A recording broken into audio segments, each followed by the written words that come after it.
Hey, what's going on? It's Inventor here, running my next 1 to 60 on Diablo 4 Season 9 PTR. This season is referred to as Sins of the Herodrum and involves some nightmare dungeon adjustments and picking up herodic powers and jewels. The powers this season generally don't boost your damage numbers as much as in past seasons, but they do have some great utility, which I'll talk about later. Here I'm starting with a seasonal character, with campaign done and out of the way. Campaign is still one of the fastest ways to solo level from 1 to 60, the Vessel of Hatred campaign to be specific, but here I want to play around with various leveling methods and not just rely on the campaign. Do note that here it says on the seasonal character that it's the season of witchcraft and that I'm fighting back against Belial. Like this, all these tooltips are pretty much wrong. I think that this is just one of the things in the PTR that they haven't sorted out for the actual season, so don't mind that. One thing I am going to be testing here is that I intend to do this entire 1 to 60 on normal. In doing so, I can save time from not having to constantly upgrade my gear so often, since monsters are much stronger on hard, expert, and especially penitent.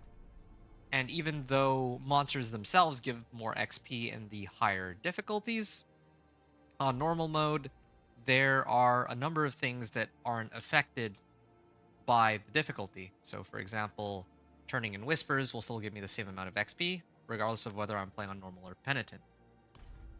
For the past few seasons, Incinerate has been a very strong build for leveling, and there's even been several aspects that were released that help boost Incinerate's damage even further since the last time I played it. In this season, base Incinerate got buffed, making it even better for leveling, but the key passive now has a cap. So if we take a look on combustion, now it says that you can only gain up to 100% bonus damage from combustion. In other words, this build has been nerfed pretty hard for the endgame, but it's a bit easier for leveling. On the other hand, this season there is a Herodic Jewel that allows your dot damage to stack infinitely. So, if you get your hands on that, then I imagine you'll have an easy time with the right setup, even in Torment 4. Alright, let's go over the character start checklist. First, as always, I would equip my pet, but on the PTR, that doesn't seem to be an available feature. And I'm going to go and hire a mercenary too. Hiring a mercenary will give some nice benefits, of course, depending on which one I pick up. So, for example, I can pick up Subo here so that I have access to I can actually see all the monsters on my minimap, making it a little easier to know where I should be throwing my Incinerate. And then I could use Rahir as a reinforcement in this case. There's two reasons I can use Rahir as a reinforcement. The first is that I can actually get report rewards with him. And the second reason is that later on, when I make it to Torment, I would want to use Rahir as my hired mercenary so that he can give me 15% resistance to all elements, or he can give me percentage total armor too. So there are a few options there with Rahir. For the time being, though, I will do shield charge whenever I get CC. And for Subo, well, it doesn't much matter. I thought that there was something that allows me to get more damage over time, but oh, yeah, this one. Initial Molotov explosions cause enemies to take increased damage over time from you for 3 seconds. That's the other reason why Subo's pretty good as a backup, well, as a hired mercenary to start off.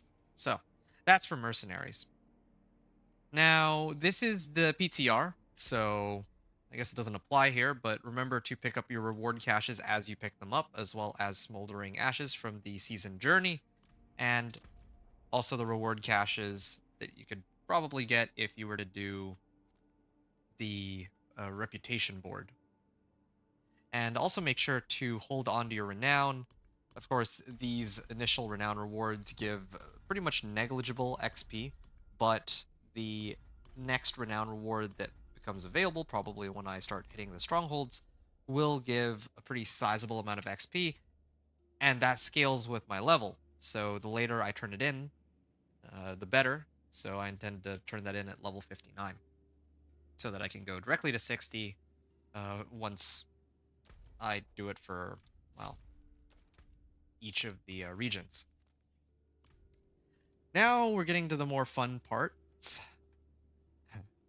We're getting to the more fun parts here for this run. I can actually start talking about the skills I intend to use. So I can start off with Firebolt, and then I can do Incinerate.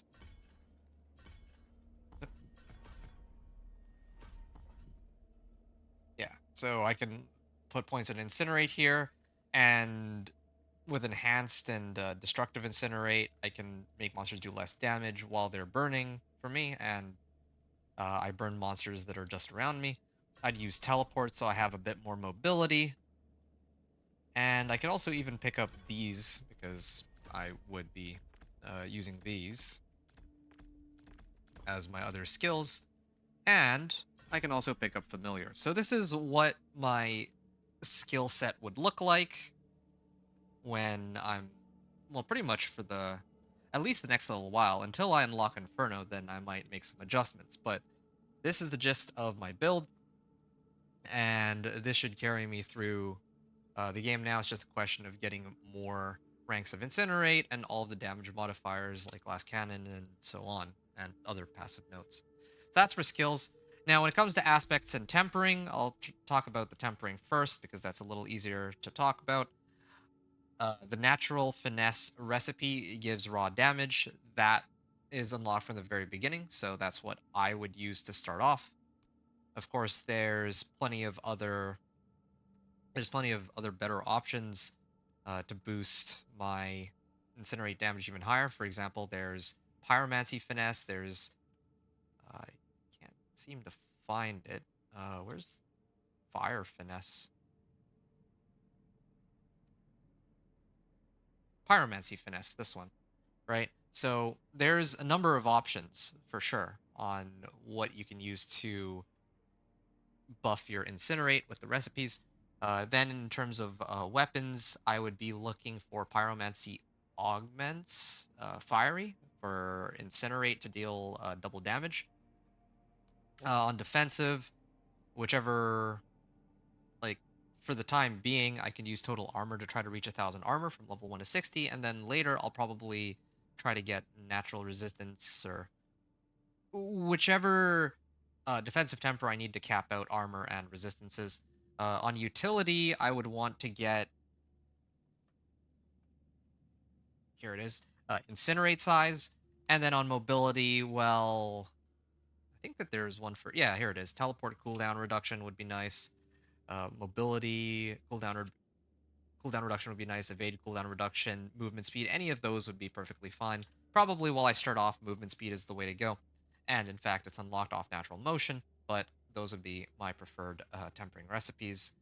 But the core recipe to know about is natural finesse. That's kind of the must temper on all my equipment to start off the game. Okay.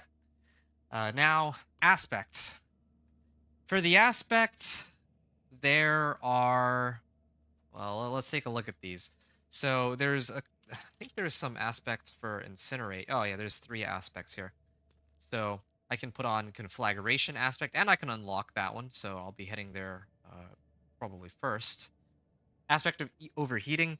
This was added since the last time I played Incinerate Sorcerer. It's gonna be it's gonna be a core part of this build, but I don't have it right off the bat. I can't unlock it right away.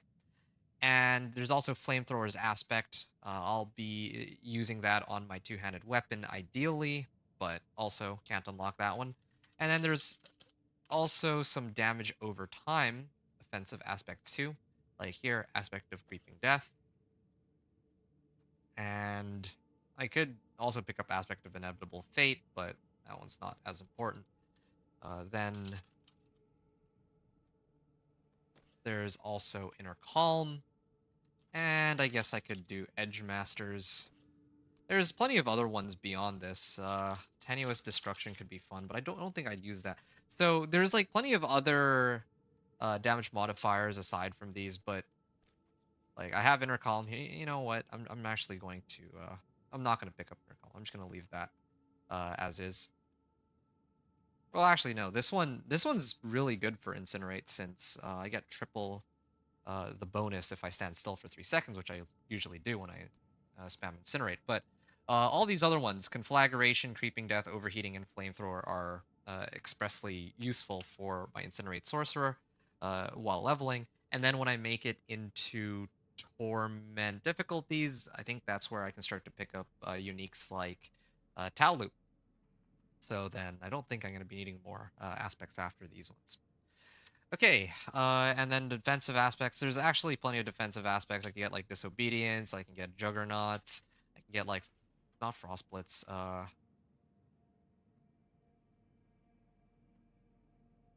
Okay, I can't remember it here right off the top of my head, but there was one for ice armor. Aspect of conjuration. No, that's not even. Okay, so I'll just look it up.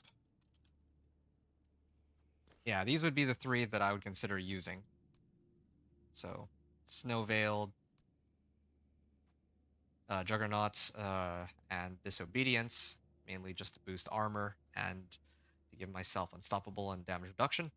Resource aspects, again, I don't really know where to begin here. Sure, I could do aspect of umbral, I guess. These aren't as important because later on, as I get more passives, I'll probably have plenty of mana to just keep spamming incinerate, so that's not really a problem. And then I think that really pretty much covers it. I don't think I have any other ones to really look out for. Maybe like Mind's Awakening or something. But that pretty much covers it. Oh yeah, an aspect of Bounding Conduit for reduction on teleport cooldown, why not? Or aspect of Tenuous Agility, or any of the other ones that boost movement speed. So yeah, the offensive aspects, again, are the most important. There's no non-offensive aspects that are like really a must-have, except perhaps for Juggernaut. But all the same, it's nice to keep an eye out for some of those aspects. Uh, so that's for aspects and tempering. Uh, the last things I need to discuss are elixirs and incense. Of course, I don't have any elixirs and incense available right now, but as I level, I will be uh, popping an elixir or incense for the XP boost ASAP. And oh, one last thing. Boss power, or not boss powers, Herodic powers. So the seasonal powers don't seem to be available on the PTR without talking to the vendor of cheats, so I'm actually going to have to unlock them here in Kyovashad. I won't use these powers until Torment, since I'll pretend that at the start of Season 9, I wouldn't have access to these powers. Seasonal. And Herodic Spellcraft, yeah, that's the one. So I wouldn't have access to these powers until I've done some Nightmare Dungeons, so I won't use them for my leveling journey, but just know that they are available. If I had access to, well, I can talk about more about which powers are good later, but yeah, that's just kind of going over these powers and how I access them in this PTR. All right. And then finally, there's the leveling process. So I'm going to start off the leveling process by... Oh, that was the wrong dungeon. Where is it? Conflagration. Yeah, this one. So I'm actually going to go and unlock Conflagration aspect first, which happens to be right outside Kyovashad. So I'm going to head there. So while I head on over to this aspect, actually, hold on. I'm just going to mark down that this is when I started the gameplay. Okay, cool. Okay, there. Sorry about that. Yeah, that was quite a bit to take in. I did talk very in depth about how the build works, but as it's kind of customary for me to do that, since anyone who perhaps wants to play Incinerate Sorcerer and has to go through the level 1 to 60 journey, I want them to be acutely aware of all these things to make their leveling experience a lot easier. Now, with regards to my leveling process, I'm going to start off by opening up the codex powers that I need for this build. So in this case, it would be conflagration first, of course, and then maybe after that I might consider doing inner calm. I think I will. Why not? I think I'll have time for it. Um, so codex first, Hellties and Whispers second, Strongholds third, Nightmare Dungeons fourth, and Renown last. And if this were the actual live season, I would be running the seasonal quest line and class quest as needed. So, class quest, of course, if you're like brand new to the game for some reason and you're watching this video, and you've just, for example, like bought Diablo 4, this is your first sorcerer, you would have to do the class quest to unlock the enchantments for the sorcerer.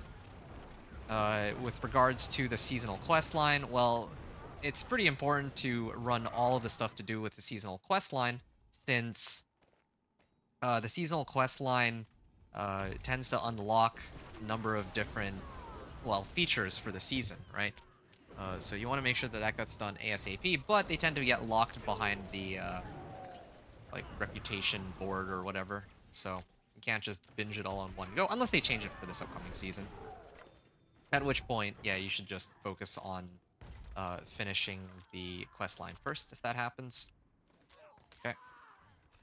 So, yeah, I think that's a pretty straightforward procedure for how to level. Worth noting, like, part of the reason why I was talking about running Codex powers and Helltides and Whispers after that is because I think that it's best to get all of the powers that you need out of the way, or not powers, but all the aspects you need out of the way, since you can carry that damage boost with you as far, like, all the way into Torment, basically, so it's better to just have that unlocked so you don't have to worry about it. And then Helltides and Whispers, I like to encourage those because Helltides are a really good source of XP from, like, not just killing the monsters, but from turning in cinders. There's another reason why I'll actually like to run Helltides. So I'm actually going to farm cinders in the Helltides on normal and then turn them in on penitent. That's a good way to get like the most amount of XP from your cinders. But there's also one other advantage of turning in these cinders. You actually get sigil powder. Well, I mean, you get gear, but you actually get a lot of sigil powder from these tortured gifts of mysteries. Well, maybe not a lot of sigil powder, but you got some sigil powder, and that will allow you to craft nightmare sigils. And some of those nightmare sigils could be forgotten wisdom. So that's why I was also saying Helltides and Whispers. It's the same way with Whispers too. Whispers do give you sigil powder after level 15, of course. You need to be level 15 or greater. But once you reach level 15 or above, you can actually start running these Nightmare Sigils to get lots of XP out of them. Or, sorry, out of the Forgotten Knowledge Nightmare Sigils. I can't emphasize that enough that, like, from what I discovered in my last my last two 1 to 60s, Nightmare Dungeons typically aren't great for XP unless you have a Nightmare Sigil with Forgotten Wisdom on it. Forgotten Wisdom Nightmare Dungeons drop these gold orbs that give huge amounts of XP. And last time I even got 4 levels from each one I full cleared. So, Nightmare Dungeons, sorry, 4 levels from each one I cleared after level 48, right? Which is kind of insane for XP in comparison to plenty of the other methods that are out there right now. So that's why I'm saying that you gotta keep an eye out for these methods of getting like sigil powder and nightmare sigils to open up nightmare dungeons. Because if you find one with forgotten wisdom, then yeah, you've hit the money. So yeah, codex, health hides and whispers. Then I usually do strongholds, or then I want well. Normally I do strongholds at level 50, and then that brings me up to like level 59. But with the nightmare sigils, I will probably start the strongholds a little earlier than I typically do in some of my past 1 to 60s. And then lastly, I would turn in my renown rewards to hit level 60. So yeah, that's me kind of covering over my intention for the leveling process. I want to get kind of discuss that while I do all of this. Well, while I farm all these monsters. All right, at this point, okay, I think I've slaughtered enough monsters. I think I should actually start dumping some points into my skill tree. I was just nonstop yapping. That's why I didn't really bother to pay much attention to that. Now I can kill them a lot more quickly.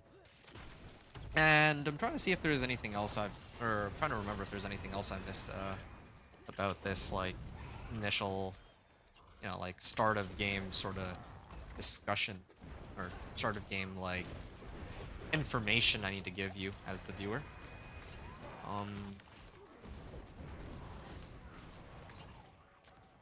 I think that's pretty much it, really. I don't think I have anything else. Yeah, at least for the leveling side of things. I guess the last things I wanted to mention is which powers are good and why I've chosen Incinerate. That actually ties in with some of the comments on YouTube too that have come up. Sorry to leave you hanging for so long, David. Um, but yeah, I'll get to you in a second. So yeah, the powers that I want to use. So in this case, I would run Disintegrate if I had the option. And Disintegrate, at least in the PTR, does a pretty substantial amount of damage. But even if they nerf it, it hold on, let me just.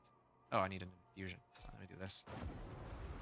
So with this Disintegrate, uh, like if there's like a group of monsters, actually, hold on. Well, I guess can't really show it now. But if there's like a group of monsters and then I activate whichever spell that Catalyst is attached to, so Flame Shield, right? Then there's the beam, and I can also incinerate. So I actually get two different sources of damage with this power. But like I said, I'm not going to be using this just yet. But I will say that I would use this infusion, Smoldering Ember, because it would give me a pretty substantial boost to fire damage. So while this is equipped, my fire damage bonus is equal to that of my highest damage type bonus. So in this case, that would be, well, okay. I think right now it would, I have no idea. I mean, I would assume it would just be overpowered based on this stat sheet, but um, either way, like later on down the line, I'm going to be boosting like damage over time, and that would directly get converted into extra fire damage with Smoldering Ember. Never mind the fact that it also does burning damage over 5 seconds, which is way more than what my Incinerate pumps out, at least the on-screen damage for it. And then there are plenty of other uh, arcana that I could use to well, as additional effects on my heraldic powers. Siphoning Gizmo can consume my damage over time and deal 100% of damage instantly. That's a pretty insane overall damage boost. Or, well, yeah. My Catalyst applies Vulnerable for 4 seconds. I could use that too, since I don't inherently have a way to apply Vulnerable, except aside from like Frost Nova. And then I could do uh, damage resistance aura disabling, or I could do execute. I'd probably do damage resistance aura disabling, because this is actually quite a bit more annoying. Like, I don't mind having to, like, not having an execute of some kind, but I definitely mind damage reduction. So yeah, that would be kind of how I put my build together, at least right off the top of my head. Just wanted to show that so that I can kind of give you folks an idea of what to aim for. But like I said, I won't be putting any of those on for the time being because I haven't, I guess, unlocked them rightfully. So, yeah, I mean, well, when I make it in Torment, I'll try to have some fun with it and show just what these powers are capable of. Whew. Okay, that was quite a lot of stuff to go over. I'll talk about why I chose Incinerate for this run in a second, but I wanted to have a proper opportunity to greet you. Hey, David. It's nice to see you. Thanks for taking the time to swing by and watch today's stream. I'm really sorry that I started this run a lot later than I originally said I would. I said that I was going to start it at the beginning of the day, like right in the morning, but I actually ended up... hold on, where's Wraithwind Wilds? I actually ended up spending the majority of my day working on the Thorns Barbarian build guide. So I just finished, as you know, the level 1 to Torment 4 run with my Thorns Barbarian. That one took like 12 hours in total, at least just getting through Torment. And so I put together the build guide for it, and I had to do all the editing, and I had to write like my notes that I wanted to talk about in the video and all that good stuff. And that actually took me, believe it or not, that actually took me pretty much the entire day uh, to like put that video together. I'm actually pretty excited to release it when Season 9 goes live. I think that most of the information there is going to be pretty relevant, so I'm not really worried about um, any of that information going out of date. But still, it did prevent me from starting the stream like when I said I would. But oh, whoa, Gilded Baron. Oh, that's pretty huge. If I clear this, then I'll actually have a lot of gold to work with. So I should clear that treasure goblin. So Wraithwind Wilds will be next. But yeah. Yeah, thanks for understanding, David. So you said, what's good, man? Okay, I'm gonna go through your comments one by one. What's good? So yeah, like I said, I'd already just finished Thorns Barb last night, and I've been working nonstop on trying to put that build planner together all day, or build guide together all day today. And then now I'm trying to run the Sorcerer, Incinerate Sorcerer to be precise. So the second comment, you said Incinerate Sorcerer played Blizzard, haha. Okay, so this actually ties in with what I was going to talk about earlier. Earlier, I was saying, why did I choose to play Incinerate? I took some time to think about it. Originally, I was going to play Hydra. Like, everyone's playing Hydra, so I was going to get in on it. And then I realized that, yeah, if everyone else is playing Hydra, then it would... Well, then I shouldn't be playing Hydra because... or I shouldn't be trying to make a guide on Hydra because I feel that everybody... If there's already, like, tons of other people who intend to play Hydra next season, I don't... Like, it feels a bit redundant for me to go and make, like, the 50th, or Hydra guide. I'd rather do a guide on lesser used builds, like, let's say, Incinerate, or Blizzard, or Ball Lightning, or something like that for Season 9. So, that's what I'm going to stick with. So, no Hydra. What you did ask, though, was, like, Incinerate Sorcerer played Blizzard. So, it was really a toss-up for me between Incinerate, Ball Lightning, and Blizzard. I chose Incinerate, though, for... How do I say this? It's mainly because of time constraints. Because there's only... Okay, so we're, like, actually halfway through the PTR. I only have about 3 days left to make content, and I'd actually like to get through at least 1 or 2 other characters after this one. And so I suspect that if I were to play Blizzard, I consider Blizzard to be a weaker build than Incinerate. So I didn't think that it would be advisable. I simply didn't think that it would be advisable for me to play Blizzard, since I thought that it would take a lot longer to finish my run with Blizzard as compared to the Incinerate Sorcerer. And there's a number of reasons for that. Incinerate, like, just... Oh, Battle Staff. Rare Battle Staff. Wow, nice. So right off the bat, Incinerate Sorcerer is much stronger than Blizzard, just off of the raw damage numbers. I wish that weren't the case. I wish they were more in line with each other, or more even. But indeed, it is the case that, well, they're not. Like Incinerate is uh, just hits a lot harder, which means it'll take less time for me to reach Torment 4, which means that I might feasibly be able to do my other two characters. So that's one of the big considerations on why I chose to play Incinerate. Uh, the other reason why I chose to play Incinerate is that I realized that I'm eventually going to have to play Blizzard and Ball Lightning anyway. Like when season 9 actually goes live, like the sorcerer build that I intend to use is actually Blizzard. Blizzard didn't actually receive any buffs or anything like that, but I know that there are a number of people who, at least when I did like the season 8 PTR, I put together my Blizzard video, and there were actually quite a few people who were saying, hey, finally somebody did a video on a proper Blizzard sorcerer. And well, with oh, I didn't actually bother to equip it. Okay, hold on. Let's throw that on. I need to actually temper and upgrade this and all that, but I'm still in the middle of talking, so I'll save it for after I do all my yapping.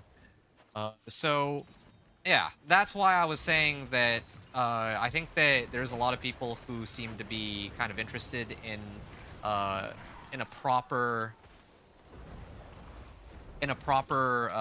like build for Blizzard that can comfortably make it a Torment 4. So I'm gonna probably put that together when season 8 actually goes live, or season 9, sorry, goes live.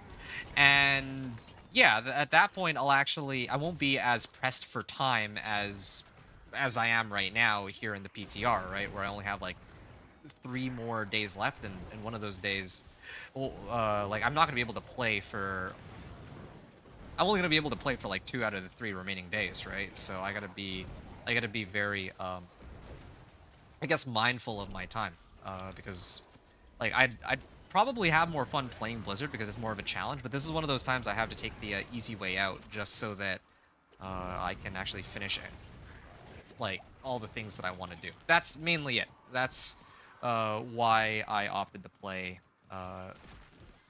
Incinerate here rather than Blizzard. But yeah, when next season comes up, though, I'm actually really excited to do Blizzard. I'm actually also really excited to do Ball Lightning. I think there were a few other people who had noted that uh, that Ball Lightning is one of their favorites, but it kind of got gutted after, I think it was season 3 that they were really strong. Yeah, they just haven't quite been able to get back to their former glory, but I'm hoping that that might change this upcoming season. All right.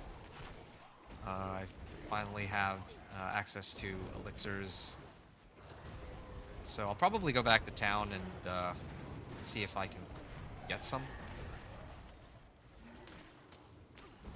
Although, I guess I didn't really pick up any herbs, did I? I picked up like 5 bundled herbs, but anyway. So that's just what I've got for you with regards to, well, I mean, uh, whoever's watching this after I had already finished, and also David, who was asking about Incinerate Sorcerer. You said also you haven't been on D4 much today. I've been playing the new DLC for Division 2 Battle for Brooklyn. I've never heard of that. That sounds kind of interesting. Okay, well, that's good. I'm glad that you found something to kind of get in on. DOK still isn't good. I tried it last night on PTR, struggled through a pit 65 with only 4 minutes left. Well, I wouldn't expect Dance of Knives to be good. I mean, they didn't really do anything to buff Dance of Knives. Actually, I think, if anything, they kind of nerfed it. What did they change on Dance of Knives? Yeah, I'm just trying to remember. Throw that on. Okay, salvage everything else. What did they... Do I even have any veiled crystals? I don't think I do. Yeah, I'm a little short on veiled crystals, so I'll have to worry about that a little later. But, okay, can I at least get a potion? I could use even... Oh, nice, I can get 2 of these. Crit strike damage, attack speed, lucky hit. I mean, maybe vulnerable damage. I don't really have that many ways to apply vulnerable, but this is fine. I think I got lucky. The reason why I have any herbs at all is from I picked up one of the plants earlier, and I think I also got 5 herbs from finishing this event, so that was good. Anyway, but yeah, okay. Glad to see that you're having fun with Battle for Brooklyn. But yeah, like Dance of Knives, I wouldn't expect it to be any better than it was before because, like, why would it, considering it didn't really get any buffs? Like, yeah, Overpower got nerfed, and Dance of Knives wasn't relying on Overpower, but on the other hand, I think they made it much tougher to snapshot concealment and, well, mainly just concealment. I think you can still snapshot Inhumans just fine for Dance of Knives, but yeah, I think concealment is based off of time now rather than on your next skill cast. So that's an adjustment that is, I would say, a nerf to it, and they made it like tougher to use it too because they made it so that you have to travel a little bit further to get more knives, which again I don't agree with. I think they're just making it clunkier for no reason. Oh wow, that's a lot of gold. Oh good.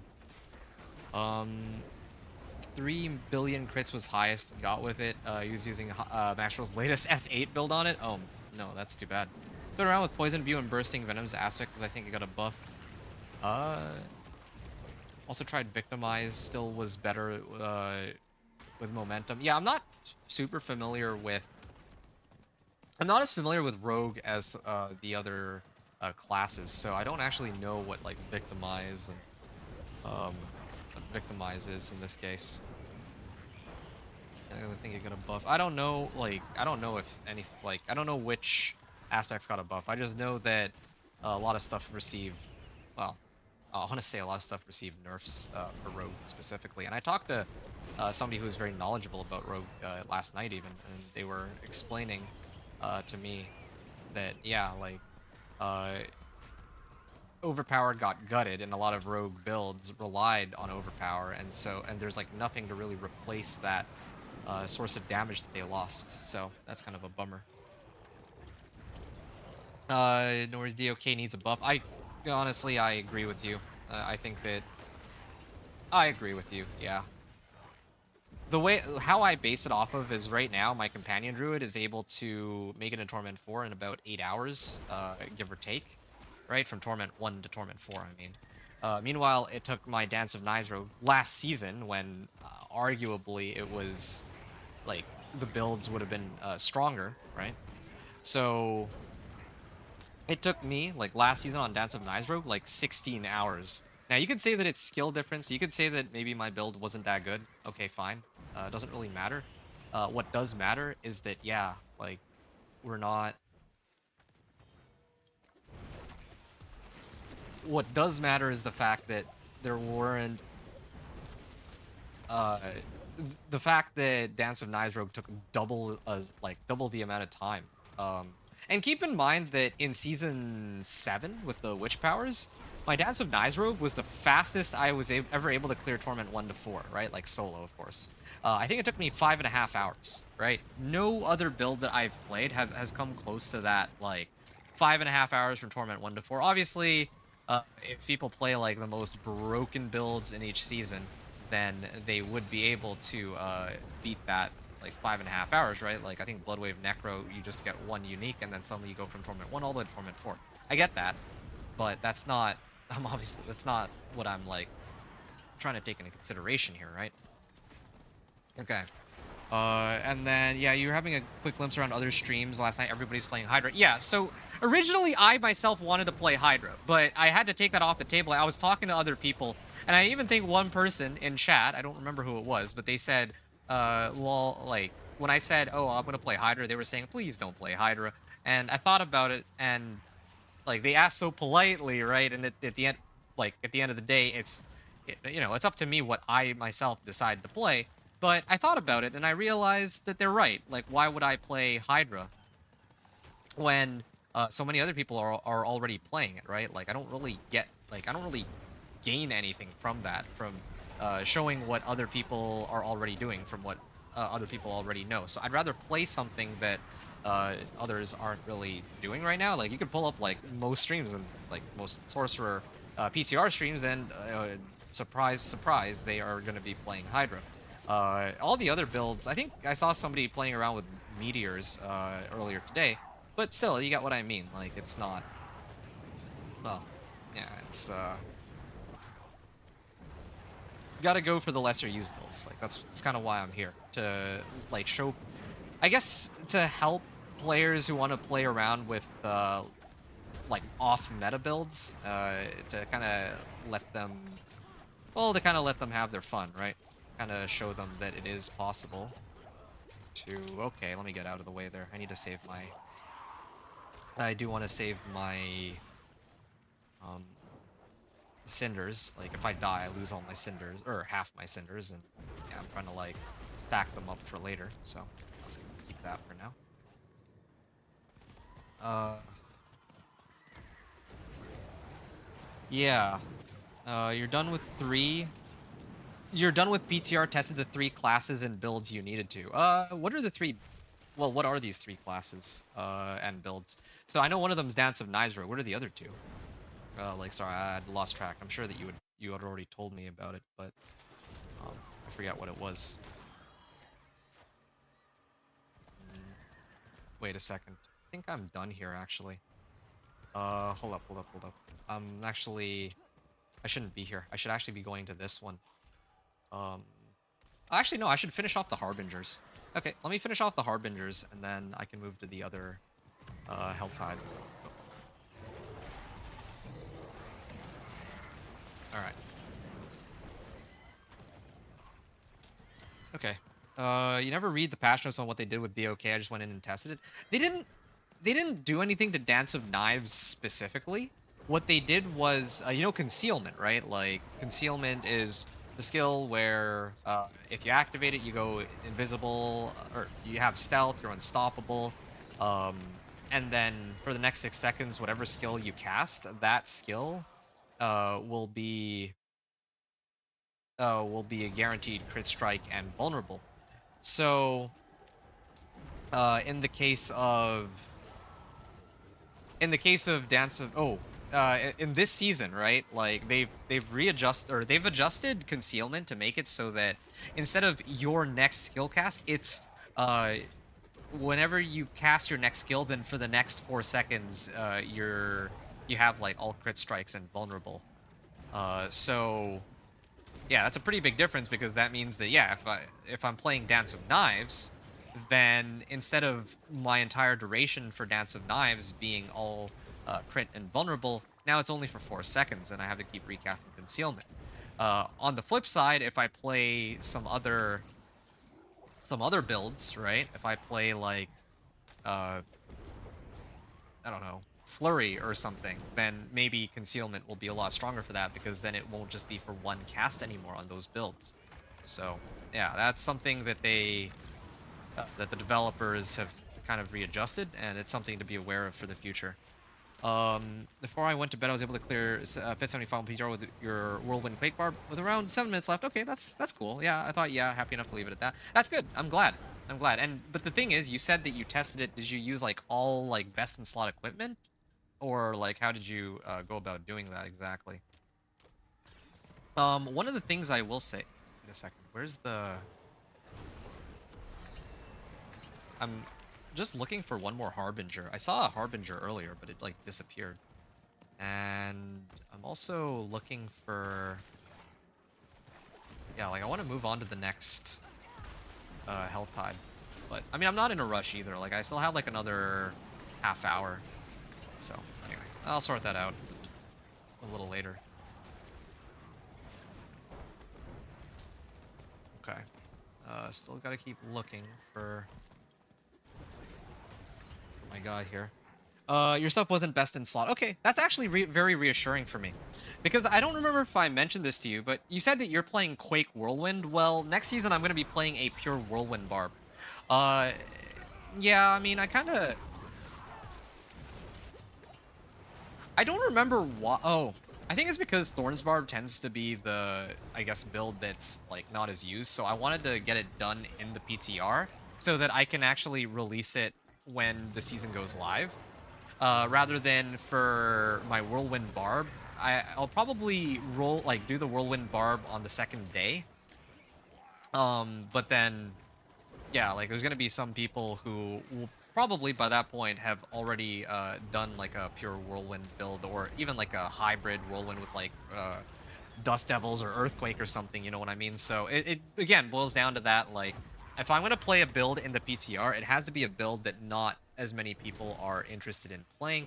Although I guess I do have to admit though, maybe I did make a bit of a mistake here. I guess there will probably be some people playing Incinerate because there's that jewel that gives you like infinitely stacking damage or something. So that's something to look out for. But uh, yeah. Quake, Whirlwind Barb, Quill Volley. Oh yeah, right. Quill Volley Spiritborn. That's a fun one too. I think there were some people who were saying that Quill Volley is still the strongest available build on the PTR. I'm actually very skeptical about that. I'm sure Poison will be stronger just off the fact that there's, infinitely stacking damage over time. So there's got to be some method that people will come up with, I'm sure, to try to like make like a Poison Spirit board be really strong. In fact, that's probably what I'm gonna end up playing when the season actually begins. I don't think I'm gonna play Thorns. I don't think there's a point. Like, everyone's gonna be playing Thorns Spiritborn, so I don't really know if there's a need for me to, you know, follow suit, right? Yeah, okay. I think I've decided. I'll do Poison Spiritborn for the infinitely stacking damage. Yeah, I think I'm with that. Anyway, that's like off topic though. That's like irrelevant to what I'm doing here. So okay, Quill Volley, Spiritborn, Whirlwind Barb. Okay, so in my case, I'm going to be playing Whirlwind Barb when the actual season begins, so I'm actually pretty stoked for that. It kind of goes in line with, your Whirlwind Barb. That's cool. We can both be Whirlwind Barbs of some form, I guess. All right, let me turn this in. Okay, cool. Now I'm level 14. This is excellent.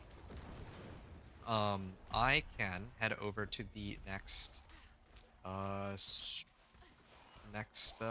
here. I guess I should probably... I gotta find a safe place here. It's much better for me to, like... I'm kind of glad my threat meter didn't pop, because now I can pop it in the next Helltide. I think that's how it works, right?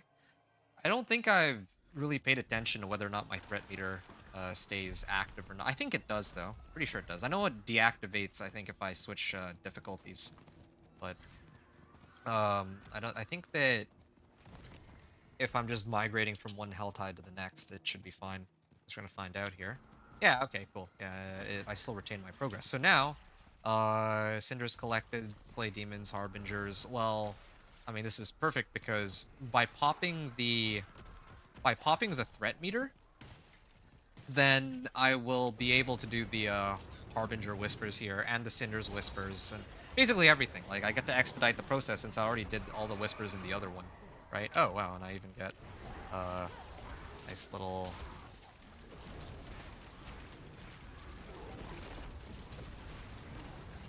I even get a nice little Oxen Cache, so I get also some XP and materials off this too. It's good. Yeah, so I came here specifically because now I can hit these guys at the same time I'm doing the event. My damage is very low though. See, this is on normal. This is one reason why I opt to play on normal. If I upgrade or temper my gear and all that, it'll be much easier for me to kill everything. But for the time being, I haven't really upped my equipment. My items are pretty outdated. This one's like 5 levels down. I do like no damage to this guy, so I'm actually going to bypass him for now. Why can't I go through this? Alright. And then this guy shows up. Hold on a second. There. So, finish that. And get some materials. Still no Nightmare Sigils. That's the big one I'm looking for. But I can kill all the surrounding monsters. That'll be good too. Okay. So, what else was I talking about to you? David, you were talking about I'm not a big fan. As I stated, I do agree with them. Pit 75 is high enough. You need to clear, no point in going higher. That I can get behind, yeah. I totally agree with that. Especially, that applies even more so next season, right? Like, It's so funny to me. Like I saw a post on the like Sorcerer subreddit, or was it the Diablo 4 subreddit? I think it was the Diablo 4 subreddit. I never checked the Sorcerer Reddit. And I think there, I don't know if you ever heard of this guy Lurkin. This guy Lurkin was putting out a post where he crunched the math, and he was saying like, "Oh yeah, Lightning Spear got nerfed into the ground, so now I can only do Pit 90." And like that kind of got me thinking. I'm like, wait a second, that doesn't really make much sense. I mean, like right now as it is, there's so many builds that are struggling even to do like Pit 75 or Pit 80, despite having like best in slot equipment. I feel like Pit 90 is actually pretty good for a Lightning Spear, if you ask me. So yeah, I found that pretty funny. I was like caught off guard by that, and I just had to like in my mind I just like blinked a couple times, and I was like thinking like, wait, what, why, why is this a complaint? But anyway, I'm with you though. I agree with you. I do think that yeah, like Pit 75. Well, I mean, even for me, Pit 55 is good enough. Or, well, I guess in my case, I would much prefer being able to push for Pit 100. I feel like Pit 100 is a good number. I wish they kind of scale the game based around Pit 100 because that sounds like way more fun, right? But sure, fine. Like Pit 75, whatever. No biggie. The gameplay between Pit 55 all the way to Pit 75 is largely the same, aside from the fact that you're getting more damage numbers anyway. Like, you're not really upgrading much of your equipment at that point, aside from just getting more GAs and getting, like, maybe some, like, mythics and all that. Anyway, my point is, I'm not really... I've never really been one to suggest that, yeah, like, people should really try to aim for like Pit 150 or anything like that. I feel like Pit 150 really should just be like, well, even Pit 100 is kind of aspirational, right?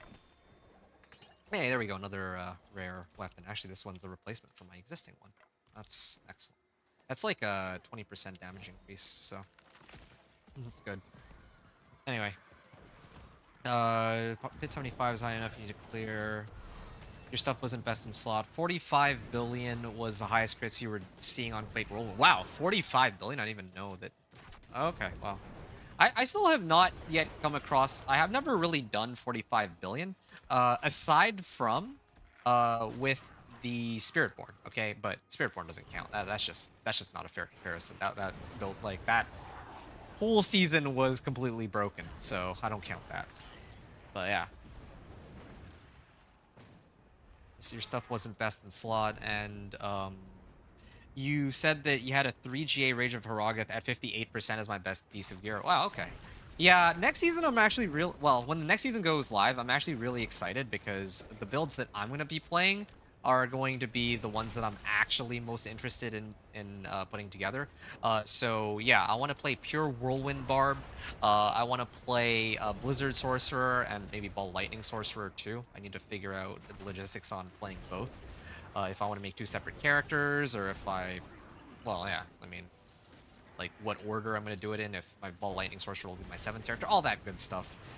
So yeah, Blizzard, sorry, Companion Druid, of course, will be first. So Companion Druid must be first, as always.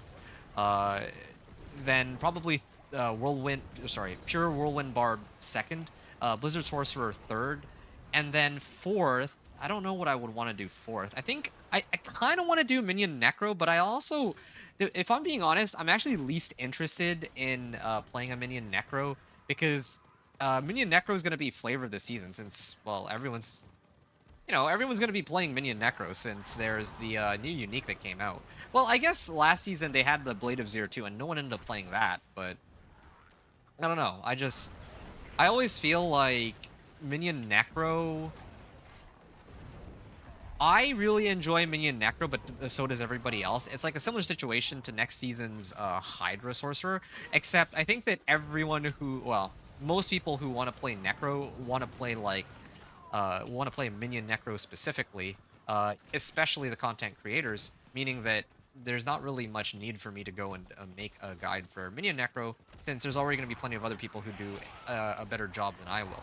I actually think that of all the classes to play, I don't really have much to contribute to Necro, like now that I really think about it. At least with Spiritborn, even though I don't know much about it, I could play a Jaguar build. I don't see anyone talking about a Jaguar build, right? So yeah, I could do a video for Jaguar, sure. Some Jaguar skills, or like the Devourer. Like every single one of their skills are pretty cool to work with, but not all of them are used. And then for Rogue, well, Rogue has a lot of options, even though it's also one of my lesser uh, it's one of the classes I prefer less, right? So Necro, yeah, I'm like really not feeling it for Necro, even though like I actually really enjoy Necro. I just think that from like making videos or doing stream standpoint, I don't really see a point, or part of me doesn't really see a point in doing one for Necro. I might opt to do some of the other ones instead. Yeah, I'll have to think about that one. But I'm thinking that probably, at least in this PTR, I'll probably skip Necro altogether. Because I only have like 1 or 2 days left that I can play for, which means that maybe I can get like 1 or 2 more characters. Well, I mean, not factoring it or not counting this one, right?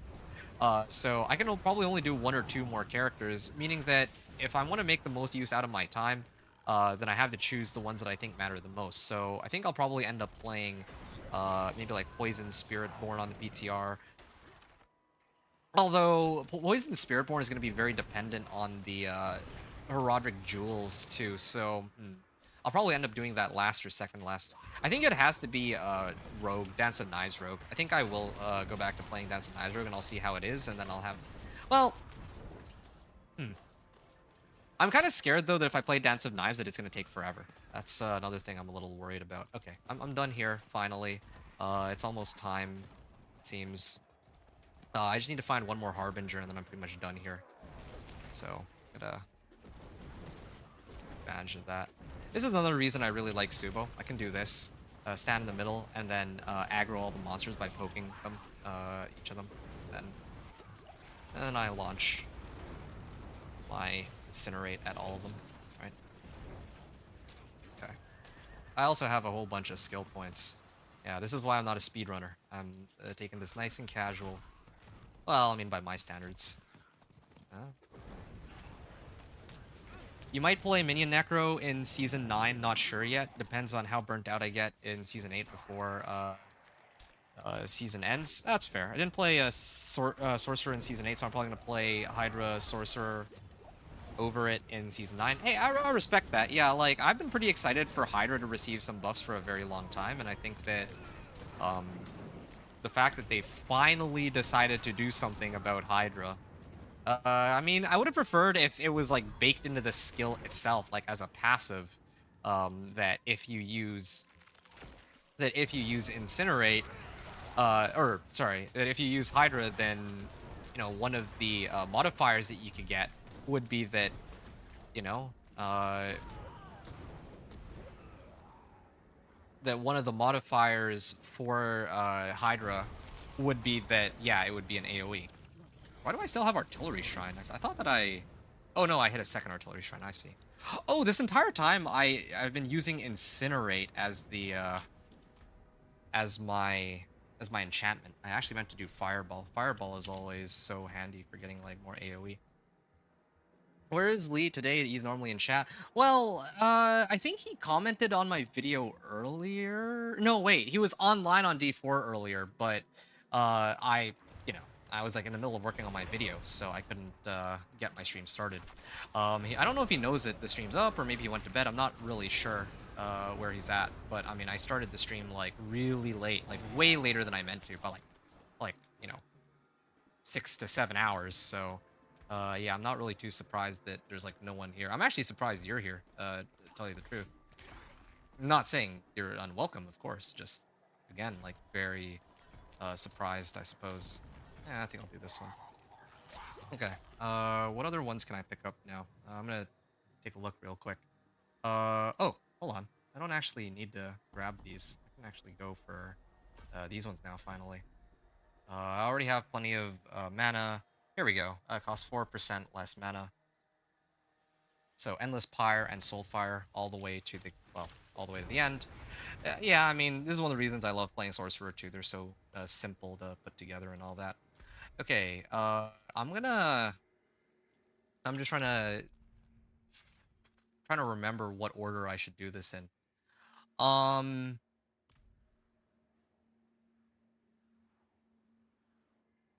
yeah, usually my tortured gifts of mysteries give me like pretty bad equipment. So, I mean, relative to whispers. So this is something I wanted to try out and see for myself. Right now, I have 10 sigil powder. I'm gonna write that in. I gotta write this in my notes really quickly. Oh, whoa, hold on. I just remembered one other thing. I need to switch the difficulty here. My elixir is gonna wear off.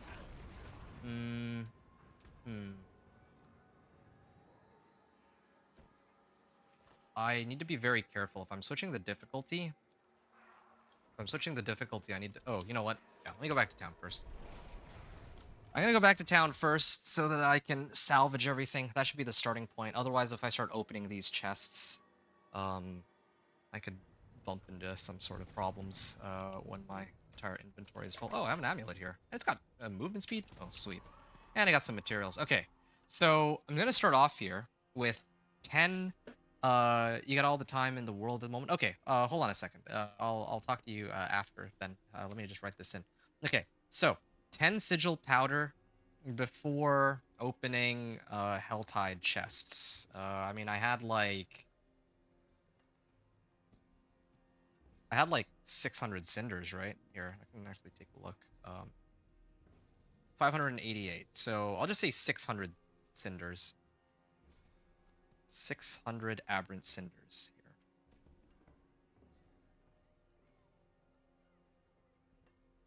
And then after I open all the Helltide chests, I want to see how much how much I get out of this. And I do have to hurry. This one, you know what? I don't want to have to come back here a second time. So I'll salvage this one for now. Oh, you know what? There is one other thing I need to do. I might be able to temper. Well, I guess I get one temper, and it's of course going to be conflagration. Oh, I'm still short on being able to temper onto a weapon or to imprint. Okay, fine. In that case, I'll just have to settle for this then. Damage close, good enough. And speaking of which, I do have some gem fragments, so I'm gonna do 3 of these, 3 of these. I kind of need... Oh, and do I have enough? Oh, perfect. Yeah, never thought I'd be doing this, but I kind of need this so that I don't just die outright when I start picking up the... Well, I guess I need skulls more. When I actually start hitting the chests, Helltide Tortured Gifts, whatever they're called. Okay, I can set this to Penitent now, and again, here's to hoping that I don't just die outright. Oh, right, I also need to turn in my rewards here. Helms, amulets, gauntlets. Oh, I should do amulets. I had to really think about that one for a second. Oh, okay. Well, maybe I should have socketed the other one. I'll deal with these ones a little later. I don't need to switch over just yet. But I will at the end of the hour. Okay, so I got 30 sigil powder from that. Level 17, 10 sigil powder, or wait, it was level 60. So now I'm level 17. 40 sigil powder after turning in 10 grim favors. Okay, and then now after I do all of the... Well, after I turn in all of my grim favors, or my aberrant cinders, hopefully I can get a whole bunch of sigil powder. I need to, like, what I'm trying to test now, this time around, is to see what method is best for farming sigil powder. Because if I can, like, amass a ton of sigil powder, I just spam, like, you know, crafting at the occultist to try and get... Oh, yeah, there we go, sigil powder. I have to always go back for the sigil powder now. Ooh. And I just realized my potion's wearing off, so I gotta keep this up. Oh, shoot. Okay, there. sigil powder. So each of these seem to give about 10 sigil powder. So right now I'm really just trying to figure out a way to get the maximum amount of sigil powder, because if I keep like the more sigil powders I have, the easier it'll be for me to hit level 60 using the Forgotten Knowledge Nightmare Sigils. So that's what I'm aiming for right now. All right. Angel Breath. I got Cinders. I'm trying to get out of the way here. And I guess down here.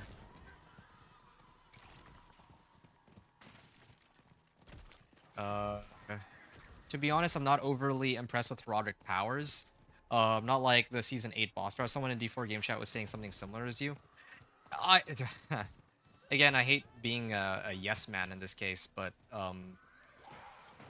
I can understand your perspective because I felt the same way at a first impression, except like I don't know how to really put this, but 1 second. Let me make sure I just don't just die outright here. Trying to just grab my loot. Please let me hit my loot. All right. So there's like a few things that I need to kind of like discuss here. Because you're talking about like, oh, they're not that impressive. Okay, so originally I thought the same, right? I thought like, okay, this is like a downgrade from boss powers, which I felt like were kind of a downgrade from witch powers. But on the other hand, I feel like maybe that's the point. Like I actually, this is kind of a crazy, like probably really unpopular opinion, okay? And I promise I'm not trying to like just be a Blizzard fanboy or anything like that. But maybe it's kind of a good thing that the powers aren't as flashy or as strong as in some of the previous seasons. Because like the witch powers and the boss powers, some of them were like really, really strong, right? Like, just as an example, ooh, I gotta clear this thing. Except I don't know if I'll be able to. I don't do any damage to this thing. I'll be chasing this forever. I should hit it though. It might give me sigil powder. It's worth it for me to chase, I think. As long as I don't die. Because if we think about it, right, in some of the previous seasons, the boss powers were just so, like, the powers were just so strong. Like just to give you an example, like, there's, like, one modifier power, right, for, well, I mean, there's Harbinger of Hatred's Volley. If not for Harbinger of Hatred's Volley, my Thorn's Bar would have taken way longer. Kind of like how the PTR was, where I didn't have access to any meaningful powers, and it took a lot longer, like 50% longer, right? And then on like looking at the modifier powers, last season, they were giving us 150, okay, 150% more damage for our summons. Like where can you just get like a free 150% like damage bucket out of nowhere, right? So in a way, it's kind of cool that it is a little. I don't. I prefer there being like powers that I'm genuinely happy to have and well use. But on the flip side, I also do think that maybe the powers that are already existing within the game might be a little too strong. So that's like one thing that came to mind. I'm not trying to say that I'm not trying to disagree with you, but yeah, just like upon further reflection, it's kind of like, oh yeah, maybe this might be part of the reason uh, why some of these powers are better than, well, not better, but I think that even though these powers aren't as cool, they might be healthier for the game while they try to figure out like a baseline for how strong they want players to feel. So that was just a thought I had. I'm not sure, like, I think most people will disagree and will probably call me a lunatic, but yeah, because right now, right, like, with the boss powers, yeah, there's some that are just so strong. Like, you get just so much free damage out of nowhere. But here's the other thing I wanted to say about the Herodic powers. I do like that they give you utility, right? They're not just going around boosting your damage like crazy. They're also giving you uh,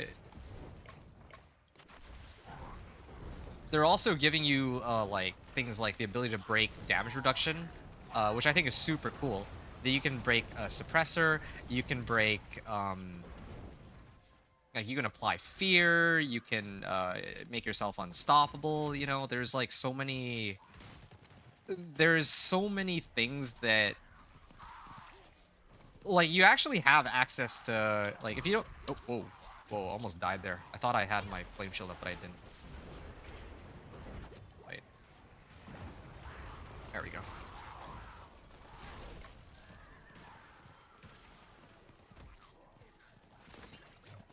1 second.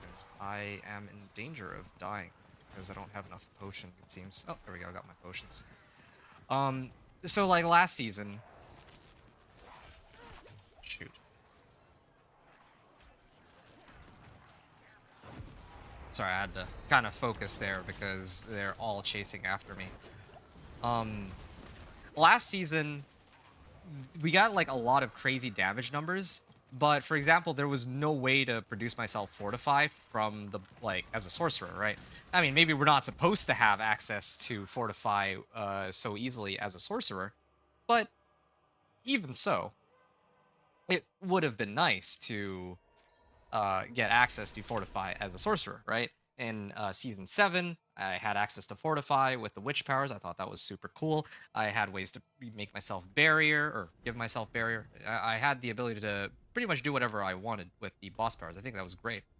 But then in the case of like this upcoming season, yeah, the damage numbers aren't going to be as high. Like none of these actually boost damage. But for example, I can apply vulnerable with my catalyst. I can fortify. I can get barrier. I can give myself more resistances. Like I have options, and I think that's kind of cool too. Um, but yeah, I can understand why people say that it does feel a little lazy though.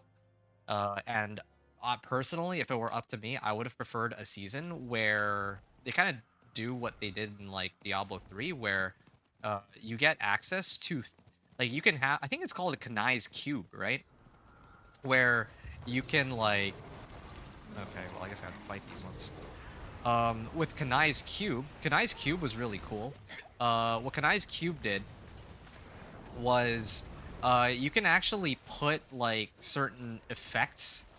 So normally it's items that give effects, but with Kanai's Cube, you can actually get those effects for free. You don't have to be wearing the item. As long as you put it on the cube, like, you would have access to those. And then you can do like one offensive, one defensive, and one like utility modifier, right? Was actually really hoping that this season that they would do something like that. Because right now, like, think about it, right? As a sorcerer, you're probably going to be using a Tal loop as your unique ring, and that only really gives you 4 item slots to play around with, right? And that's sort of, well, I think that's a bit of a shame. All right. Let's see if I can try to finish this whisper by the end of this hour. So, yeah, that's just my 2 cents. Like, my feelings about this season are a lot more complicated. Well, they're actually really complicated. Like, I think that there's a lot, like, I don't feel like the game is making any, like, significant progress forward in terms of content, but I also do feel like at least they're fixing a lot of the existing problems within the game. I think that Overpower was way too strong for way too long a period of time. I think that there's a lot of builds that were top dog for a very long, like for 2 seasons, in fact, and are finally being brought down to closer to where they should be, I think. Oh, that's laggy. I can't kill this Hellborn, even though I feel like the Blood Maiden will be easier to kill than this Hellborn, which is so silly. Yeah, I think that my initial impressions is that, yeah, like this season, well, yeah, I mean, I don't think that's like a terrible thing. Like, I like that now we have the chance to actually maybe try and, well, see other builds shine. I guess that's just the huh, all I'm trying to get at here. Okay, I was trying to, like, I should have saved my my hearts, I guess. I'm not gonna be able to clear this after all. This is stupid. I can't kill the Blood Maiden. I don't have enough damage. I'm gonna get out of here. Well, do I have a chest nearby? Can I make that chest? I'll try for it. Yeah, why not?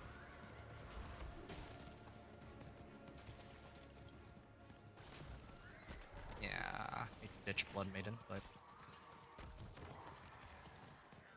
I have Flame Shield, so lucky me. Oh, shoot. Yeah, like, none of my gear is up to date. That's part of the problem here. Okay. Back to town.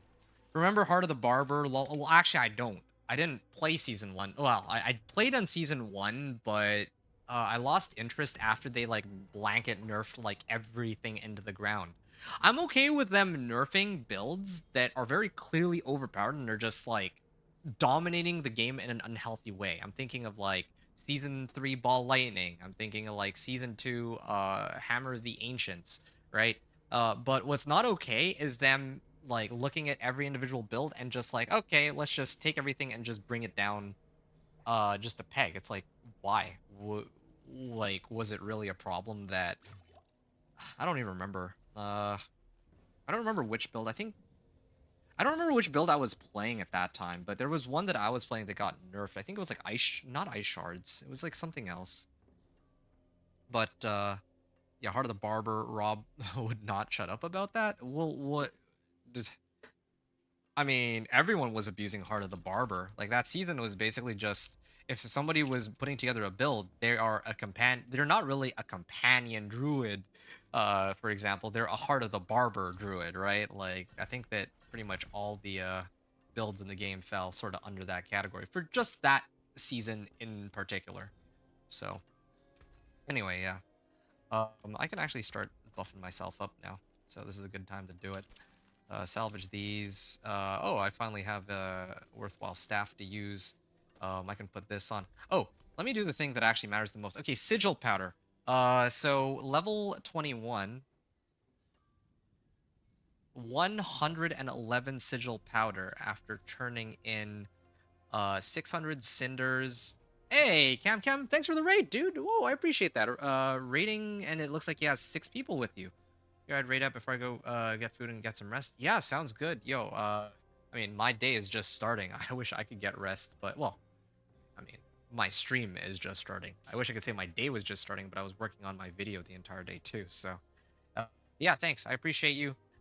Hope your League of Legends adventure was good, and, yeah, I'll catch you later. Enjoy your food. Plus, it was one treasure goblin. It was good. Had a blast. I'll be lurking while I find food and eat. Okay, sounds good. All good. I don't really have too much to chime in on right now anyway. So I'm just trying to farm sigil powders. I'll talk more about that in a second. But yeah, anyone who's coming in, yeah, I'm just playing some Diablo 4. I'm on the Season 9 public test realm, and I'm trying to see like if I can figure out a way to level like really quickly, like faster than like going through the Best Love Hatred campaign, basically. Yeah, Heart of the Barber was a stupid strong though, yeah, David. Also, I missed this message earlier. You said you got all the time in the world at the moment. Power went off here a couple times during the night. Your bed went cold. Oh, well, I'm sorry to hear that, but at least, you know, at least you can hang out here and have some fun, so that's good. I also got like a bunch of veiled crystals, so I can finally buff my guy however I see fit. So let's start off with this amulet. I think I had one with life and damage. Sure, I'll throw that on. I would actually prefer movement speed, if that's possible. I also got, like, gold, right? So, yeah, okay, movement speed. That's good.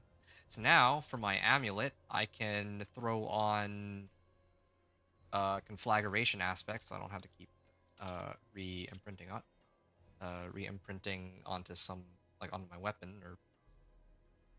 Yeah, I'm just gonna leave it here on my amulet. So I will have 38% more damage while I channel Incinerate for the next, pretty much forever.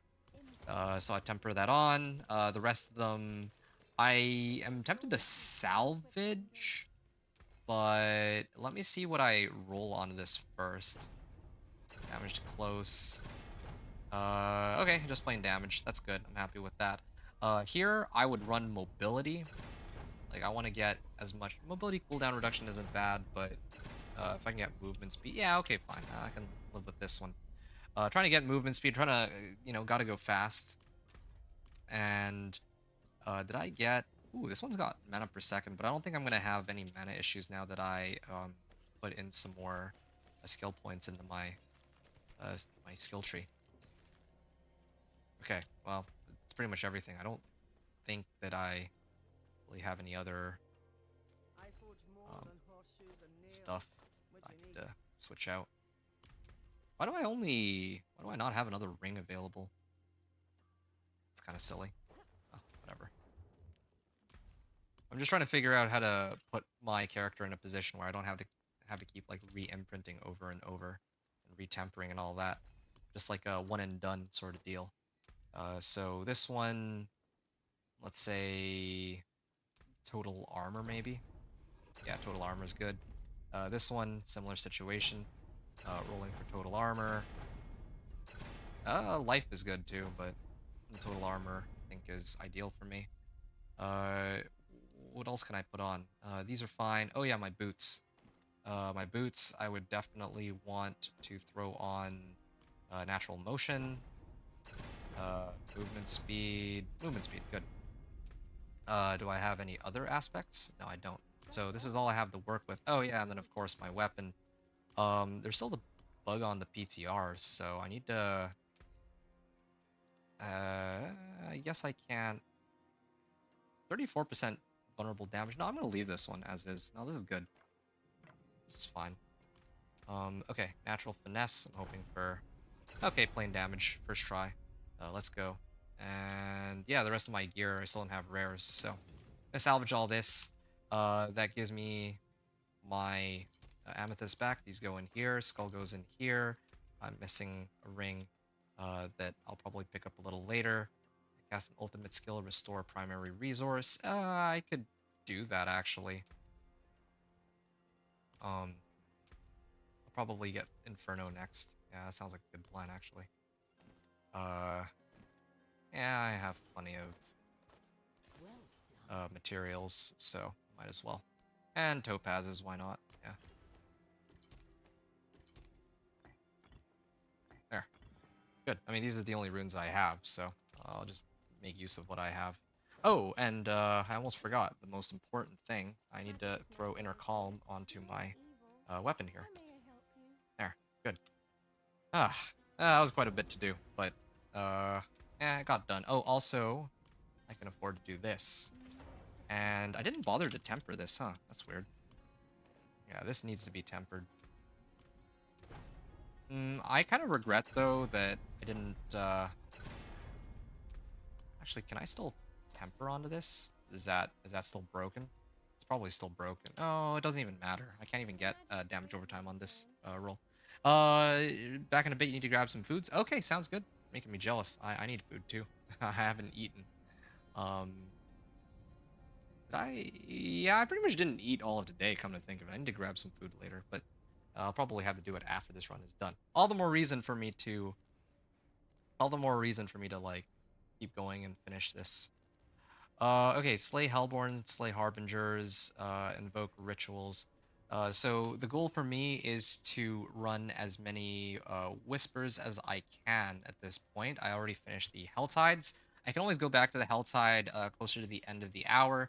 Normally, I emphasize Helltides, but I want to see if by running Whispers, I can actually get more Sigil Powder and perhaps even levels than uh, what I've been doing with the Helltide chests so far. So I just want to like. So I had like 600 cinders. 600 cinders is about 8 chests. I went from 40 sigil powder to 111. So on average, I get like. Oh, and I also killed the treasure goblin, but I don't know if the. Let's say the treasure goblin didn't give me anything.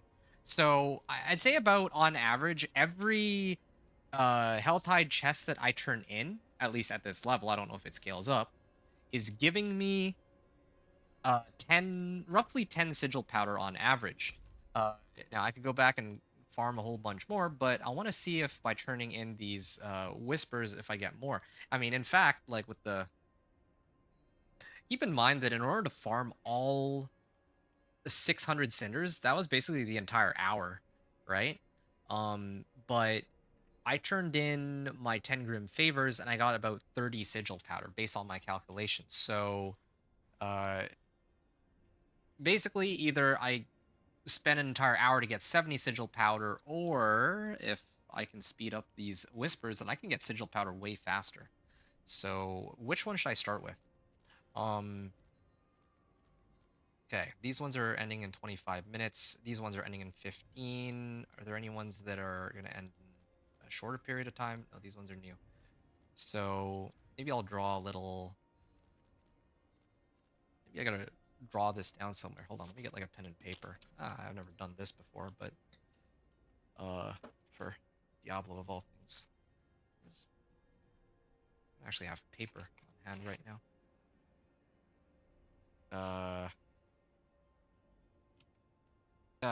This should be good enough. Okay, hold on a second.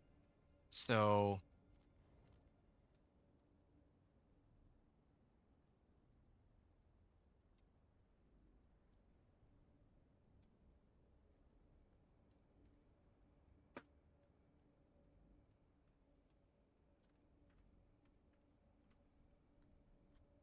finally found some paper. Okay, good.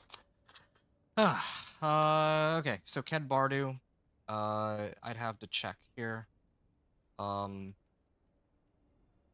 Bardu first, and then Kiovashad second. Kiovashad. Actually, wait. Well, I could have just typed this out. I don't know why I'm looking for paper. That's silly. Okay, what's the next one I would need to do? The one at Zarbinzet.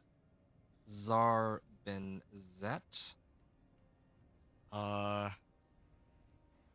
And then I think this one would be next, right? Invoke rituals there. Oh no, it's the one at yeah, cool.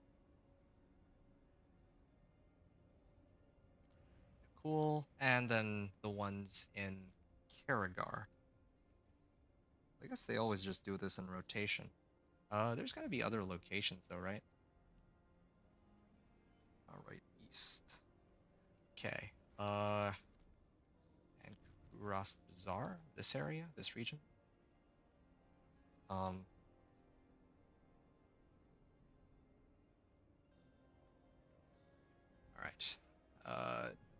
33 minutes. Kiovashad. No, these are the Hell Tides. I feel like I'm missing one set, but I feel like this is good enough. Alright, this should keep me preoccupied for the next little while. Alright, I'm gonna start running now. So I gotta go to Ked Bardu first, and I gotta trigger all of these whispers, right? Then I'm just gonna hop to each region, and then I'm gonna end off the hour on the Hell Tides, assuming that I'm like strong enough to take it on at this point. Let's see. Corpse, slay spiders. I should do this one. Well, these like take forever to do though. Like the each of the corpses. Oh, I can try it. Okay, let's see how long this takes. Yeah, it takes a while to like run for from each location to the other though. I don't expect to get very much XP out. Oh, I remember why the corpses take so long. It's because there's no marker for them. Like, they just give us the general area, and I have to, like, run in a circle and hope that it's somewhere around here. There, found it, finally. Yeah, I'm not expecting to get very much XP from these regular monster kills either. Even though there's, like, so many, since this is, like, the spider region. Yeah, I gotta keep my eye on the prize, that prize being all the sigil powder. Oh yeah, I'm gonna level pretty soon. My level.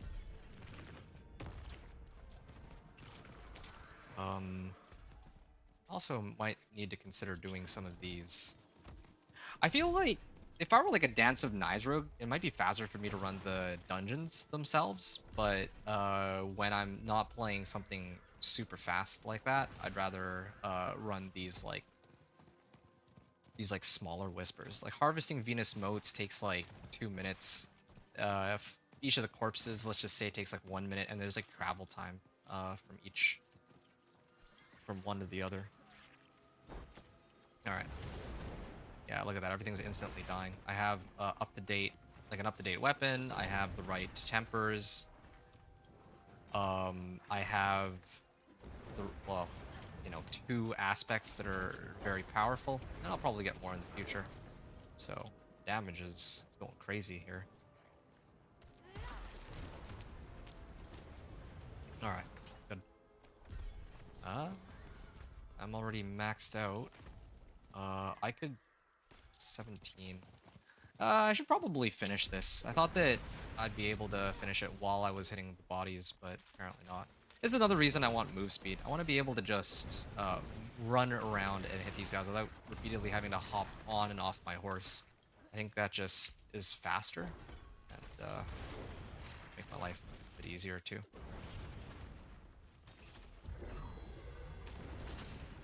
I may have to get rid of familiar. Oh, yeah. I can definitely get rid of familiar here. Repeatedly pulls enemies to its center. Well, one more level and then... Well, I mean, I get my keep passive level 23, so... Yep. I didn't even notice that I've already finished the spiders, so... I'm gonna turn in Venus motes.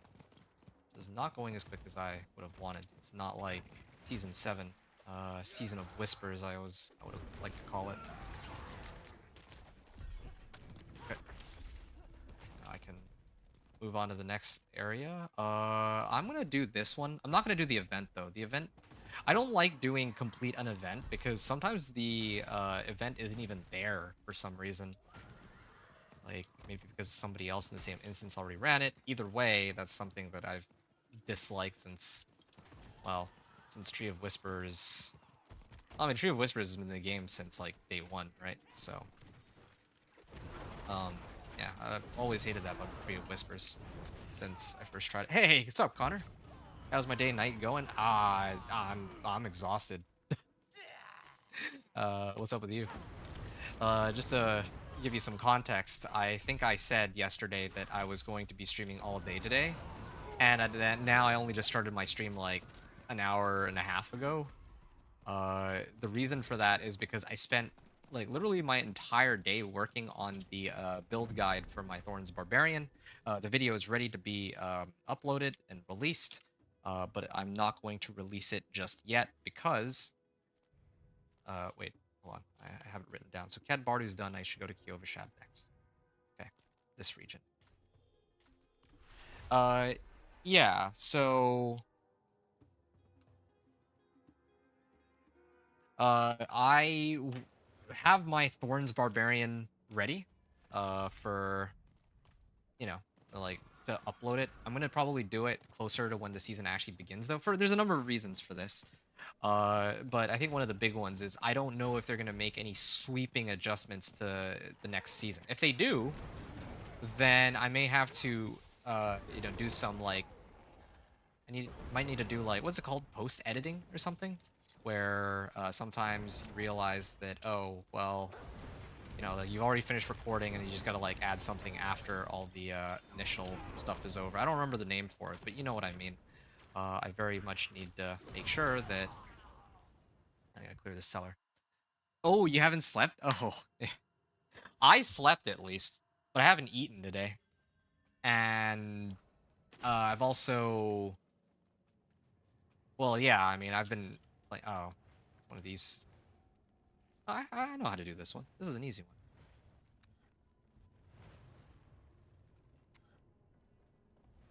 one. One, two, three, four. This is a fun one. 5. 1, 2, 3, 4, 5. Okay, and then one more. 1, 2, 3, 4, 5, 6, 7, 1, 2, 3. Did I mess this up? Oops. 2, 3, 4, 6. 1, 2, 3, 4, 5, 6, 7. All right, air. That should be it. Usually three. It takes 3 tries, and then yeah. Did I get any sigil powder out of that? I know cellars are supposed to give sigil powder too, I think, but I can double check that. Nope, it didn't get any sigil powder. Okay, so cellars are worthless for sigil powder too, it seems. But I did get herbs at least. Anyway, yeah. So I was saying that I actually got sleep last night, but I mean, I haven't really been able to rest all that much, right? I've been nonstop making content since Tuesday. And I mean, I've had to do do other things along the way too. Ooh, combustion. Yes, please. Yeah, that's gonna be a massive boost to my damage too. But yeah, like I'm just not. Well, it's tough. It's really tough. Um, yeah. See, there's no event here. This is a stupid event whisper, and there's like no event. Maybe I should have come here first before I went into the cellar. I actually missed a whisper because of that. There's like not enough. It's called Desolate Highlands. I can understand why, because it's so desolate. Like no monsters here. And the thing is, I'm really lucky I have Subo. If not for Subo, I wouldn't know that there's like no monsters in the area. But here we are. There's actually not enough monsters in this region. Oh, they're finally spawning. Good. Anyway, sorry about that. You've been selling stuff all day on the market? You mean like in real life? Or you're talking about like Diablo? Probably a silly question, but yeah, I have to ask. Yeah, but I've been spending a great deal of time in the last like 48 or 72 hours now, actually, just grinding out. Oh, uh, maybe I could try to do these dungeons too. Anyway, yeah, like in the last 40 or 72 hours, I've just been grinding out like Diablo 4 content, right? If I'm not streaming, I'm basically just working on putting my build guide together. I did that for the companion druid. I've also done that for my I'll do chest plates. I've also done it for my Thorns Barb now, so you know you get the idea. I'm like really going through it right now and trying to, well, yeah, it's a struggle. Let's just put it like that. Yeah, I'm gonna add a socket onto.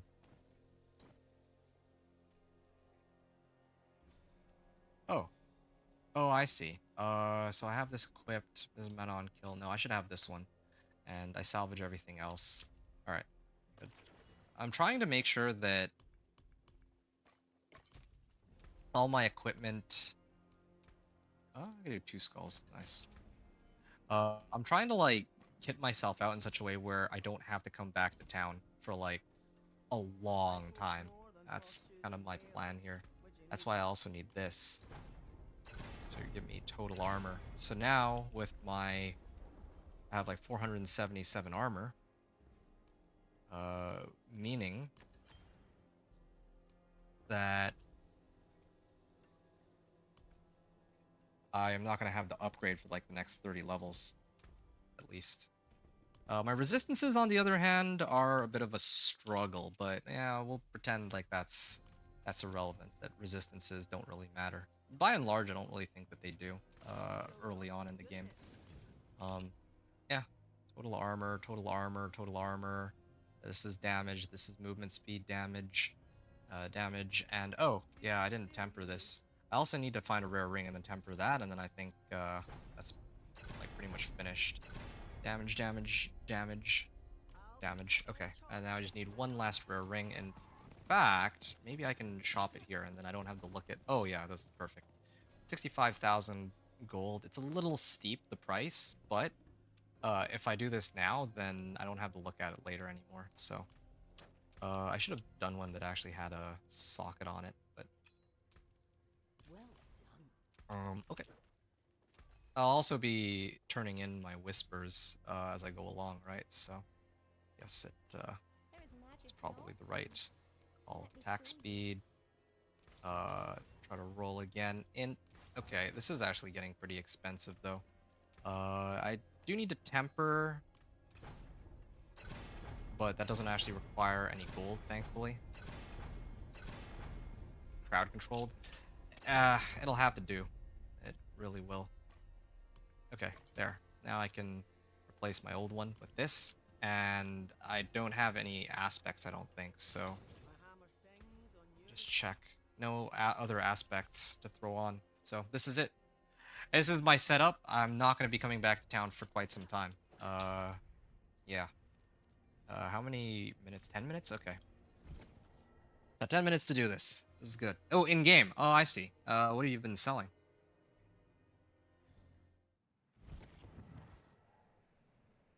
Yeah.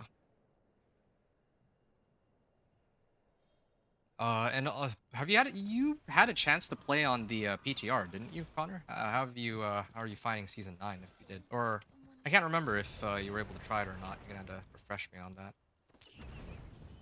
Okay, this is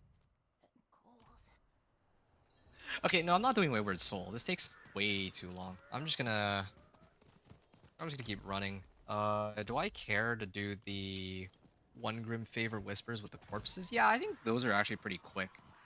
If I can find it along the way, that is. It's to be in this region.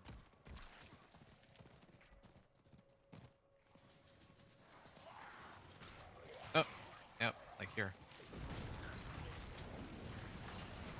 Got them. Oh, Husk got them from a totally valid source. Yeah, probably better I don't know. Yeah, I mean, I know that, I guess, like for me, I see that there's like people who have like tons of Betrayer's Husks. Um, there's probably some people who get them legitimately, but from what I've heard, there's some shenanigans going on with Betrayer's Husk stacks, right? Like people just basically just duping them. Um, so that's interesting. You never play the PTR because I don't want to spoil myself and get burnt out when it finally comes out. Oh, okay, that's fair. Yeah, that's respectable. I think that there were others who were in that boat too. Others I've played with as well that would rather wait for the season to come out, and then when the season actually comes out, then they'll play it. Because otherwise, why, if they play on the PTR, then hold on, skill. Yeah, like otherwise, when they play on the PTR, they realize that, oh yeah, I've already seen everything there is to play in the season, and well, that's not ideal, right? So I understand. I get you. You're oh, okay, I see. That's hmm. Like gold farmers. I mean, I thought that most people just opt to dupe it. I don't know if there's even any need to farm gold, considering that. Like, is there really a need to farm gold? Like, I thought that people can just, dupe it and get like 99 million. Like, I don't know how people do it, but they do it, is my understanding. Like, otherwise, it's like impossible to hit the gold cap, right? Like some people say that, oh yeah, you could just play like a lot. Like, no, even if you spent every waking moment playing this, probably even if you shared your account, I do think that there's like a limit to how much gold you'd actually be able to farm. Also, I'm doing this all wrong. I've been like killing all these monsters along the way, but I should be very specific about hitting whatever the objective is. Yeah. I'm not trying to farm them, considering how cheap they are. It's not much of ask. I'm not sure what you mean there.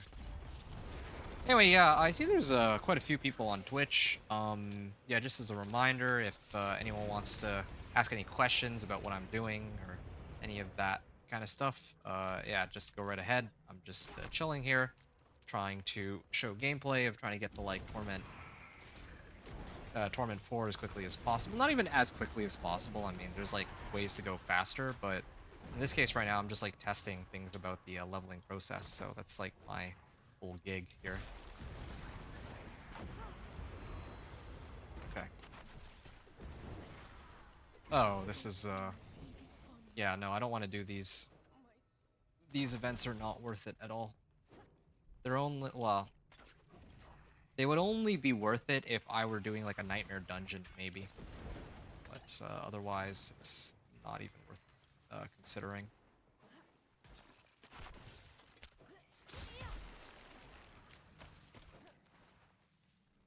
All right. There it is. There's the boss. Just completely bypass everything. This is the part of the reason why Dance of Knives is such a fast build for leveling. It can move super fast and kill everything on the way to wherever it needs to get to, right? So you get like like best of both worlds. You get XP from killing stuff, and you get XP from whatever objectives you're aiming to do, like Helltide, chests, or Nightmare Dungeons. Okay. I don't need to look at these anymore. The only value for gear is to salvage. That's it. So let me just cross off another um, region here. I think I'm starting to get the groove of this. Zarbinzet. Which one's Zarbinzet? Zarbinzet is this one. So I should be headed here next. Okay, good. By the Gur. The Gur, is that a rune?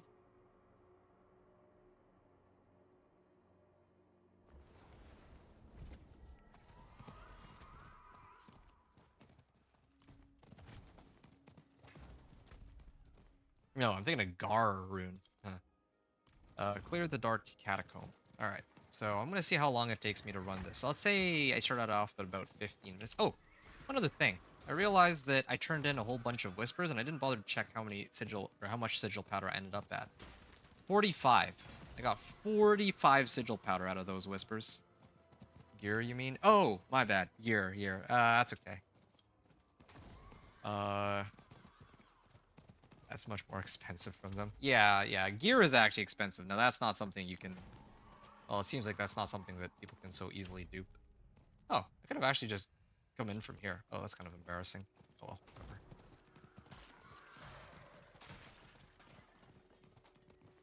Well, now I know for later. Dark Catacomb. So, level sigil powder after turning in 10 Grim Favors. So, I'm now level 25, and my sigil powder count is at 156. So that's like 45 sigil powder. That's looking really good. Or it's getting better and better, it seems. To get a 2 GA. Oh, I gotta purge this cellar.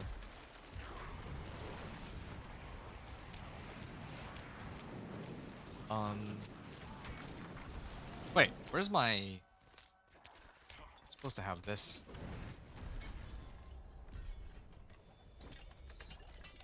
Do I care about all this? I might be able to just ignore gear at this point. You know what? I'm gonna ignore gear. That's what I'm gonna do. I'm just gonna ignore it completely. See how far I can get. Yeah. Alright. Except for maybe weapons. You know what? I'll even ignore weapons. Because I'm like thinking about it, right? Why do I need to pick up gear for? I was like thinking, okay, well I need to salvage, but come to think of it, I'm like spamming whispers anyway. If I'm spamming whispers, then I shouldn't actually need to get materials from anywhere aside from just whispers. In a worst case scenario, I can always run like a nightmare dungeon that has materials on it. So I'm gonna do that. Not sure how you can play Incinerate Sorcerer. I played something similar on Diablo 3 with Wizard. It bored me to tears. Really? Uh, Incinerate Sorcerer is one of my. Well, when the game first launched, Incinerate Sorcerer was one of the builds that I was actually excited to play. There's just something very satisfying about you just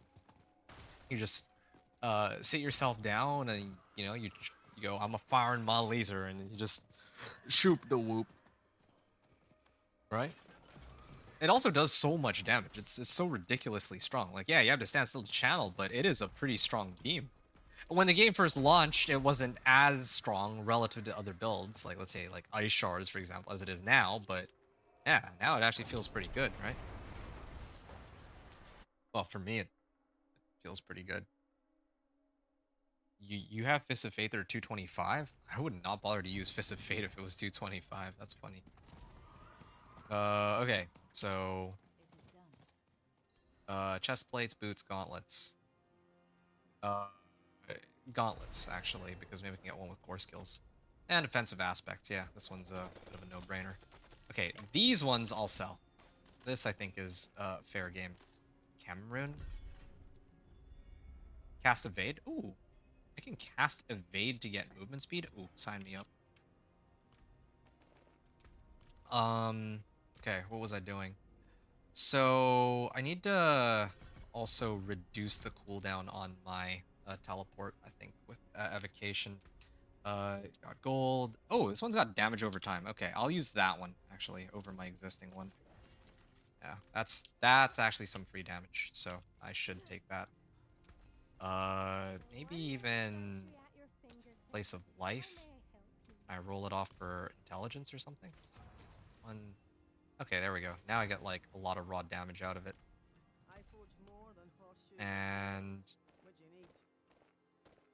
I'm gonna try to temper it for plain damage. Good. And Inner Calm. Okay, there. Yeah, nice and easy. Yeah, this is fine. Okay, salvage everything. But now I gotta figure out how much sigil powder did I get? Okay, so level 26, 186 sigil powder after turning in 10 grim favors. So, every time I turn in whispers, it gives me between like 30 and 40 grim favor, or 30 and 40 sigil powder.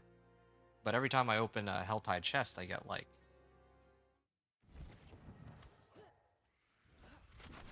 Okay, hold on. What is this? Oh, I gotta slay demons. Okay, I see. I don't know what. Oh, slain villager.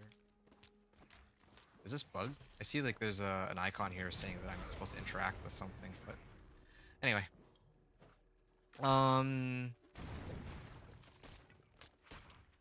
Wow, that's a lot of people who are tuning in. Hey, folks. Yeah, so I'm just playing some Diablo 4 here. This is Season 9 PTR. I'm testing the leveling process, right? A lot of people are already doing... They're trying to focus on figuring out what the end game will look like.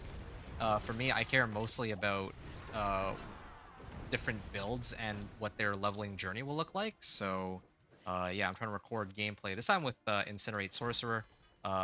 Last night, I finished the Thorns of Barbarian. The next character I play after might be Minion Necro. I'm still in the middle of trying to sort that out, but yeah. And then when the season begins, I'll be repeating the process and playing all different, well, probably all different builds, aside from my Companion Druid. I always play Companion Druid, so just wanted to point that out.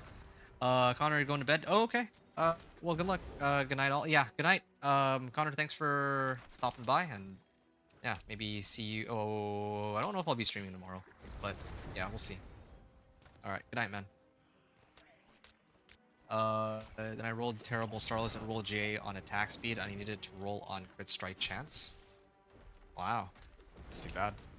They brought Blizzard Sorcerer to Diablo 4. Yeah, same here. That's how lucky I've been with gear in Season 8. It's giving you a hard time, huh? That's too bad, man. Sorry to hear. Only two mythics I've gotten so far is a useless Styriels and a useless Shattered Bow. Yeah, I can understand that struggle to some extent. I remember last season when I played... was it Season 7? Yeah, Season 7. So in Season 7, I did like a whole bunch of bosses, and I found like 3 Teriels, I found like 4 Melted Heart of Selig. Like, I swear like there's different drop odds for the different mythics. But I guess that wouldn't explain why other people were getting like Shroud of False Death on their first try or something like that. So that was always fun to see.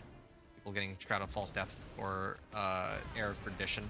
first try, and even all the way until the end of the season, I still could not, for the life of me, get any such items, right? Okay.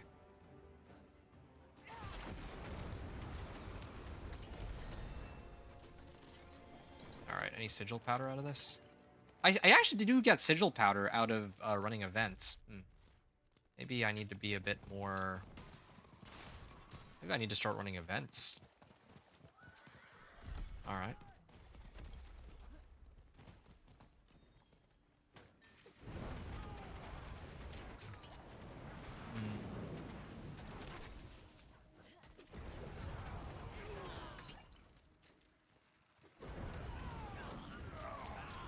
I always love that I can just sit here and spin around to get my damage done. Actually, why am I looking at gear? Why am I picking up gear? Okay, this is... Oh, you know what? I know why. Because sometimes the chests that they come from drop... Oh, wait. Just realize there's a Legion event. I should probably... I might actually go to the Legion event. I think I can still make it. I can run there from here. Yeah, I wanted to do this, I could probably do this dungeon if I wanted to, but I suspect that maybe running Legion event might actually give some good, good rewards. Finishing an event was like 209 sigil powder. Sigil powder from an event. Okay. Let's say the event gave me like sigil powder. Yeah, okay. I may have taken the long way to get to the Legion event, but as long as I make it in, I can probably solo it. I have the damage, I have the AoE. It's not like the Companion Druid early levels where I'm dependent on my wolves being back up and all that. Okay, yeah, maybe I should have just taken the waypoint. Waves of Darkness, well, that's a kind of a... If that event or unevent is still there, maybe I should hit it for rewards. Okay, now that I'm in here, I can actually start writing this down. Level 27, 206 sigil powder. After completing world event. Completing world event. Okay, yeah. Ready. Yeah, need to go and hit the bosses. I can actually get ramping movement speed based off of how much I evade, so I gotta keep spamming evade. Yeah. Everything dies in like 1 or 2 ticks anyway, so. That's good. I have some pretty good movement speed now. So 50% from the rune just by itself, and then I have 18% there. 18% there, and another 11% here, so about 180% movement speed. If I teleport, I get like additional, like I basically cap out at 200%, but yeah, maybe if I upped my amulet a little bit, that would help.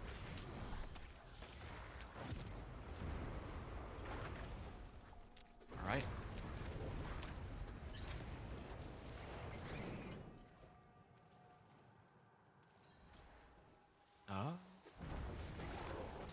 I'm gonna put up my Inferno. That should kill that, or that should kill the Ward of Eyes. So I can keep my speed up. It is a little annoying to have to keep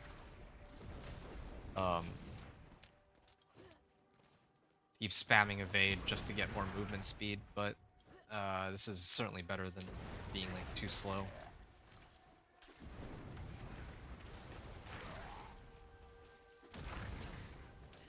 And my teleport is still on cooldown, or still on a pretty long cooldown, it seems. Okay, this time I'll get on my horse. This is where I think better. Yep, back to the horse. David Mustaine, day 3, or D3 Firebird Flameblade Sorcerer was pretty cool and starter gear was easy to get for it. Oh yeah? What is Firebird Flameblade Sorcerer? I don't know what Flame Blades would be. Is it just like Ice Blades, but fire? Or something? Yeah, I'll put up this Serpent. I'll probably be heading to Helltide pretty soon. Maybe just do 1 or 2 chests to see what I get out of it. Yeah, okay. Well, these resistances are doing me a solid.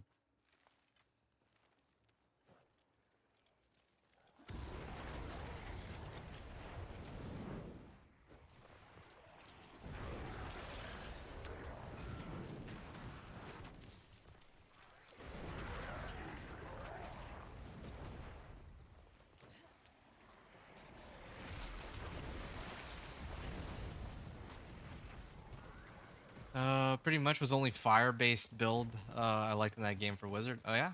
I didn't really play that much of Diablo 3, so I don't know it like super well, right? But I do know that I enjoyed Disintegrate in Diablo 3, and I mean I still enjoy uh Incinerate here. I don't know. I like it. I actually really do like the oh, you stand still and you have to shoot this like this crazy laser beam essentially that does like a lot of damage. So that's just my take on it.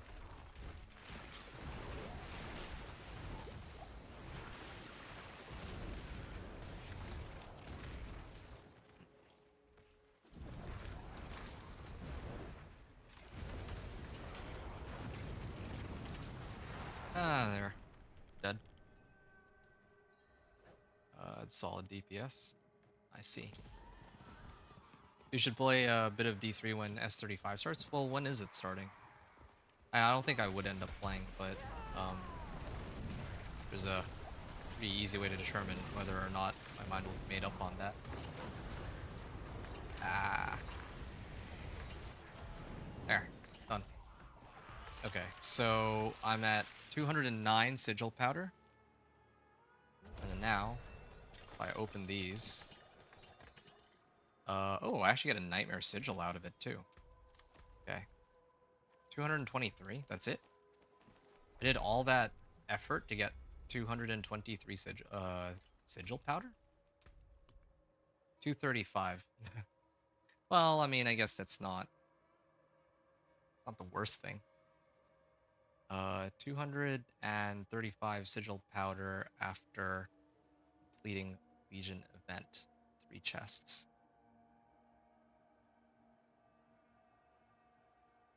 Alright. June 6th? What's June 6th? I see. It's like next Saturday, isn't it? Yeah, I'd have to think about that one, but I don't know how well. It's tempting. I'll be honest, it does sound a bit tempting, but I also have like there's still a lot of things I still want to do in the current season for Diablo 4 though. So I think I'll have to pass. Like I actually do want to see how high I can push my companion druid with this janky build that came to mind. I also have to like level all my glyphs to like 100 or try to and all that stuff. I actually want to do that this season since I actually have a bit more time now. Uh yeah, sorry to say. Tempting though. Like that does sound fun. You only plan on playing it about 3 to 4 weeks. 3 to 4 weeks is it's pretty good. That's a lot of well, yeah, that's a lot of time you're giving it. I think that 3 to 4 weeks is I mean 3 to 4 weeks like that means that by the time you finish Diablo 3 season 35 Diablo 4 will have a lot like released their season, is my understanding, right? Because as far as I know, the season, season 9. Okay, I'm getting out of here. Season 9 is being released on July the 1st. So, yeah, I mean, if you're going to be playing for 3 to 4 weeks, then by the time you finish, Diablo 4's new season will be ready, assuming that you're actually not burnt out and you're willing to play it.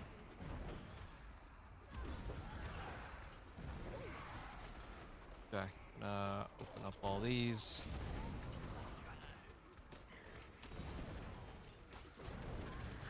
Yeah, why am I even bothering to look at this gear? All this gear is not, it's like not worth it. Yeah, it works out well with timing that way. Yeah, no, that's good. Yeah. I don't know, there's like things about Diablo 3 that I actually think are like really cool systems, right? Like, I feel like the system that Riker, I think we talked about this today. I think it was you and me, right? Like Riker had a system, he put out a video and he was talking about like, oh, well, this is what the end game for Diablo 4 could look like. And like, it actually kind of made me think back to like Diablo 3 because they have some systems in place that are pretty cool. One of the things I miss is that like in Diablo 4, there's like Tree of Whispers exists, but in and like Season Journey exists too. But I think in Diablo 3, if you do the Season Journey, you actually get rewarded with like a set that you can use, right? And then once you get the set, suddenly you're like so much more powerful than you were without it. And I think that's cool. Like I think that getting like these power spikes, making your character feel like that much stronger is, I don't know, I think that that's just pretty awesome. That was you, okay, yeah. That's what I recall, but just had to double check here. What's the it's Slay Hellborn, so I gotta actually trigger the I have to trigger my threat meter. That's just not gonna happen. I didn't budget myself enough time, but that's okay. Like, it takes a while to get the the Hellborn up and going. Nah, the main reason I'm here is because I want to know how much sigil powder I'm getting. If it's still gonna be roughly the same amount as when I was doing it at like level 15 or what. Okay, I'm almost. I also need to get another heart. I want to spawn a Blood Maiden. I want to fight a Blood Maiden, and I want to actually kill it this time rather than failing it, but it might be a bit of a tall order. My weapon is, like, very outdated. I might just hold off on it, actually. I don't need to kill Blood Maiden on this one. Thought it would be nice to kill a Blood Maiden, but yeah, after how poorly the last one went, I'd actually like to be, like, properly, like, well-equipped for it. Okay.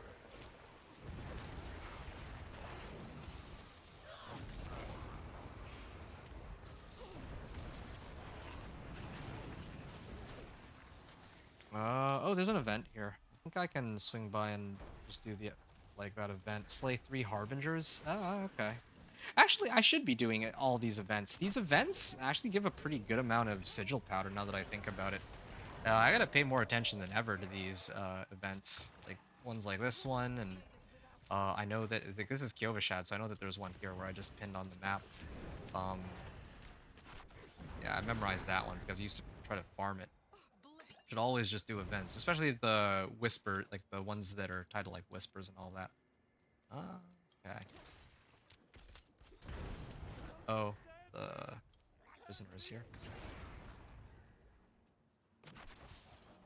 All right. Lots of cinders.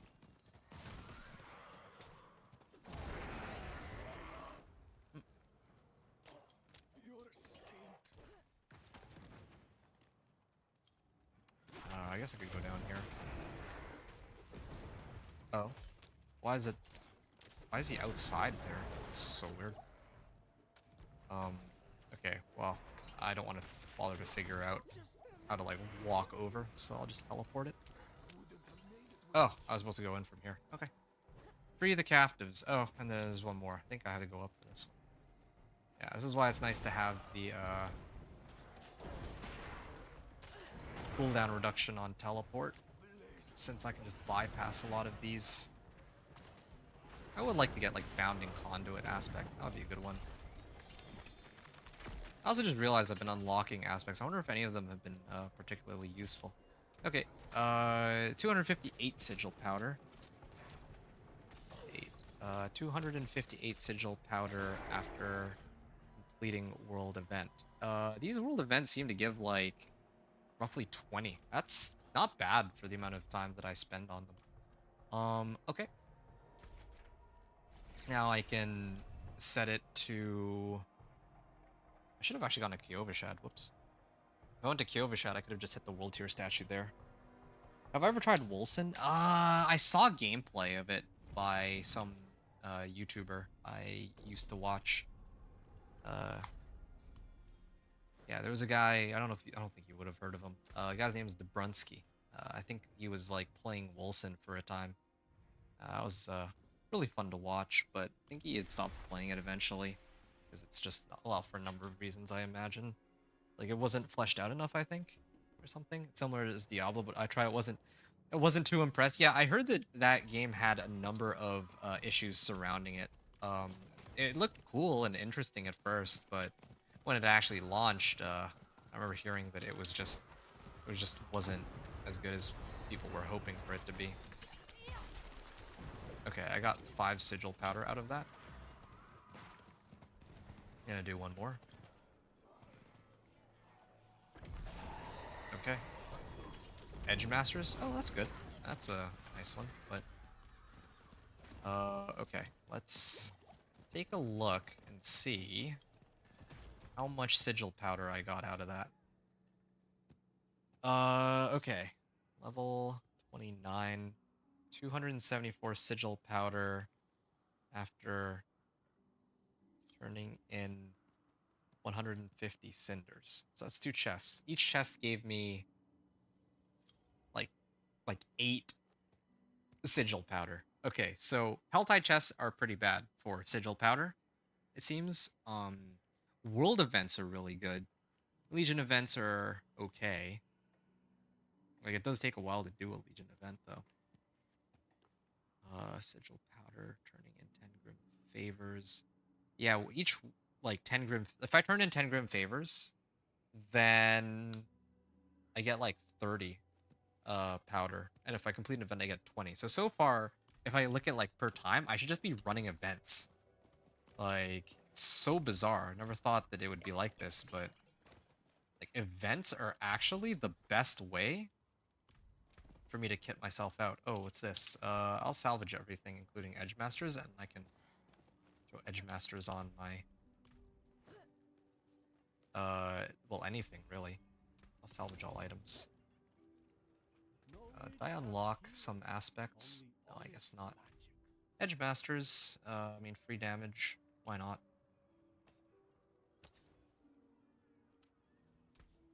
Good. I have enough gold for it, too. I have some obols. And you know what I should do now? Well, nah, I'll craft my sigils a little later. But, okay, it's nice to get a good baseline as to what I can expect. So, I'm gonna ignore the Helltide from here on out. I gotta set it back to normal. And then I gotta... I'm not gonna slay Blood Maiden. I'll do that probably last. Let's go do the next set of Whispers. So, I did Zarbinzet, essentially. Next one is Cool, right? I remember there were some... Here, was it? Wait, what? Did I time out already? I guess I did. Yeah, I guess I timed out just because... I did do, like, a number of activities since I was in Zarbinzet. I did Legion event, then I did Helltide. So... I guess that would make sense. So then, I think the next location then is East Karagar. I'm glad I actually wrote all this down. Ah, there we go. It's ending in 7 minutes, so it's good timing. I'm gonna try to run as many Whispers here as I can. This is also pretty, like, I'm at, like, what, 9 Grim Favors? I am at 9 Grim Favors. Oh, I was actually really close to finishing this. Hold on. I should probably finish that. Oops. Pretty bad. I'm just short, like, 1 Grim Favor. Nah, not heard of them? I see. Just had some cheese rolls. You guys eat those in the USA? Not as far as I know. It's not a particularly common thing. Sounds good. And I would eat one if I had one right here, but no. Generally speaking, I think not. Well, there's an event here. Might as well just hit this event. It should give, like, a lot of sigil powder, right? But I have this, pretty sizable amount of AoE.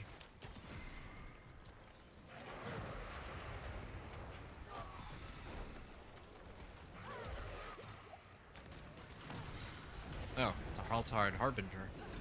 Well, oh, I mean, I guess I can't get credited for killing them here. Oh, that's fine. I need him to spawn quicker. Come on.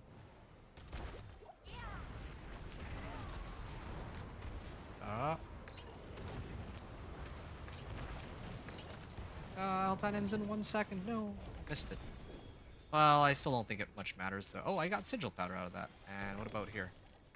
Did I get more sigil powder? Oh, I did. That was like 30 sigil powder. Oh, let me look at that again real quick. 301. Well, 30. 300 sigil powder. After completing a world event, which involved killing a boss. So that was 30 just from that. That was like a really good ratio of like time spent versus how much I gained out of it. Okay, gain 20% movement speed. I'll salvage these. Like I said I would. This I should use though. That's a pretty sizable upgrade. And what about my skill points? Where did those belong now? I don't want to max out teleport. Maybe I get more speed out of that.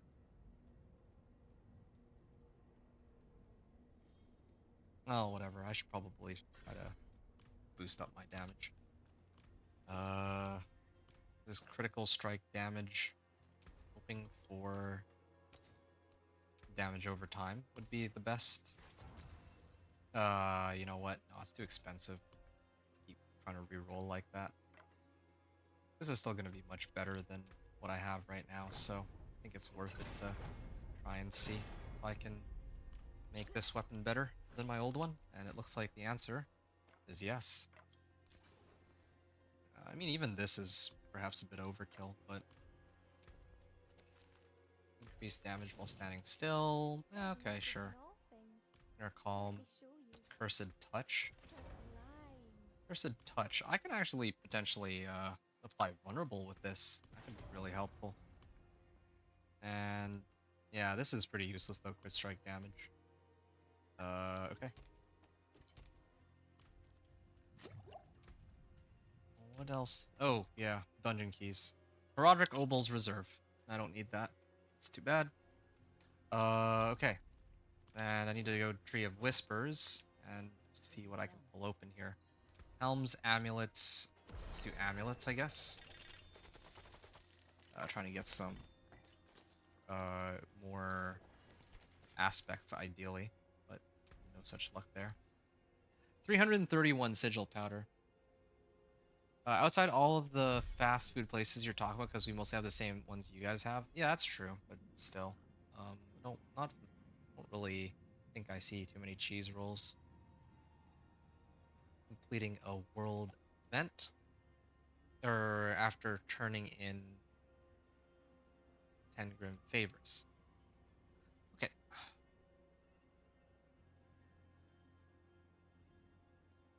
Good. Are these whispers still available? Not for very long. Although, why? What is that? It says the dungeon, the Scar. Is that part of the? Is that part of the new season? I might actually have to go check that out. But I have gathered a good amount of information regarding how I would want to level. Maybe. How much time do I have here? Okay, that's one. I can't. Oh, that's too bad. This wasn't actually a freebie. If I had like even like 3 minutes, I could have done all of them. But this time I can't. And where's the last one? Over here. Is pretty far. Yeah. Okay. Second. I got 34. I can do that.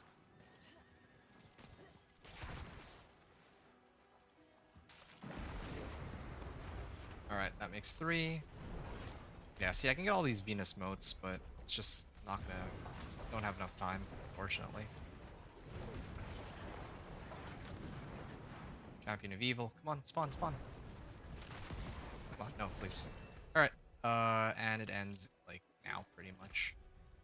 Huh, that's funny. I would have almost made it. I didn't even need, like, an extra minute. I just needed, like... Or I didn't even need, like, 3 minutes. I just needed, like, 1 minute. But, again, like, I would have been able to do it. It's just that I'm busy, like, tracking down my results. So I know, like, where I can get more sigil powder. I guess this information is important, but... still, it does hurt to lose out on that. Didn't even spend any time in Nightmare Dungeons on PTR. Because seeing them on stream didn't really entice me, to say the least. That's fair, I respect that. But, they're definitely not an activity that are meant to be spammed, okay? Like, I know that there's the dungeon escalations. I don't really... I mean, they're whatever. Like, they're not all that crazy. But what I think that... The reason why I think that Nightmare Dungeon now are at least slightly better is because they have... If you have a whole bunch of Nightmare Sigils, at least it's not just, oh, are you going to get more gold? Or, oh, are you going to get... Like, each Nightmare Sigil now has a reward that you could possibly need, right? Like, maybe you need more materials. Okay, well then you can pull open one that has materials. Or maybe you need like gold, right? Then you can hit a Nightmare Dungeon that has gold attached to it. So it's not as bad as before, where, you know, in the past, it's like you're only really running these Nightmare Dungeons for the sake of, for like Obdicite, I guess, and that's it. Now there's a little bit more to it than that. Okay, what is this dungeon? The Scar. I didn't see this before when I was playing my previous character. Either of my previous characters. Jordan Carragher. Okay. What is this? Bayona. I'm ready to aid in the ritual. Good. Activate the Wayfinder.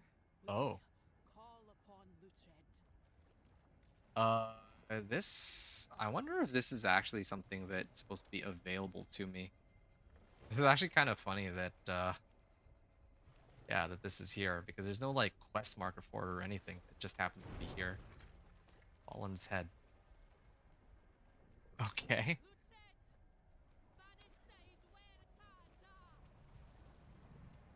I mean, to be fair, though, what would you even need to run Nightmare Dungeons for in the PTR, given what you were trying to test, right?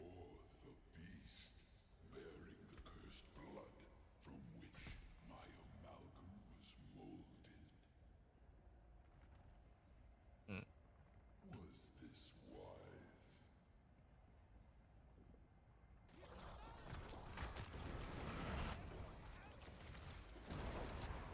Okay.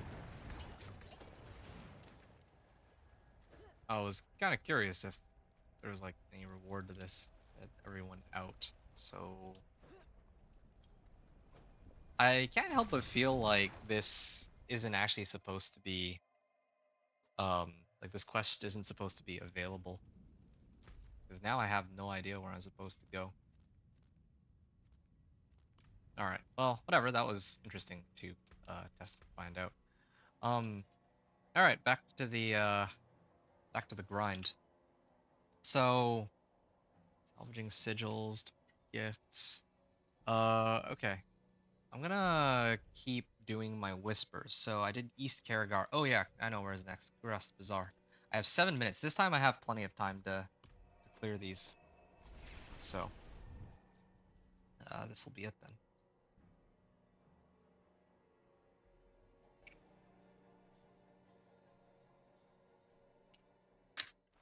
I know one guy playing this game, even after he finished the campaign, he still loved doing the side quests. I can't be able to do side quests to each their own. You know, I'll be honest with you, mate. When I first when I was playing through okay, no. When I was trying to do the renown rewards, right? Uh I was dreading having to do all the side quests because yeah, like once you turn in all the waypoints, do all the strongholds, those are like the no altars of Lilith. Those are kind of like a gimme, right? Like you have to do those no matter what. Then after those, I was oh hey, skilled Baron. I didn't even see this one. Oh, there you go. Now I'm good on gold for the next, well, for a very long time, I hope. Um, so yeah, like I was actually dreading having to do the stupid nightmare or the side quests because I'm like, oh, this seems like a waste of time. And then when I actually started doing the side quests, I realized that a lot of the side quests are actually fun. The side quests are fun because there's actually quite a bit of like lore and well, yeah, mostly it's just lore, right? Like, and I actually kind of enjoy the lore that's like written as part of the side quests. Like some of them are just like whatever, but other ones are like, oh, so this is what happened to characters from past entries in the Diablo series, right? Or um, or maybe there's just like a storyline which is just fun to kind of like figure out like what's actually happening, or you know they like betray you, like you know what's coming, but you kind of have to see what they're doing. Anyway, yeah, the rewards are always pretty terrible, which never made much sense to me. I feel like they should just like up the rewards by 10 times. Like maybe for every side quest you complete, you get like a legendary item, or like it counts as like a couple grim favors or something, you know? Like I think that side quests have gone neglected. I feel like the option to do side quests to get to level 60 should be there. I'll also say that I do know somebody who actually really enjoys the side quest. In fact, they enjoy the side quest so much that they stopped going through the main storyline of the game altogether and are just spamming side quests. Done eating. Have a good stream and great night later. Okay. Good night. Thanks so much again for the raid cam cam. I hope you had a good stream and good night. I'll catch you hopefully tomorrow. Wait, no, maybe on Sunday. I'll be streaming on Sunday. All right. I should do the greater collection of amulets. It's so tempted to do one and two handers, but because uh they're guaranteed to be weapons, right? But um and if one of them is like a legendary, then it has to be an offensive aspect. But on the other hand, there's no guarantee that there'll even be legendaries there. Oh, hey, look, chain lightning. Cool. Trying to see which aspects I get. Which aspects I get is actually sort of important, so I may have to switch out for this one, actually. Also, before I forget, 362 sigil powder. All right, yeah, I think it's official. 362 sigil powder after turning into grim favors.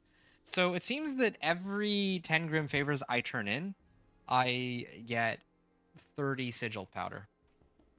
So the fastest way for me to farm sigil powder based off of all of the methods that I have tested so far is by running events in Helltide specifically. Because each event that I turn in at the Helltide seems to give me about 20 cinders by its or sorry, 20 sigil powder by itself. But sometimes there's also a boss on those Helltide events, and that gives me like an additional like 15 sigil powder. So that's good. A few of them are all right. I was quite excited when they brought strongholds into the game too, but now I'm dead bored of them. I think that here, hold on. I'll give my thoughts on strongholds in a second because I actually want to make some more progress here. But damage distant. Okay, now mobility.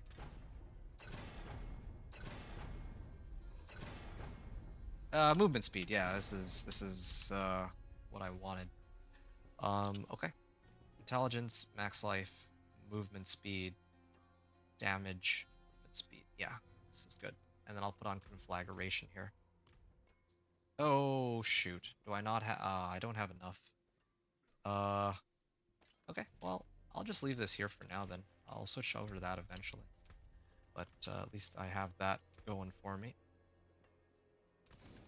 I only have 2 abstruse sigils. Even though I've been opening a lot of these whisper crates too.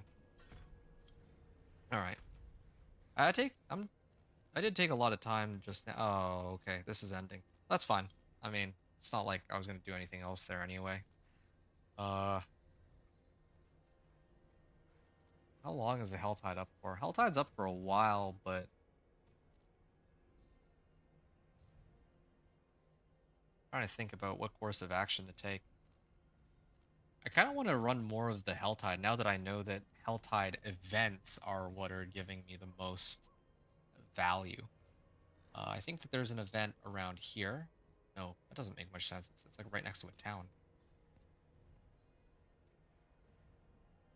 Uh, there's usually like 1 or 2 areas or locations in a region where there's like events, but here, I'll try to find out. I'm gonna take a look real quick and see. Um, Yeah, pretty soon I'm gonna have to do the PvP zone whispers, and then after that I'll start crafting those nightmare sigils. And I'm just hoping for the forgotten knowledge ones. I wonder if like if I start crafting sigils at like a lower level, or if I'm not in torment, I wonder if that impacts what modifiers I can get. Yeah, I'm wondering about that because I remember I got like last time I had like 3 forgotten knowledge ones. It was quite a few, right? But now I'm not so sure. Okay, so this one should give me quite a bit to work with. Uh, yeah, I'm actually taking a lot of damage, but then again, I don't know if it even matters if I die anymore. Since I'm not actually here to farm cinders. Although I guess I should try to hold on to cinders anyway, since if I'm going to be like doing events in rotation mainly, then I will be farming cinders as a byproduct of that, so I should still keep myself alive. Alright. That's enough of that. So yeah, David, a few of them are all right. So strongholds, I actually think that strongholds were a missed opportunity. I thought that strongholds were something else entirely. I thought strongholds were gonna be like a location where maybe there's like, you know, maybe a group of people can capture a stronghold from AI, and then they can just like hold on to it and maybe like gatekeep people unless other people wanted to kind of go in and steal it from them. Then they would have to maybe like fight them or something, right? Like I didn't expect stronghold would just be, oh, you go in and then you do like a bunch of like mini tasks, and then that's, yeah, like I didn't expect it to be the way it was, where you do like the way that they implemented it is, oh, you do a bunch of mini tasks to complete the stronghold, and that's that. And in the past, like strongholds were a pretty legit like leveling method, and even now there's still a good leveling method. But I just feel like there's more potential that is unrealized. That could have been a lot of fun. That could have been like really cool, and that unfortunately just is not how the game is in reality. But whatever. I mean, I'm okay just, you know, taking the game for what it is. I'm not. It's not like the end of the world that they didn't implement strongholds the way I thought, the way I deemed fit, right? Yeah, that's, you know, they have their own vision for how they want the game to be, and that vision might be changing very regularly, but still, it's their game, right? Like, they're the ones who are, you know, running it. At the end of the day, I already paid to play it, and I've gotten, like, you know, I've gotten my money's worth out of this game for sure, so it's whatever for me. Dead bored of them. Still do them during leveling a character. Yeah, I don't like that every character I make, I need to go run the strongholds for them. I think that's silly. It's not... I actually like capstone dungeons, because capstone dungeons were a bit of a challenge up until a certain point, right? At some point, the capstone dungeons became sort of... I think it was like... I think around... By the time Season 3 rolled around, yeah, like the capstone dungeons were still a thing, but they were not, by that point, like power creep had gotten to the point that like capstone dungeons were no longer all that difficult. And also like player knowledge. Like in my case, I actually went and did all the renown rewards, and suddenly the game became like 100 times easier. And well, yeah, now it's for me like an assumption that that we would have these renown rewards right off the bat. So having said that, yeah, like talking about strongholds specifically, I just don't really like how strongholds are right now. I think that because for me, right, like ooh, Amulet of Tenuous Destruction. That's always a fun one. 15, 414 sigil powder. 414 sigil powder after completing 2 world events. Wow, this is kind of nuts. Uh, yeah, okay. I don't really need more damage though, so I don't need to get rid of. Tenuous Destruction requires me to get rid of. Tenuous Destruction requires me to get rid of all my defensive skills, including teleport. So I think I'd rather keep my mobility, even though that means I don't have as much damage. You had to. Yeah, I see that you mentioned something about Warhammer. I'll talk about that after, but just to wrap up what I was like trying to say, right? Like, I feel like I feel like strongholds, like right now in their current state, it's kind of cool that they have a use and that you can run them from like level 50 to 60. But I think for me, the reason I don't like strongholds is because I feel like it's a soft requirement, you know, like you're not locked behind doing strongholds to reach level 60 and to go into torment. But on the other hand, I'm very clearly going to be running all the strongholds from 50 to 60, right? Like on every single character. And I don't think that I don't like that. I feel like it would have been a lot better if, you run strongholds and if I do it the other way around where I do strongholds earlier, I get like so little value out of that compared to if I do them later. I feel like it would be kind of better if they made it so that the amount of XP you get from these um from the stronghold would actually scale with your level, right? Like maybe if like I tried to do a stronghold earlier today, like while I was like testing out a character and I got like 1 level out of it. Why am I only getting 1 level out of something that I have to work tooth and nail in order to clear, right? That just doesn't make very much sense to me. Or not even tooth and nail, but like if I'm gonna get 1 level now, at like level 5 or level 6, then why should I not just like save it all the way from when I am at like level, I don't know, like level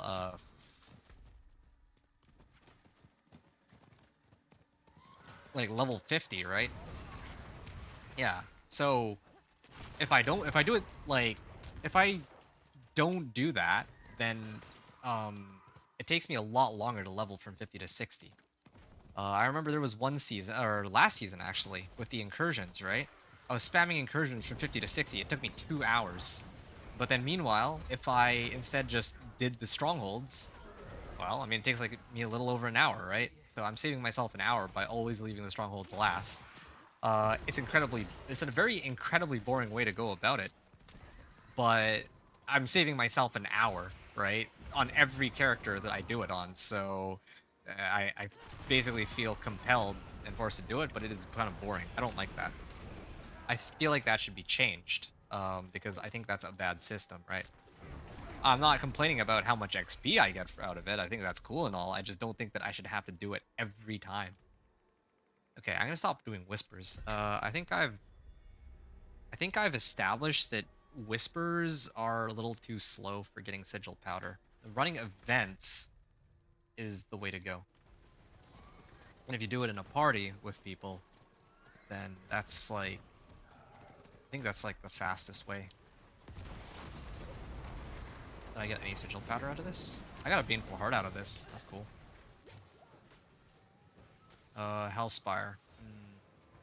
Sure. I feel like Hellspire I can actually survive. Oh no, they actually do hurt. Yeah, a few of them were all. So you said, yeah, Warhammer Online Strongholds are pretty awesome. That was PvP based stuff. I don't know if you ever played that. No, I never played it. But I don't know. I just thought that there would be some more fun, like, I don't know. I just feel like Strongholds had more potential as compared to what they actually are. Or like, what about like a social component, right? I know this sounds ridiculous, but wouldn't it be cool if in a stronghold, if you clear a stronghold, maybe like each day there's like a different activity you need to do, or you know what? Maybe like, okay, here's some ideas. RuneScape has like castle wars, right? I thought strongholds would be kind of like maybe like that, where you have to like go up against other people in order to cap points, and you get points for it, or capture like specific objectives, and then you get like points for that or something, right? That's one thing that came to mind, like because this I'm going off of like based off the name. I didn't know what it was when the game first came out, so I was like thinking it might be something like this, or uh or hypothetically, like one of the things that they could do, what they could do with strongholds, in order to get into a stronghold, you have to do like a series of objectives to conquer the stronghold. But once you do, you can actually converse with all the other people that are also residing in the stronghold. So there's like a really fun social aspect to it. I remember when Diablo 4 first came out, I thought it was going to be like they were marketing it like an open world experience, right? Unlike Diablo 3 and Diablo 2 and like I presume Diablo 1 and other ARPGs. And so that actually kind of got me like excited because I was thinking that, oh yeah, maybe they're gonna, maybe it's gonna be the kind of game where you can actually like, oh shoot, I bugged out there. It could be the kind of game where you're grinding with there's like a social component where you can talk to like other people. And like there'd be like more trading, kind of like World of Warcraft, right? I don't want the game to be exactly like World of Warcraft, but based off of how the game was being marketed, I was expecting something closer to World of Warcraft. But then when the game actually launched, the reality was there was no like, because everything is instanced, uh everyone is just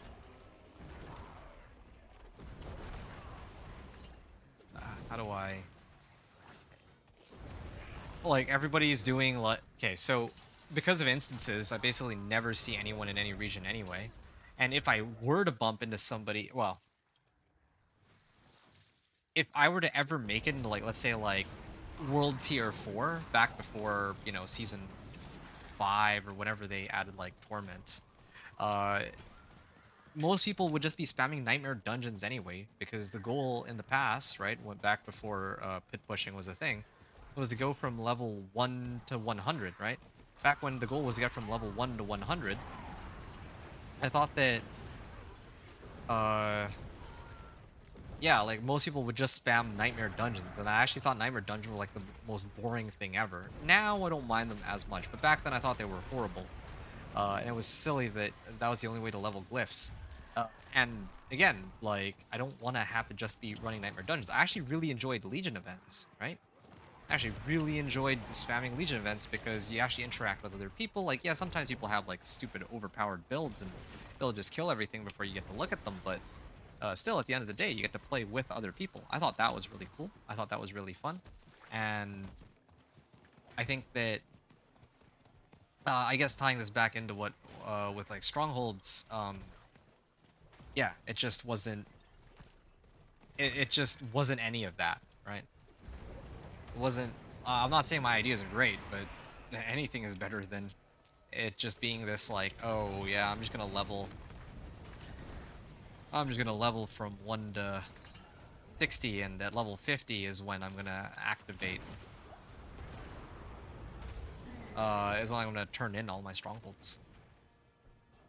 You had to overwhelm the stronghold and capture for the enemy team. Funny you say that. I went from 50 to 60 on my minion Necro this season, not doing the strongholds. I just stuck to Helltide.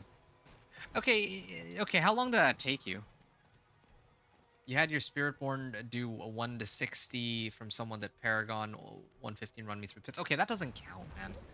I'm talking about obviously like leveling without getting boosted by somebody else, of course. Like otherwise, yeah, the fastest way to level is of course going to just be like you just ask somebody to go get you through pits. But you know, some people really don't want to play with others, so you know I try to respect that too. Shoot, man, why do they gotta make the pathing so difficult? This is where there's supposed to be like another event, but doesn't look like there is. This is one issue with running events.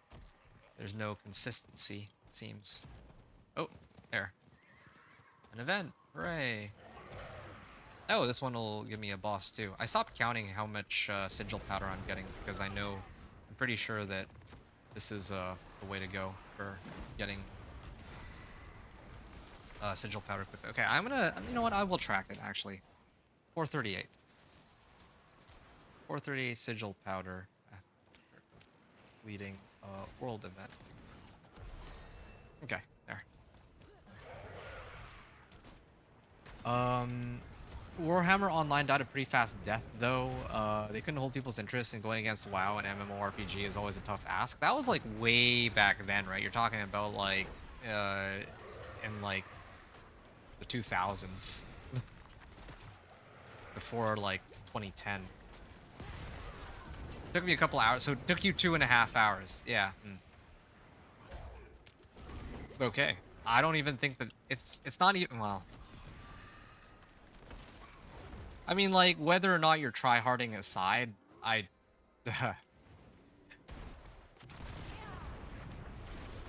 Anytime I do strongholds, it takes me an hour and 10 minutes. Roughly an hour and 10.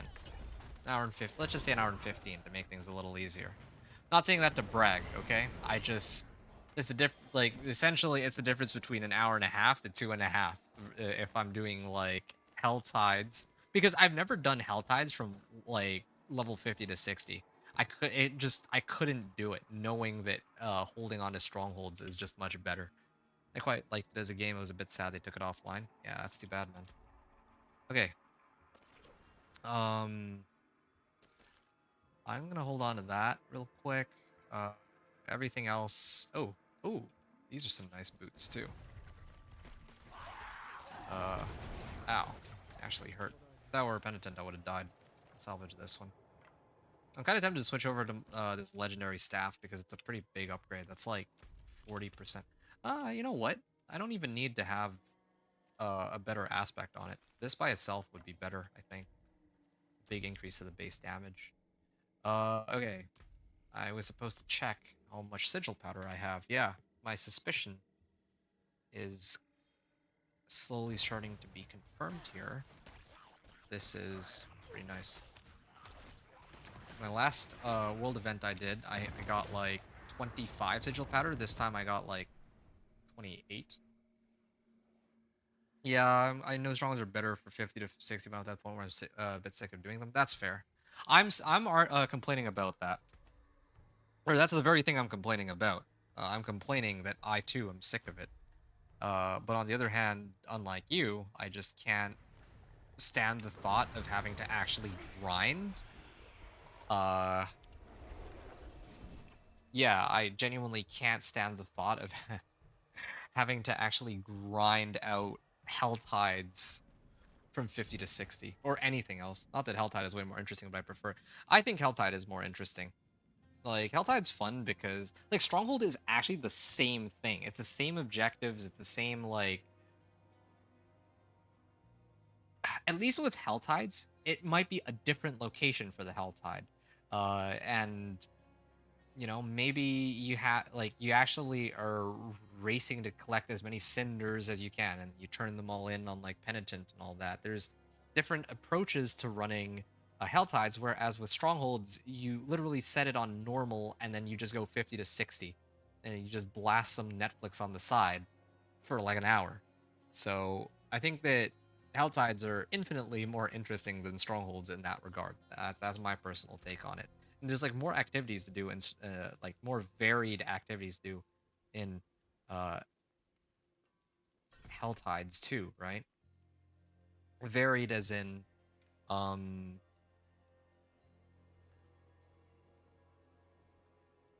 Sorry, my brain is ceasing to work now.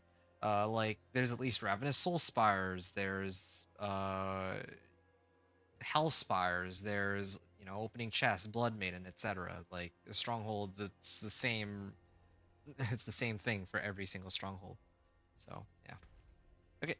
Uh, right. So I'm gonna try to temper this. Oops, messed up. Okay, cool. And salvage pretty much everything, right? What's still got some good in it? Common. I'll even salvage this. Why not? Yeah, fine. Continuous destruction. Neither good nor evil. How may I help you? Maybe I'll hold on to the materials for now. Do I have that many? I don't think I do, right? What? Huh? I'm so confused. Why? Oh, no, it's because I need to put on this one. Okay, now this makes way more sense. Yeah, I don't, like, I feel like it's very difficult for me to get abstruse sigils, but... Blizzard could easily rework strongholds, uh, and make them more interesting if they put their mind to it.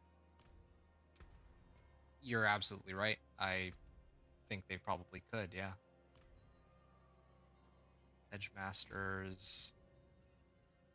See, I'm glad that I unlocked these first because now I don't have to. Oh, okay, that's not happening. Um, yeah, no, I'm kind of glad that like because so far I still have yet to properly unlock it from salvaging one of the other items. So, yeah, this was the right call for sure. Um,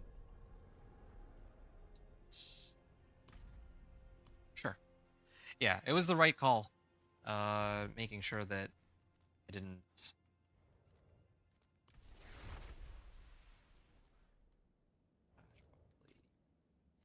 Okay, there we go. Oh, you said BRB, man. I want to catch the end of the sports news. Okay, sounds good. Sounds good. This gives me a chance to. Oh, I just realized too. I haven't really been running any potions, have I, this whole time? Oh, what actually happened to the loot? I used to at least get potions. Like even last season, I was getting potions out of these chests, but now I'm getting like nothing out of these chests.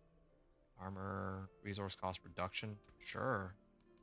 Oh, you know what? I don't. It's like too expensive. I'm not gonna bother with that. Here. Careful with this one.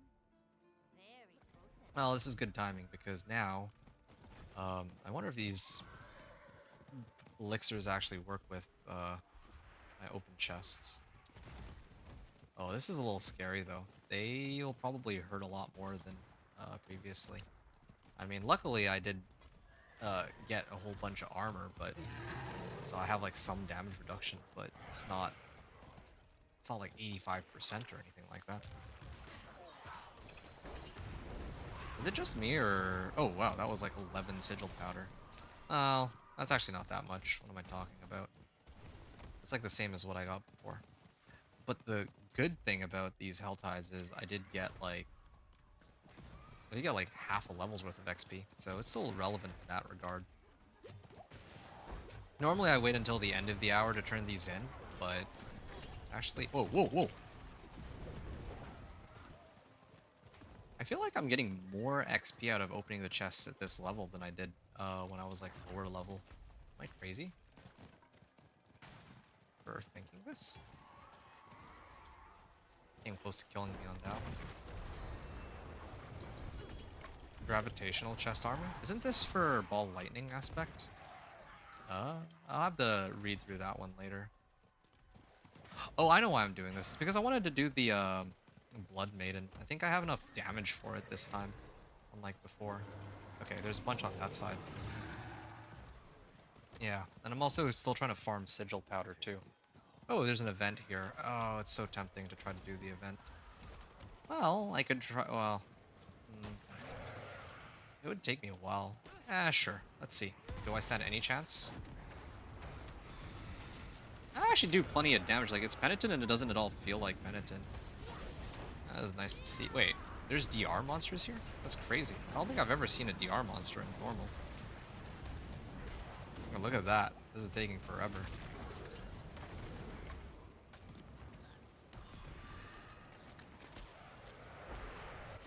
Yeah, in terms of raw efficiency, I would normally just skip doing all this, but I want to actually know if it's remotely worth it at all. Oh, okay. Ow. Yeah, see, this is exactly where DR or anti-DR would come in handy, because then I don't have to, like, kill monsters twice. I just kill the DR and everything else with it. Shoot, man. These guys hurt. Iron chunks. Okay. 485. I have 485 sigil powder right now.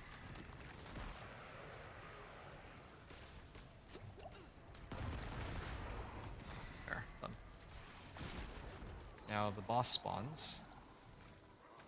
And can I kill him? Let's find out. Dude, did you just take out half my life with that?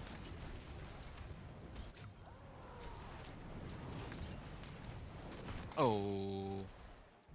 Yeah, these kinds of attacks that I'd normally shrug off in normal feel a lot more dangerous now. Okay. I'm just gonna stay out of the way. I can kill him, I just need some time.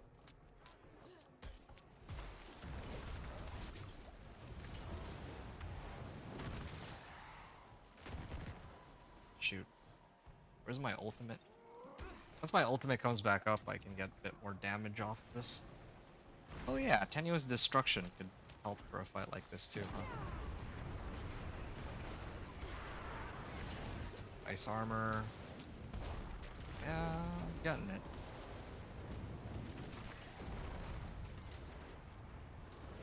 Almost there. Yeah, I'm just gonna stagger him so I do more damage. And so I don't have to deal with them. Sigil powder, 14.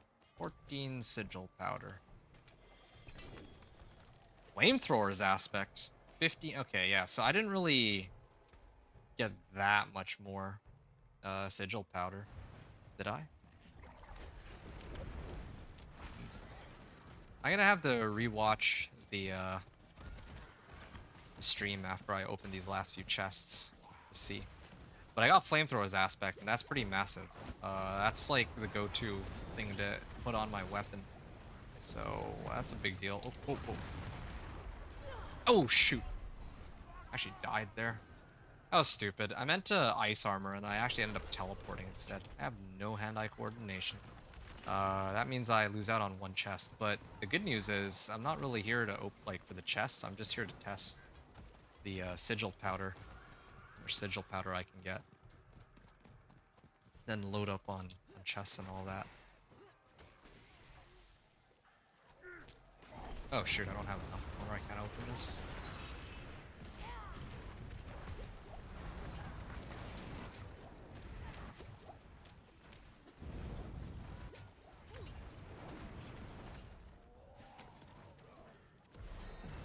Level 36. Well, I'm missing like half a level, but alright.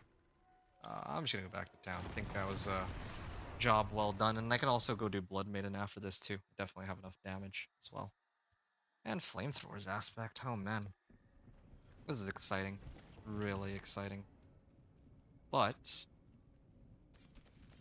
I need to be a little careful here. Ah, mana per second. I might actually have to switch over for that.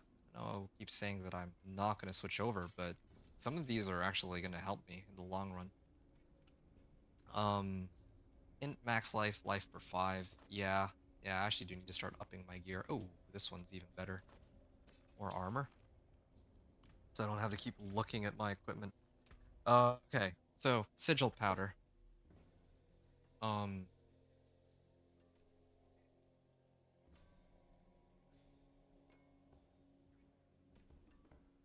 you know what? I'm kind of sick of tracking sigil powder. I think I have my answer. It's like good enough. Just gonna focus on playing for now. And I've actually turned in all my sigil powders, so... Well, there's one more thing I'm gonna do, and that's the clear Blood Maiden. Let me set the difficulty to normal. And then... sort out my gear real quick. Well, See some steel you need? yeah, let me sort out my gear really quickly.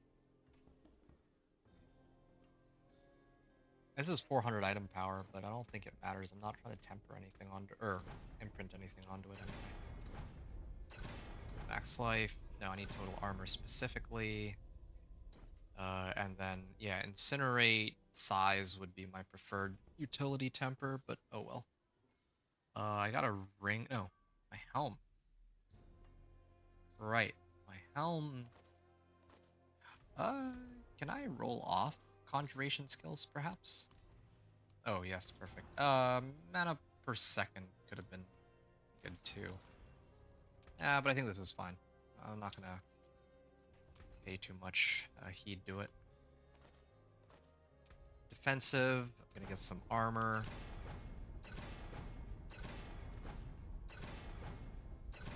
Come on. Fine, whatever. No extra armor. Poor old me. Well, there is a chance that maybe this one rolls total armor. Okay. Wait, but then I think I just messed this up, didn't I? I bet that bug is still on the PTR where I can't roll this off. Ah, yes, of course. I bricked this helm. Stupid. Greetings. Oh, whatever. Renegade mine. That just leaves the flamethrowers loop. Now, I'm eventually going to need to salvage this, but until that day comes, I should just run this. I don't have enough materials, I don't think, to temper it onto my staff, or else that would be the place to do it. Yeah. Damage to crowd-controlled enemies. Okay, this one's going to go. This one's good. I'll temper onto this. Oh, better. And I could do resource cost reduction at this point. Okay, there we go. RCR. Done. I'll keep my So now my armor is in a pretty good spot. Where's my 8? There. Armor's in a pretty good spot. My resistances are, well, I mean, they are what they are. And I think I could probably go skulls now, right? Oh, yeah. Oh, wonderful. Skull, skull, and skull. Alright. Yeah. Maxed out armor, so I don't have to look at that stat anymore. Or I don't have to... For the next few levels, I won't have to really pay as much attention to my life, I don't think. As for my 2 remaining points, well, I think I'm going to start getting potent warding. To try to get, like, more resistance to all elements. Again, just keeping myself alive so that if I'm doing Helltide, I don't suffer some unfortunate fate. Okay. I just realized I have 8 Baneful Hearts, but I guess, I mean, I might need... Never mind, I just realized that even if I stack Exquisite Bloods, or I stack Baneful Hearts so that I can get like Exquisite Bloods later in Torment, well, it's not like I really need anything from Lord Zier, as far as I know. Yeah. Oh, this is nice. Ooh, this is good. Very good. I could just do the helicopter. Wasn't there... Oh, I never actually bothered to max this one out. Okay, well that makes things a little easier for me. I definitely want potent warding later, but I think this one will make it a little easier for me to not have to pay attention to my mana. And especially when I'm going up against the bosses.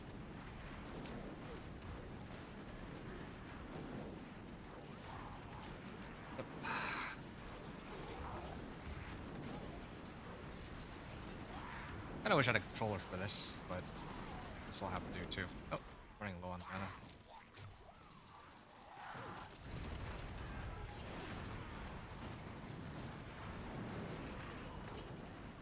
got resource cost reduction on one of my... Actually, why don't I have resource cost reduction? I only tempered damage, but I didn't bother to do resource cost reduction. Seems kind of silly. Oh. I didn't even notice the boss had spawned. Don't want to die to that. Might as well pick up some cinders while I wait for her to come back down. Oh, shoot. Yeah, she's taking less damage. Oh. Dude, I have no way to dodge that. If I had like invulnerability. Like, that's how I died in hardcore, like way back when.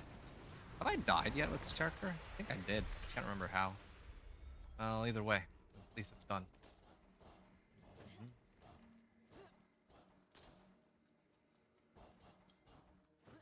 Alright. Oh.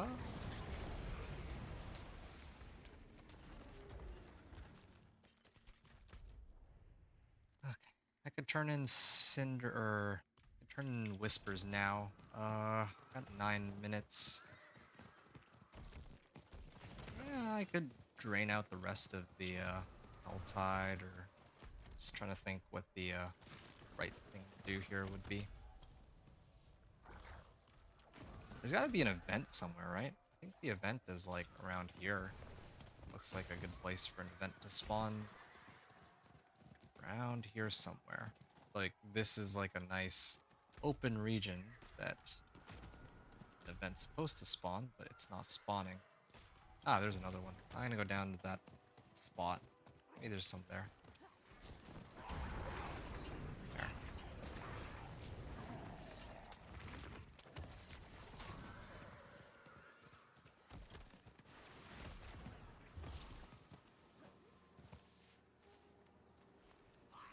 Alright. I won't even let me teleport down.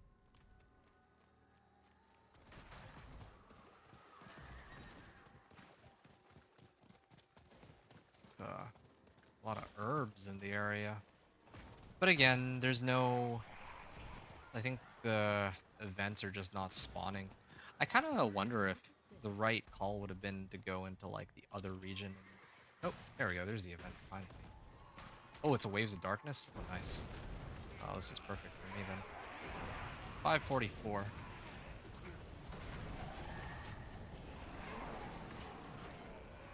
I gotta write that down real quick. 544. 36. Level 36 and 544. Sigil powder. Gotta do the good old helicopter. It's just too bad I don't have enough damage to kill them in one tick. Well, some of them, I mean. Like, why is this one taking so long to die? It's just a regular monster. Yeah, see? Everything else is dying so much faster. Yeah. If this were one of those, like, nightmare dungeons that, that was, like, that had Forgotten Wisdom, it would be kind of nuts.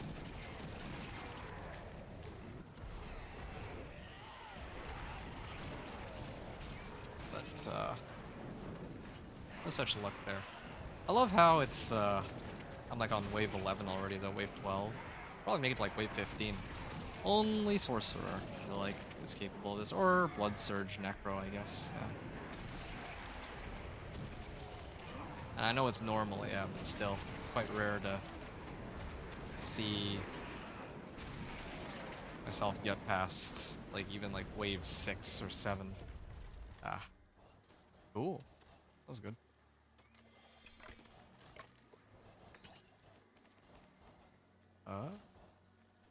Okay, how much sigil powder was that? 559. Okay.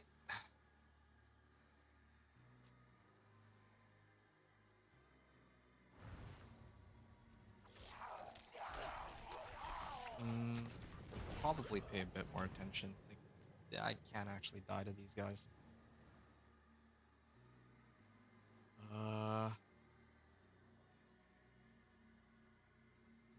559. I had like...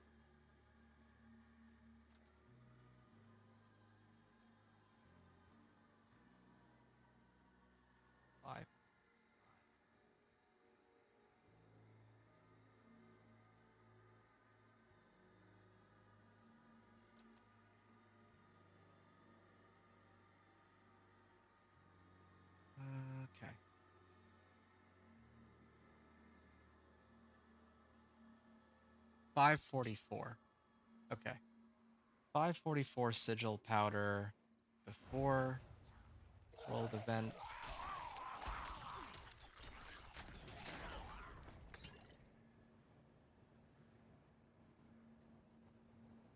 Okay, now I'm at 559. That's good. All right. Is it time for me to do? Oh, the game freeze on me? Is my stream still up? Nope, it's still good. That's a lot of cinders that I'm losing out on though, but at least I didn't die, I guess. At least. Okay.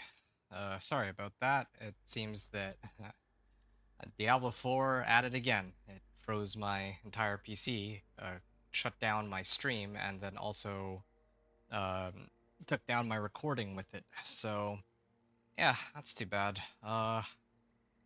Well, aside from the fact that it took me like took me like 10 minutes to get back online, I did lose out on like 150 cinders and a little bit of time. That could have been like another level or so, but either way, that's just how it is. So, I think it's about time. Oh, maybe I actually should switch over to this. Although I'd rather have one that has like armor stat on it. It's about time for me to actually start trying to craft some nightmare sigils and hope that I get the ones that I'm looking for. There we go. Fingers crossed. I need forgotten wisdom across the board. Will I get it? Nope, nope, nope, nope. Protection shrines. Nope, nope. Nope, nope. And yeah. What I could do is, well, except for these ones, maybe I can get like some good equipment out of them later. Product materials, equipment. Okay, but if I salvage these, I try again. Ugh. Welcome back. Hey, thanks, David. Actually, you know, I'll find more of these. I'm gonna do it. I'm just gonna salvage them all and I'll try. Oh, I can make two. Come on. Protection shrines. These are useless.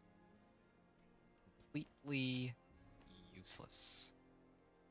Well, I guess this is gonna be one of those days where I'm only gonna be able to. Oh, hold on. Collection of one-handed weapons. Yeah, sure. The more aspects, the merrier. We got overwhelming currents. Well, I don't really need that. Ah, there we go. There's some nightmare sigils there. And I finally got some more abstruse sigils out of this too. Alright. If I throw this on, I can replace... I can throw conflagration on it. Finally.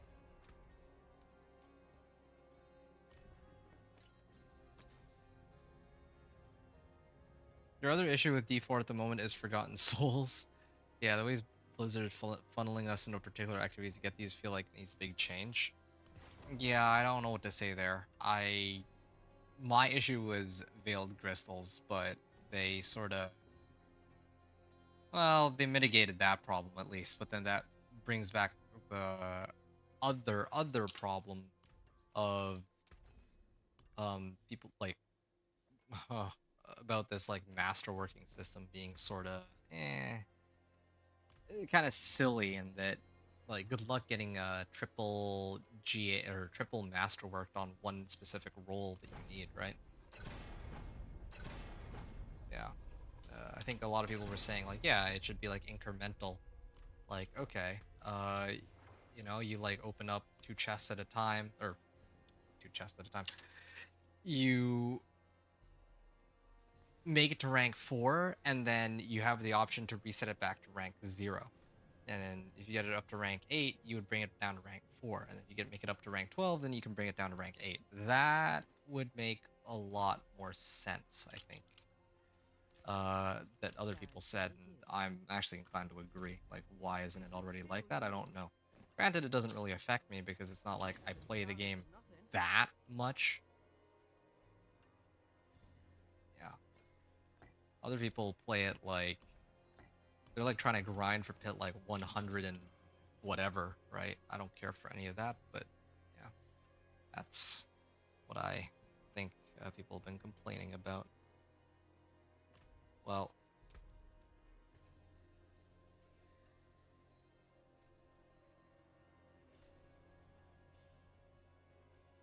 now I can start trying to go for this. I have more armor now. I'm capped out, but getting there. Speaking of which, maybe this is one of the reasons why.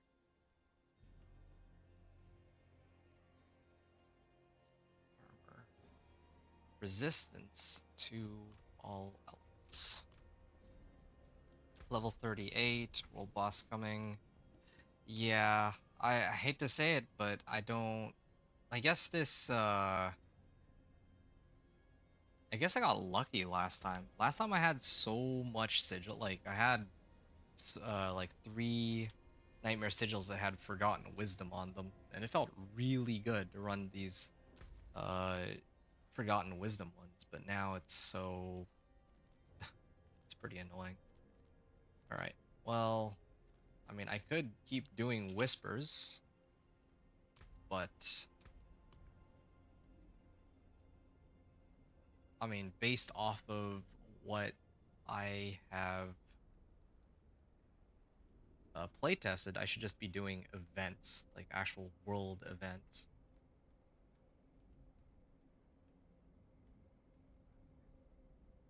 You should do like what they did on WoW as a reward for regularly logging. They give you a box of goodies. They could do this on D4 and have crafting mats in them. Sure. I'm not opposed to the idea. Nothing inherently wrong with it that I see. Ugh. All right, fine. Helltide. I'm gonna go do the Helltide. That's what I'm gonna do. I mean, there's nowhere else for me to really go. Eventually, I'm gonna want to do the PvP zones, but I thought that there would be this. I thought I discovered like a really cool way to level. I mean, it's still a really cool way to level. Like if I were to get some nightmare dungeons that had the forgotten knowledge, it would be very helpful. But of course, oh yeah, here we go. There's an event over there. I should go and hit it. Too bad it's not Waves of Darkness.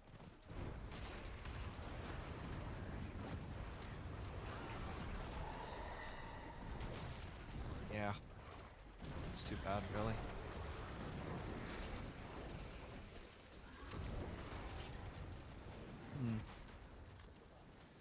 I don't know how much longer I'll be going for. Originally, I was gonna play until I made it all the way to Torment 1.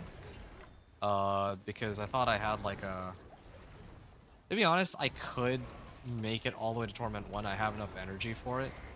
But I'm a little bummed out that I couldn't even get one Forgotten Wisdom Nightmare Sigil. My entire run was contingent on farming Nightmare Sigil to open up like 1 or 2 of those Forgotten Wisdom sigils, but I simply didn't get it. And so I'm a little... It is done. I'm not happy with that outcome. And to be honest, I kind of want to take a break away from playing because that was very discouraging, let's just say.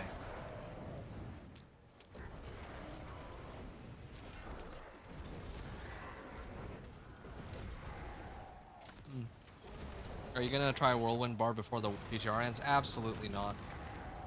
Nah, I'm reserving that for when the season actually begins because Whirlwind Barb is the build I want to play when Season 8 actually begins. Yeah, yeah. At least with Whirlwind Barb, I can actually kill bosses, like in case people actually need me to help them gear up and all that. Yeah, I got like 19 sigil powder out of that. No, 15. That was only 15 sigil powder.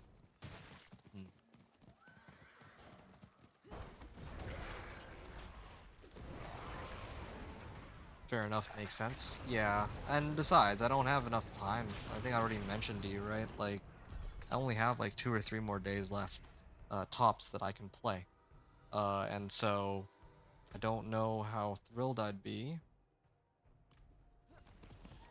to like do like a second barbarian build. I usually like to do one of every class. I mean, you would know this, right? But yeah, I usually like to do one of every class. And just, I don't know, it just makes sense to me to do one of every class, right? Like I don't want to do like light or chain lightning sorcerer and then hydra sorcerer and then meteor sorcerer. I'm not the sorcerer guy, right? Like I'm not even really the companion druid guy. Like yeah, that's like my favorite build and everything, but it's not like I'm like you know, there's some people who like macro boy is like the necro guy, right? Like that's what he sort of is known for. But me, I'm just trying a little bit of everything, and I think that there's people who come onto my channel and they see, hey, yeah, this guy uh is doing a build for sorcerer and then one for spiritborn, then maybe they, you know, gonna go in and check those out in rotation. I don't know. Yeah. World boss in 23. I don't even know if I care. Like, I could go and try to take on the world boss, but it takes like forever, and I don't know if there's anyone else. I am simply a commodity. If there's no one else, then it's just gonna take forever.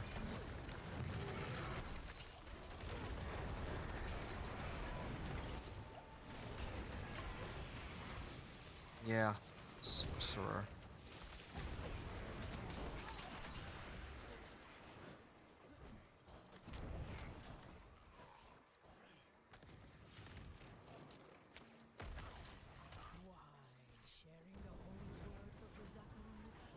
Well, at least I got flamethrowers aspect. I think I have the majority of the aspects I need. I'm like missing one or two, but yeah, I already have what I'm looking for just off the bat. Alright.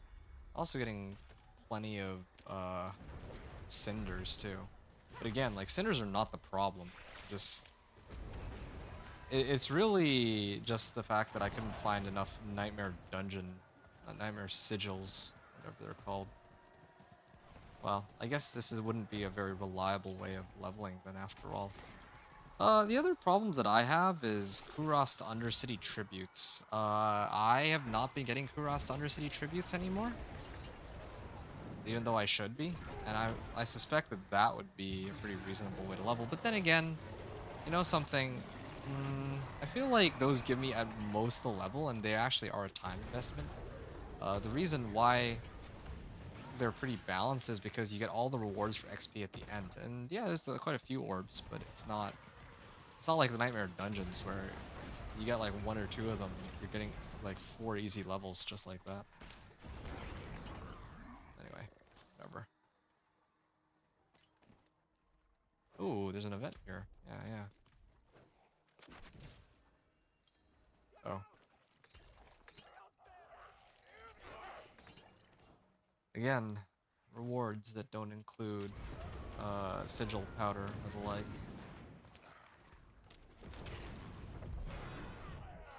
Oh, all gives way to their champion.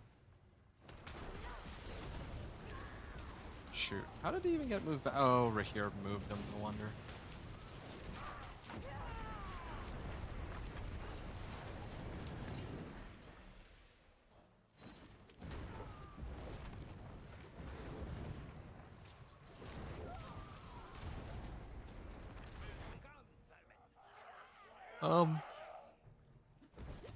I feel like I should elaborate just a little bit more, David. Earlier I was saying like, oh yeah, one of each build and all that. One of the things one of the reasons why I do it like that is because, like you can't see this, but in my analytics, right, like every time I release a video, I have analytics for it. So I can see, for example, what the most popular searches were that people did to find my video. And typically speaking, right, I would have thought that the reason, like, how people find my video would be like, oh, Diablo 4 companion druid build, or companion druid guide, let's say, right? Well, people usually look for is like Diablo 4 sorcerer build. or like Diablo 4 Season 8 Sorcerer or something like that. And they don't even bother to really look at the, like, that's for the top searches, right? They typically speaking don't mention anything about what build. They just look up the class, which is bizarre. That's what YouTube analytics tells me, and I don't know how accurate that is, but like that doesn't sound right to me. But apparently, that's how it is. So with that in mind, I'm like thinking, well, if everyone is just looking for like a sorcerer or barbarian build or like this or that, then yeah, I should just make one of everything. And then that's how I cater to like the largest audience possible. What about DOK? That's a good question. Let me check DOK and then I'll let you know in a second. Helltide Harbinger. Harbinger. It's Harbinger. Calling it Harbinger, but it's Harbinger.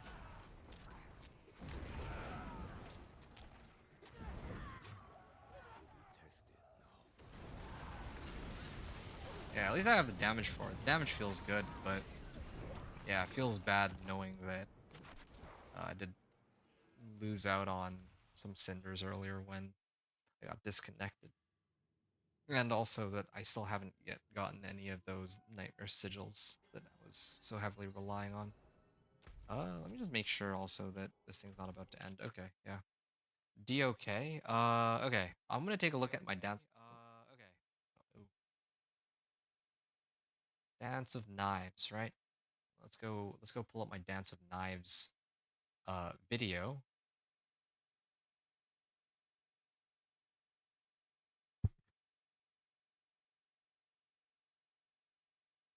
Dance of Knives Rogue Season 8 build.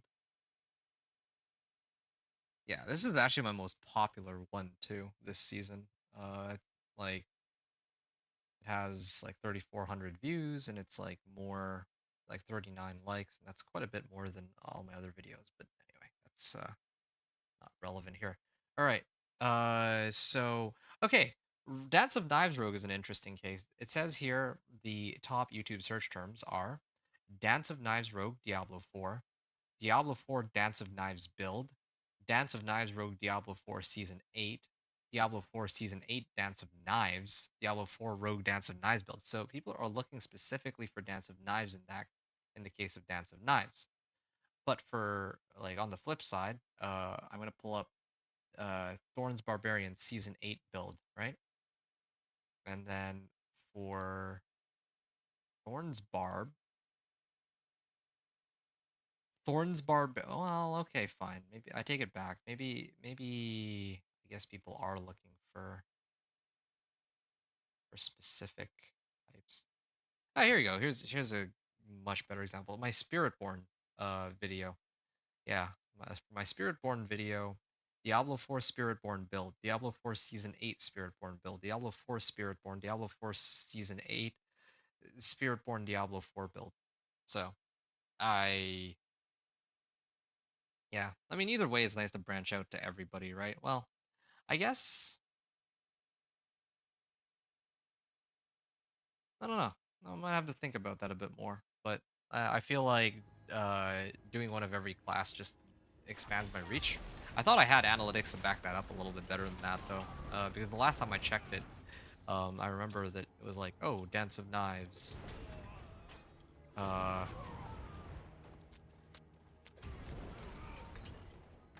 yeah, like the last time I checked, it wasn't like people were looking up, I don't know, like the companion druid. They were looking for druid specifically. Actually, you know what? That might be a good example.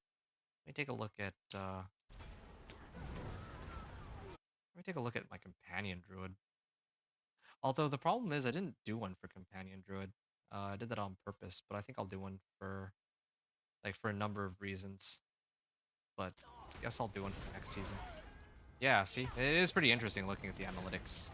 But I think that, like, I was gonna tell you, or I was gonna show you that, like, point out very clearly that, hey, yeah, these builds are not, like, people are looking for uh, they're looking for sorcerer specifically, or sorcerer content or something. I don't know, but yeah, but no. I mean, based off the numbers, like people are looking for Dance of Knives specifically. People are looking for Ice Shards specifically. People are, but for Spiritborn, it was not. That was not the case. Mine was just Poison Spiritborn, and not many people are looking for Poison Spiritborn. Well, no one's looking for Poison Spiritborn, even though it's in the title. That's the funny thing. My Spiritborn build guide or build overview, whatever you want to call it, uh, is labeled as Poison Spiritborn, and yet no one searched for Poison Spiritborn. Everyone looked for Diablo 4 Spiritborn build. Maybe that's where it came from. Maybe it's some like sort of availability bias. I can't talk tonight. Availability bias. I'm not sure, but either way, yeah, who knows? Maybe next season I'll think more about that. I'm actually getting a fair bit of sigil powder here. I may have to try to run some Nightmare Dungeons and test that. I realize I haven't tested that. I at least see that my level doesn't really seem to impact how much sigil powder I get through the various activities.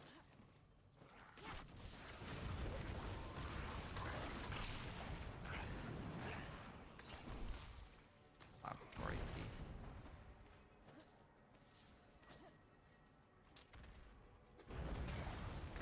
Ooh, Sword of a Cursed Touch. I like that they have it auto ID'd now. That's good. That's actually a pretty good change, I think. It's a W, but it's like not written anywhere. I wonder why that is. If it's a bug or if they intentionally added that in, because this is pretty good. So I know what I'm getting in on.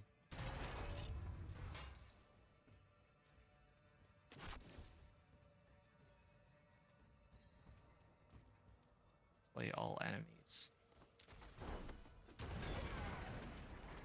Yeah. This is one reason why I like Incinerate too. It's got unquestionable AoE and it pierces through everything, unlike Chain Lightning. Yep. So we'll see what happens next season, because I'm like prepping all the. Oh shoot! I have to go to town to salvage everything here real.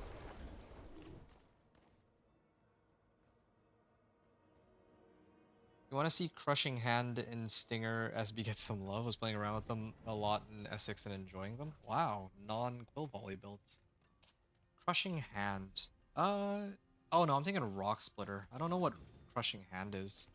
See, that's the thing with Spiritborn. I don't really know their skills very well at all because, well, I look at Spiritborn as a class. I don't look at it as individual builds. Rogue, even Rogue, I look at it as individual builds, but like Spiritborn, I just can't. Just feels like such a foreign class to me. I'll salvage it. Why is this 392 item pack? Never mind. Oh, hey, I just realized it actually kept the setting this time for advanced tooltip. Oh.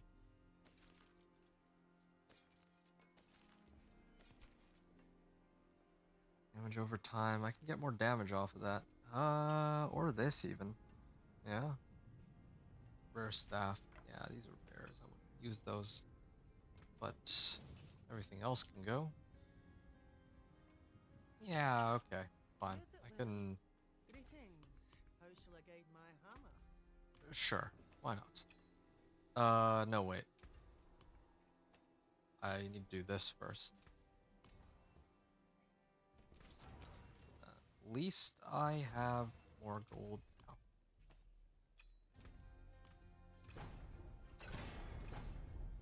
Oh, cool. Plain damage right off the bat. Resource generation. That doesn't matter. This is... sure. Resource generation. I can keep that. Okay. I can throw on Edge Masters on this now. At your fingertips. How may I help you?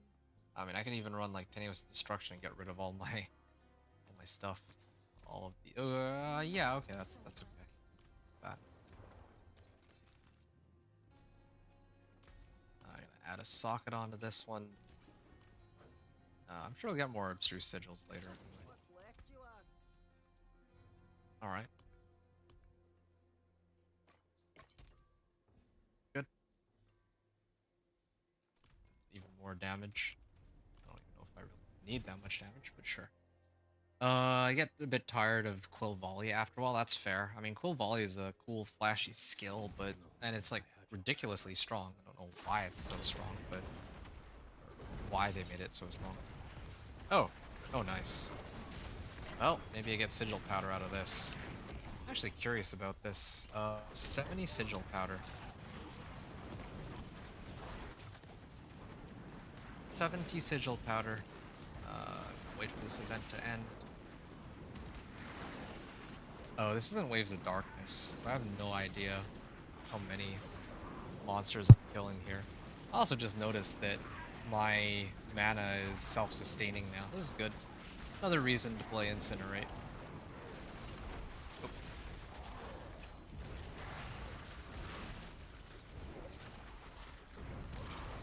Wait, what happened to... Oh, okay, there.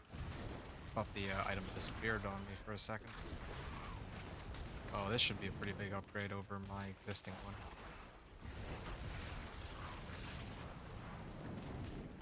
Yeah, that is a pretty big upgrade, I must admit. Probably throw on flamethrowers, but then again, I don't think I have enough Forgotten Souls. Do I have enough Forgotten Souls? Not Forgotten Soul, I meant Baleful Fragments, and that I do have. Okay. And now I have 70 Sigil Powder? I feel like that wasn't even that much more. But I do notice that I get a lot of Sigil Powder from killing these elites. I wonder if I run a Nightmare Dungeon, like some random one, if I can get like more Sigil Powder that way instead. Enemy horde incoming. Is that the end of it?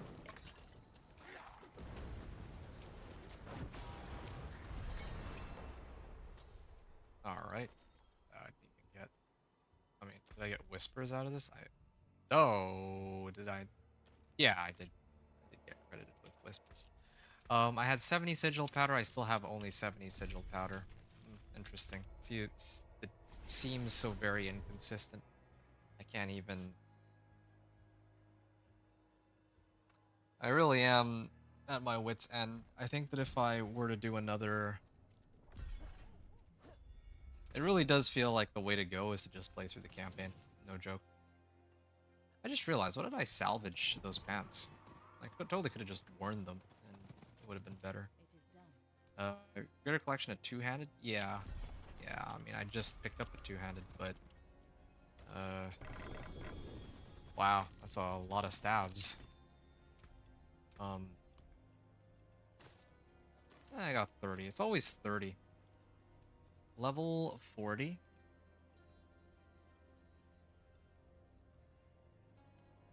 I had 70 sigil powder. 40. 100 sigil powder after opening or after turning in 10 grim favors. Okay. Baleful fragments. I could have sworn that I had a few of those, but darn.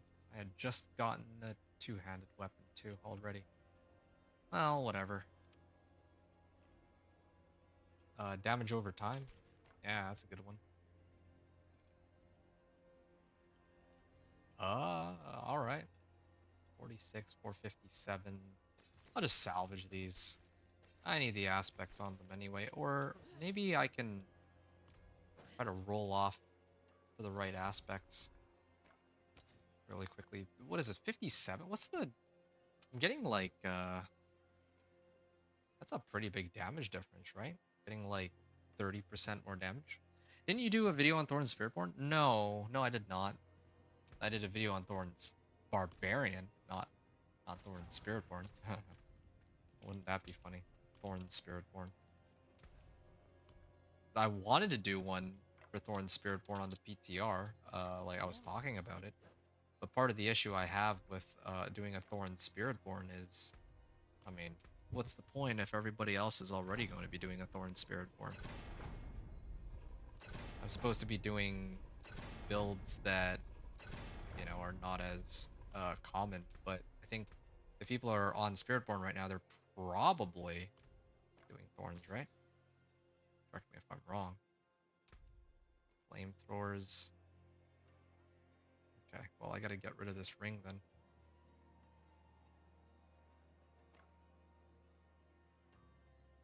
Ah.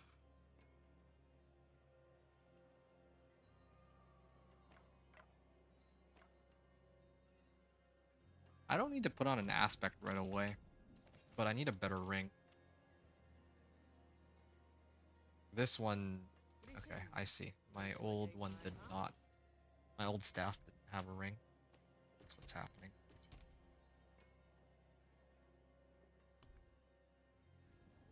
Oh, this too, I guess.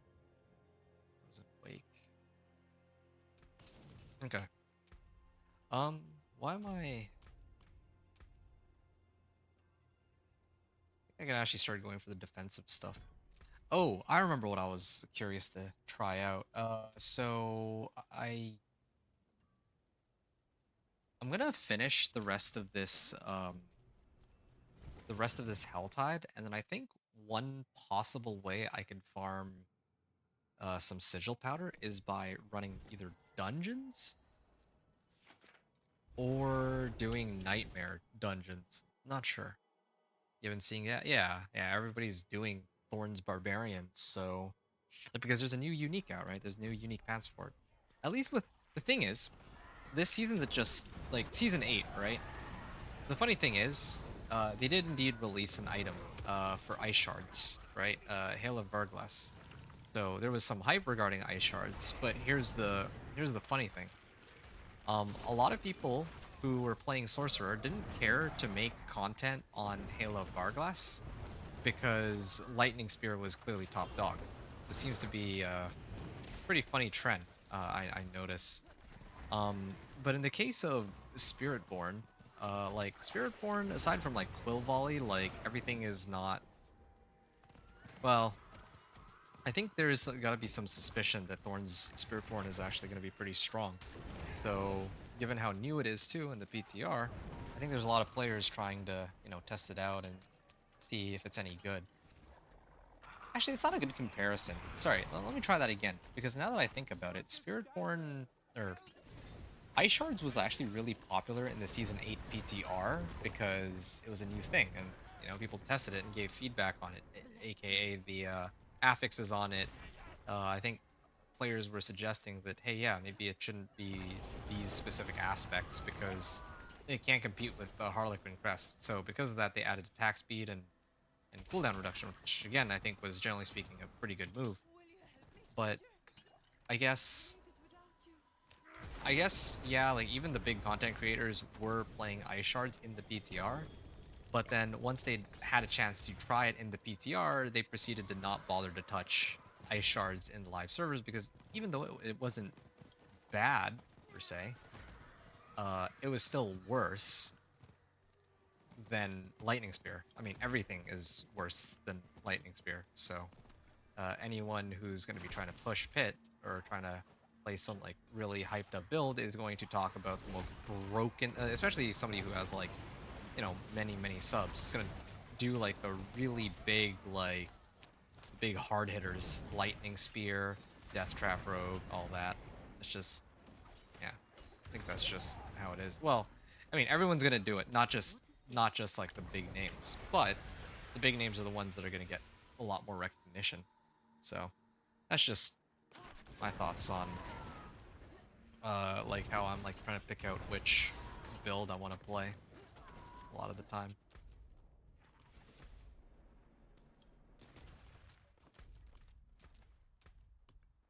$115 sigil powder. Why do I have 115 sigil powder?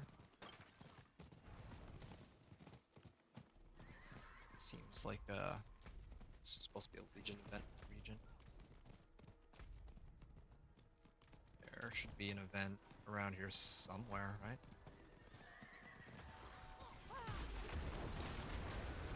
Yeah, I feel like I'm getting a lot of damage. I'm seeing my damage numbers go up. Normally, I'd love to admire and appreciate how much damage Incinerate Sorcerer is capable of pulling off. But fortunately, I can't right now. Because I'm trying to really figure out where to get all this sigil powder. I thought I had it, like, all figured out. But I've learned... Well, yeah, I've learned more and more.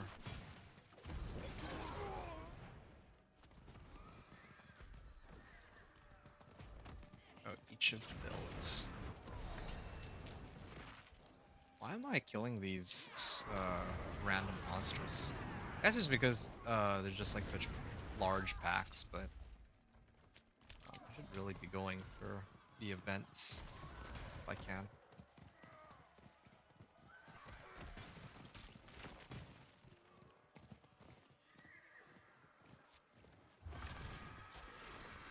Okay, this is Blood Maiden, but there's no good reason for me to do a Blood Maiden here.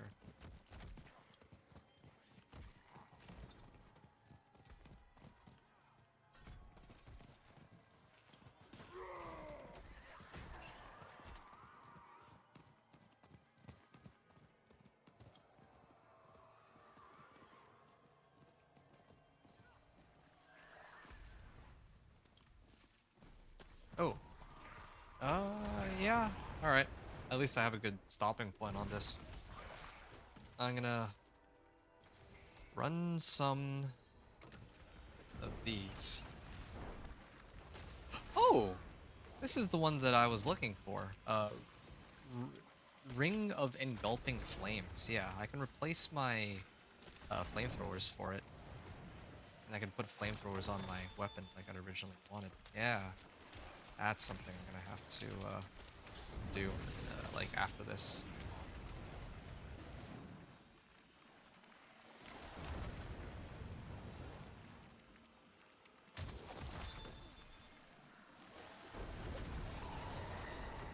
Yeah, another thing about the live server is that since I'm gonna have all my materials and Broderick powers shared, then it'll be a bit easier to temper whatever I want, having to worry about, yeah, without having to worry about any black materials.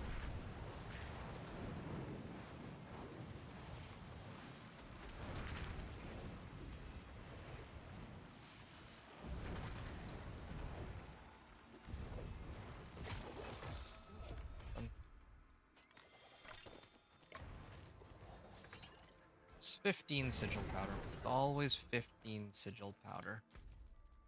Seems to be. Cinders collected, not that many. Slay demons, slay harbingers. I'm actually tempted to fight a blood maiden. I should just fight a blood maiden here. There's no reason for me not to. Like what? I'm scared I'm gonna die. Like,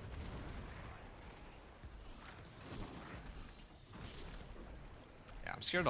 I'm a little worried I die because I'm sitting on like 300 cinders. That would be like 2 chests. 2 chests is like 1 level, so that'd be a problem. But I have to make do.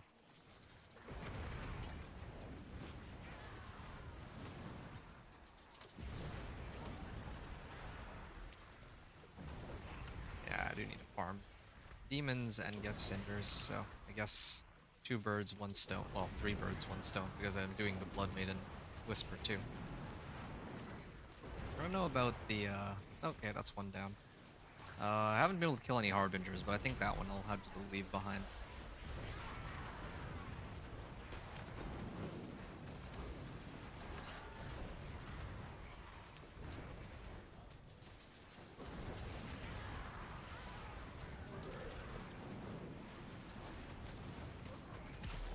There she is. Yeah, but unfortunately I don't have a way to, like, instantly kill her.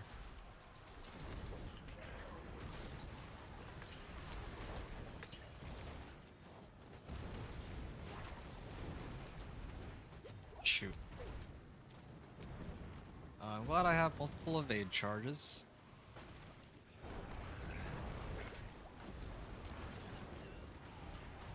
There. Good. Ah. Okay. How many more cinders do I need? I'm at like halfway. And I guess there's no other hell tides, so it's only sometimes that a second hell tide will spawn in Kurost. Oh, so I can't quite go that way.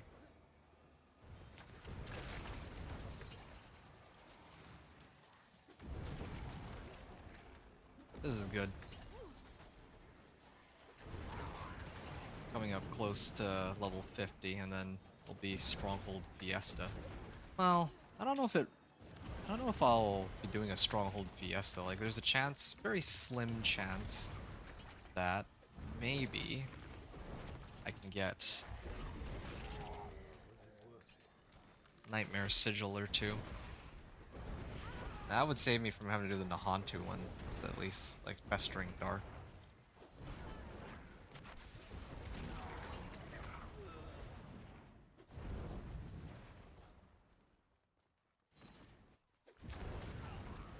Oh, I'm like zoning out. I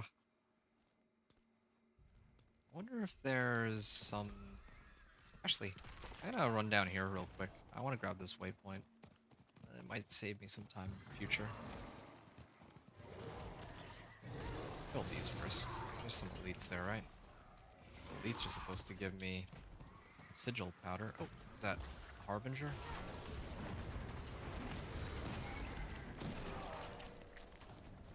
Satisfying seeing these monsters just explode. Or Edge Masters. Engulfing Flames.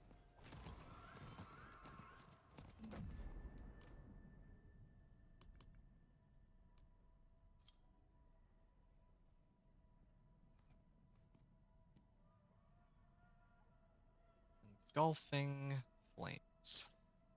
Yeah. Let me just read that again. What is it? What exactly does it do? It increase burning damage to enemies for each second they remain burning, up to 45%. Deal increased burning damage to enemies that are not healthy. Yep, it's perfect.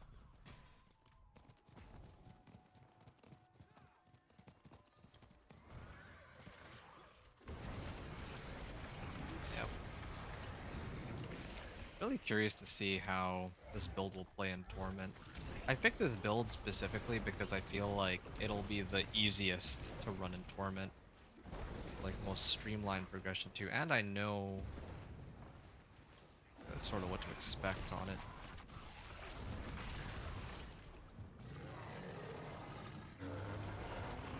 Okay.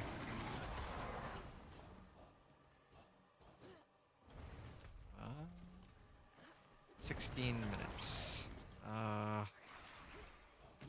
Oh, my threat meter is gonna pop. The threat meter pops usually gets surrounded with harbingers, right? Yeah, I'm 7 out of 10. This is gonna end in a second. Oh boy. There. I gotta get on my horse and get out of here real quick. Otherwise, I'm not gonna get credited for this last whisper.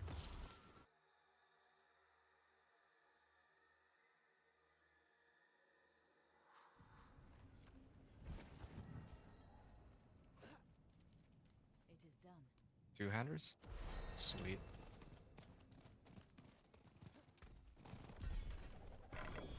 Ooh, conceded staff. Wait, conceded is damage while barrier is active. Yeah, I could upgrade my weapon with that, but I think it's a better idea. Hey, I got incinerate size finally. I gotta get endless pyre. Ooh, that's a good one. Yeah, I gotta get all the aspects I need. In fact, let me start trying to sort this out. So, this thing's first.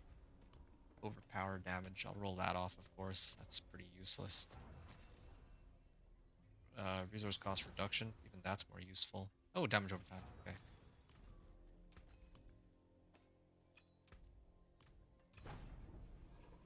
Okay. Damage. Resource generation. I think that's fine.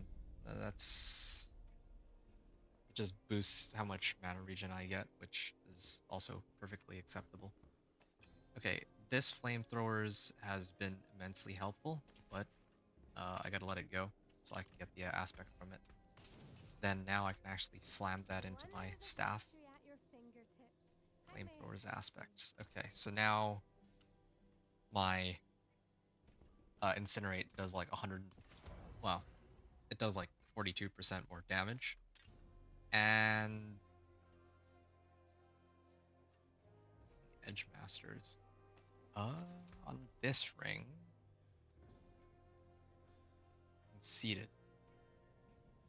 I could throw on Conceited, but I feel like it's not that much different from Edge Masters. They're both, I mean, Edge Masters is always giving me about like 11, like they're both gonna give me 12% most of the time, except Edge Masters has more uptime because I'm like pretty much always at 100% mana, but I don't always have barrier. You see, Blizzard has been listed as B tier for this season. Okay. Well, actually, you know what? I know why. I know why they would be listed as B tier. It's so obvious. The reason they would be— oh shoot, took my hand off the keyboard for like a second to scratch an itch. Yeah, the reason why they would be listed as B tier is because of that stupid Herodic Jewel that allows you to like infinitely scale your damage over time. I bet that's why it got marked as B tier. Because there's no way that the base damage of Blizzard is going to be any good. Like, even now, it's so awful. Oh, that's too bad. I grabbed the Blast Wave Shrine too early. I should have saved it for the Hellborn. But then again, I could probably instantly kill the Hellborn anyway. Here, hold on a sec. There, dead. What roll did I get out of this one? Decent. Okay. It's about time. I'm gonna set it to Penitent. I'm gonna start opening these chests. Play a Rake Spiritborn. See if you can get past 55 in Season 8. I was actually thinking Razor Wings. I'm actually kind of tempted to do it Razor Wings now that you bring it up. But then again, didn't I... I said I want to do Poison, right? It's either Poison or Razor Wings that I'd end up doing, I think. The reason why I kind of want to do Poison Spiritborn is because they have... like, you can, like, use this infusion, Corrosive Vapor, and then maybe try to explode that, but it's nowhere near as strong as Ashava's power. So I don't know. Razor Wings. They both listed as D tier. Okay, you know what? Maybe I'll try Razor Wings. Thank you, you've inspired me. Maybe I'll actually try Razor Wings. That sounds fun. Oh, is this... I mean, I have enough damage for it, but I'm like Glass Cannon here.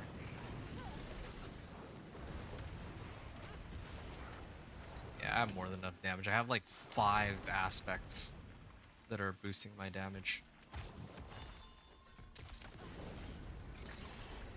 Wait, don't do crit. Why do I even bother with this? Oh shoot. Already done on that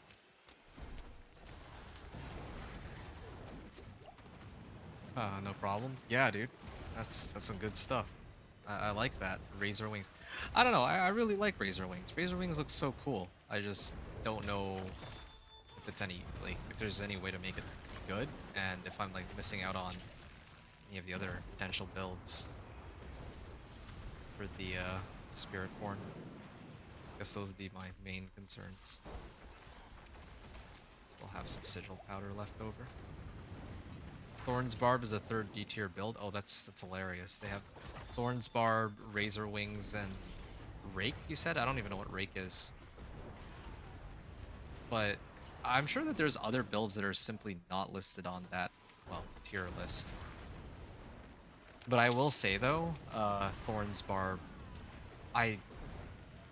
well, oh, hold on. Like, what are they basing that pit tier, like that tier list off of, though, right? Like, do they have an objective metric, or are they just throwing, like, relative power levels out there? Why I'm asking about this is like last season, there were some players who were using builds that couldn't even make it past like pit 75, or if they could, it was um, embarrassingly difficult. And yet, I know that Do Not Hit Me, like the Thorns Barb guy, was able to clear pit up to pit 90, I think, or pit 80 at least, with his Thorns Barb, right? I know that was last season, but I mean, the concept still applies here. So now that kind of gets me thinking, like, well, what exactly is their definition of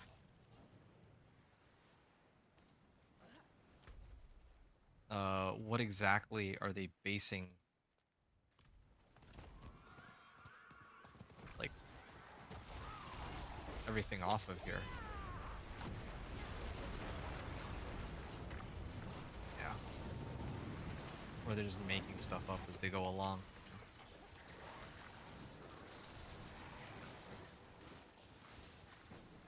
When they say D tier, is that like a like less than pit 70 clear, they think? Because I I can't help but feel like this is in Maxwell's endgame and pit push builds list. Yeah, but so okay, but like does if a build is in D tier, does that mean that they think that it won't even clear pit 70 or something?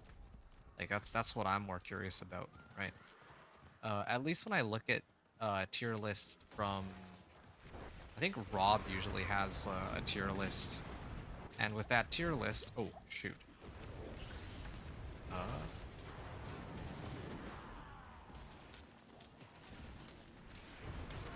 oh, I guess it's bugged. It's like stuck here because there was like a whisper here earlier, and then now it's just left over. Okay, get out of here.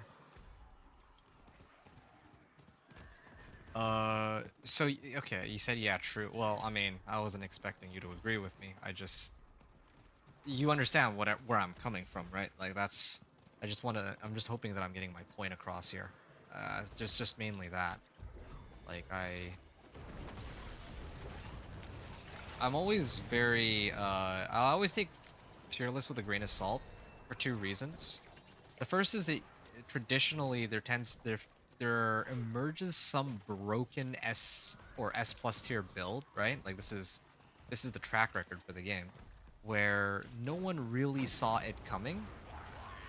And you know, like like last season, like Varshawn's lifesteal was really strong, right? Well, I say last season, but I mean like season 8, this season, I guess. So yeah, like Varshawn's boss power was like crazy strong. Of course, to the point where it got nerfed and all, but still, a lot of Varshawn builds were turning out to be like really, really strong, and so, um, you know, like no tier list accounted for that. So that's like one thing I'm always very skeptical about. That there's usually like one or two builds that kind of slip between the cracks. So right off the bat, I have to point that out. But the other issue when it comes to tier lists is that, yeah, like, I don't know what the metric is. People are like, oh yeah, it's like D tier, it's S, or, you know, B tier, right? There's some builds that their pit pushing potential is roughly the same as their pit pushing, or, sorry, their pit pushing potential is roughly the same as their speed farming potential or leveling potential. So sure, fine, but I just wish there was easier metrics to kind of go by if people are going to talk about like these tier lists. Oh, yeah, I do. Okay, well, I'm glad. That's good. Yeah, I could go on and on about it, but I'm gonna move on to answer your other question. What is Infinimus Necro? Oh, yeah, we don't talk about that. That's a build that I think is just dead and under the water. So back in, I think it was season 2. Yeah, in season 2, there was a build that people were playing where, I mean, it's exactly as it sounds. Mist, so blood mist, right? And then when you see the word infinite, so infinite, right? Infinite blood mist, aka infinimist. was a build where it did like a pretty good amount of damage. Not like as insane as other builds, but the beauty of it was you were actually like essentially immortal since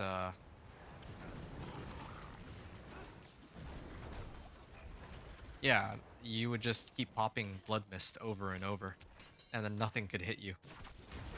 That was something that got nerfed, I think, in like either season 3 or season 4.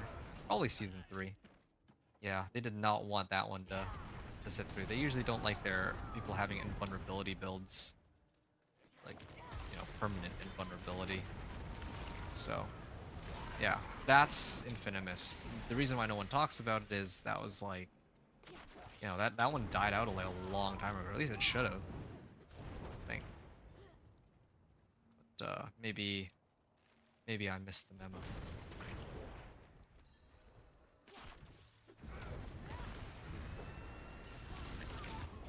Okay, cool. My damage ticks are starting to hit for like 11k. There's some boss or Roderick powers that can help with that too. I might as well. I actually have quite a bit of sigil powder. I mean, I guess from opening all the chests and running all these random events, or is it killing the elites? I don't know. Okay, sounds fun. They got that as C tier. C tier. Who the heck even plays Infinimist? Like that is a build. That's like a long lost build. I'm amazed that they would even mention it on a tier list, let alone on anything really. Truth be told, I forgot that build exists. Like when you said Infinimist, I had to like really dig back in my memory and remember what exactly Infinimist is. And then once I remembered, yeah, it was like very obvious, but that's because I was playing since, well, since season 2, which was when it was like dominating, right? Yeah, one of many forgotten builds. Anyway, I wanted to take, so yeah, I think I've gotten my point across regarding like tier list. So on a more important note, um,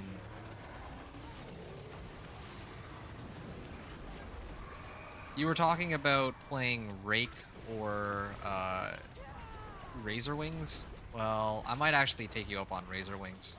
To tell you the truth, the build that I really want to play is Devourer, but Devourer is never any like it, even in season 7 where there's ways to really scale it with things like 150% more damage and all that, it still feels I hate to say it, but it still feels terrible. I can't there's no I can't think of any way to really justify oh okay. Yeah, I can't really think of any way to justify like playing Devour. Like I can barely make it in a Torment 3 with on just Devourer alone. And then to make matters even worse, well, at least I could have used Devourer with like Noxious Resonance, right? As a way to proc Noxious Resonance, but no, they don't even like they're capping Noxious Resonance next season too. So it's I hate to say it, but it is a pretty worthless build. Oh, there's an event here. All right.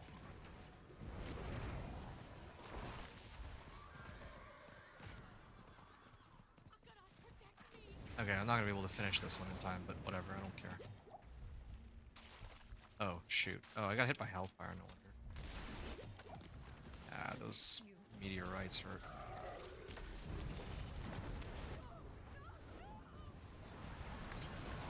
$14k. You only started getting into Necro around season 5? Well, what did you play before that? I'm guessing Barb? I have an American friend who will only play Necro class on any ARPG that has it. He got me into it. Oh, that's actually kind of hilarious. I respect that. I'm the opposite. I was never really a big fan of this like Necro stuff until like much later. Um, Especially once I realized that yeah, I could control an army of the dead with like skeletons that you know do my bidding on my behalf. That archetype is just so cool to me.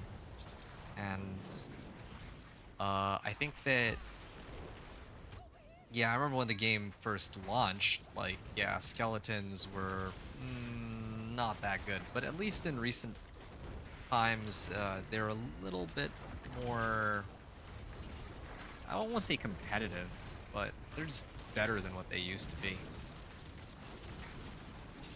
Yeah, they're a lot better than what they used to be for sure. Having said that, though, I don't like that they're dependent on, like, Ring of Mendelin to do their damage. There's a lot of things that, oh, and also their targeting. You actually can't target a specific monster with that build, which is not, just, you know, which is horrible. Feels horrible. PoE, he goes Necro, Diablo, Immortal, Necro, D3, Necro. You get my drift. Yeah, no, I get it. So what happens if there's no Necro? He just doesn't play the game then?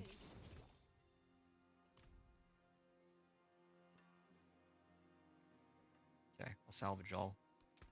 What's still got some good in it? My hammer What are still these? on your return. Hmm. Have I not found better pants after all this time? Wow, impressive.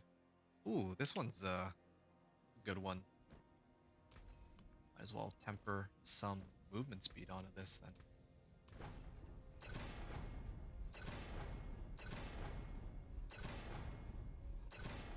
That's fine. I think I have Incinerate size. Oh, no, Meteor size. Oh, this one's mana per second in Meteor, but I don't really need mana per second. And nor do I need this aspect since I'm never critting anyway. I think I'll salvage this one for now. And I think I'll salvage this one too. Never gonna be using that. Not anymore. I'll keep my forge hot. 3 Return soon. points. What other ones? This one.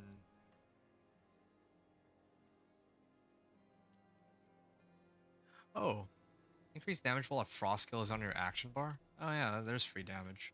I've forgotten all about that. Increased damage to vulnerable enemies. Increased damage to frozen enemies. Yeah, I could actually get all of the nodes from that one. From this cluster here, if I wanted. Um. Okay. So okay, I remember what I was trying to check for. So I have 317 sigil powder. Uh.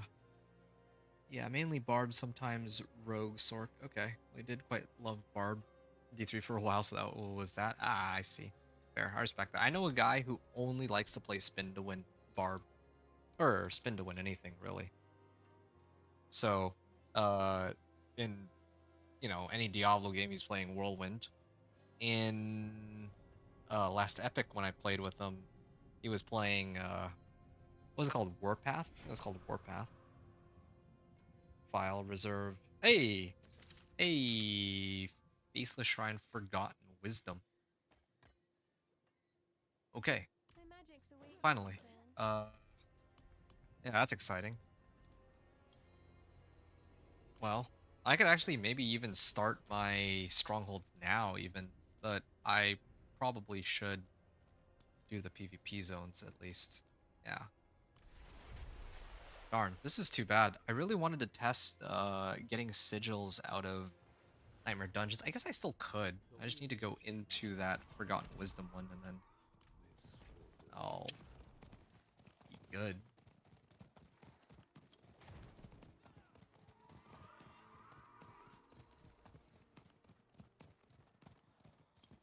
Warpath was last Epic's spin to win Barb, but seemed more like me, comparable to Death Knight in WoW.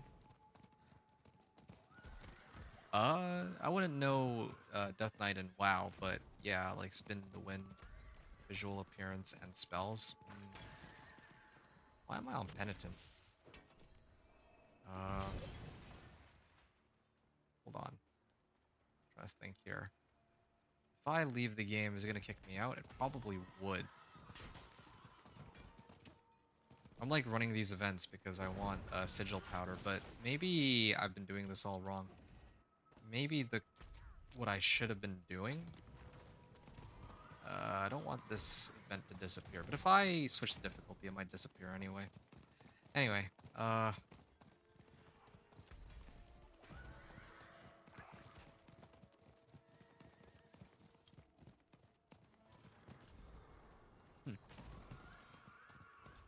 I think on my next character, what I'm gonna try is I'm gonna actually try to rotate like the different events in a PvP zone. Maybe I could do that. Just do all the events in rotation. Or maybe I should just do them like the Nightmare Dungeon. I don't know. There's like so many things to try.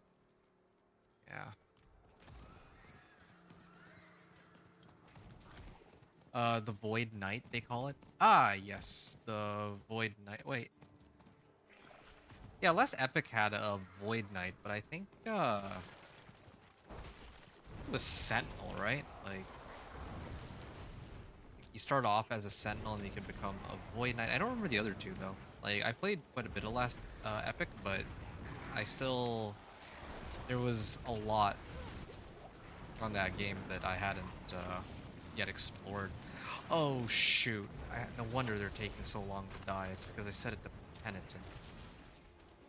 Darn.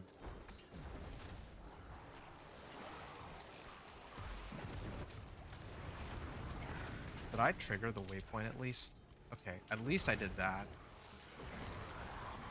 And at least I have enough damage to clear these. It's not going to be like a slog. Sentinel? Right, yeah. It's like the base class, and then you upgrade, I think.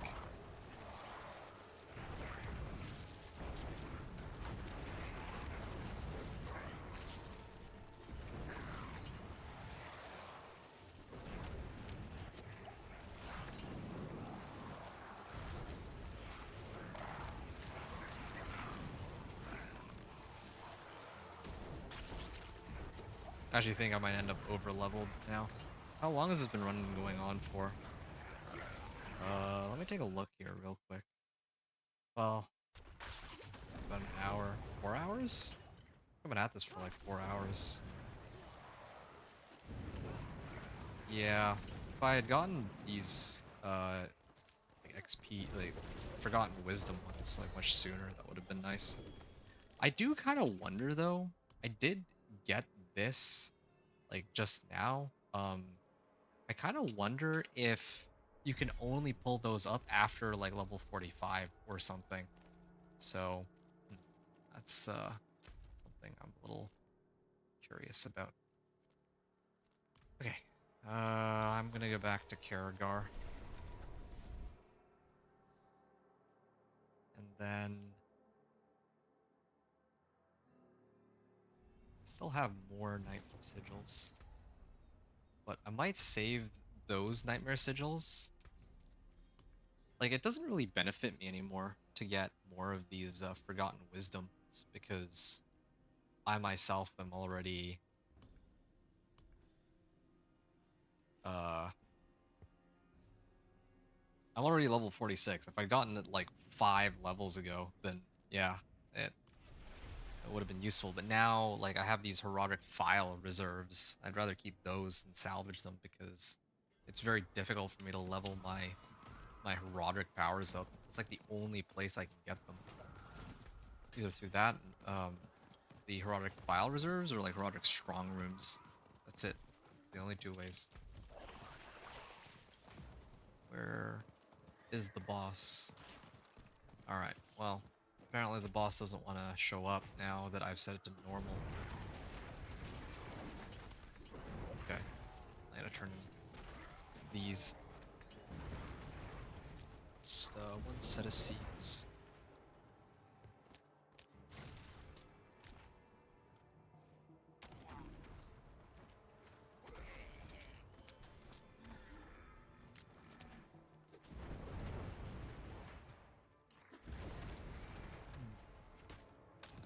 Oh, Ring of the Umbral.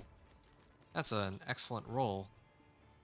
The problem is, all the modifiers on it are useless, and it's not like I would really use Aspect of the Umbral anyway. Because I'm already always like at full mana with this whole setup. Increase damage to frozen.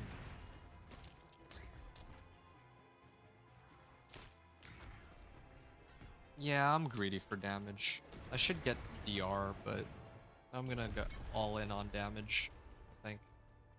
And then especially the boss powers, there is one that seems pretty strong. This one.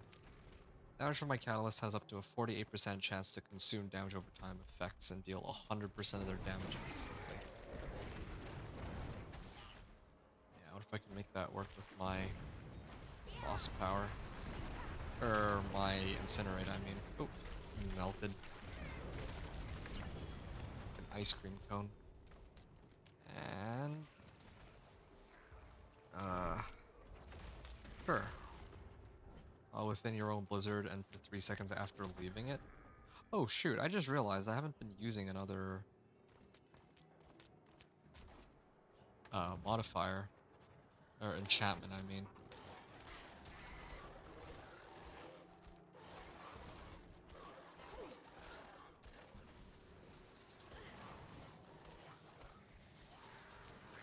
Yeah, why not? Sure. Source for emotion. Oh, okay, yeah. That's kind of a given. Okay. Up to level 47, I guess. And I could leave the PvP area for now just as like a...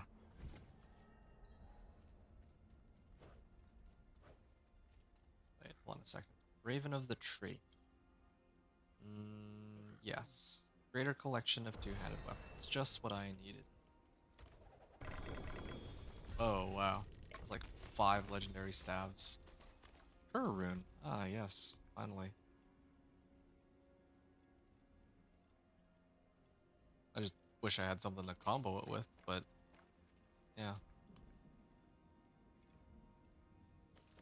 Alright, might be time to switch out my current weapon now. Ooh. Ooh, Creeping Death. Yeah, this is the one I was looking for. Oh, this one's even better. This one's like a really strong Creeping Death. 516, 520. Okay. Alright. Yeah. That's like a 50% boost in damage just by itself. Damage over time and damage. I mean, this is great and all, but I think I want to like stay alive a little longer too. May your road be filled with Okay. wonders. And one of these days I'm gonna get the... Well, I won't be able to roll damage. I'm pretty lucky so far, but... Ah, damage to crowd control. Well, that's fine. There it is. That's... Oh, I just remembered. I wanted to check if they... to see if they fixed this, bug.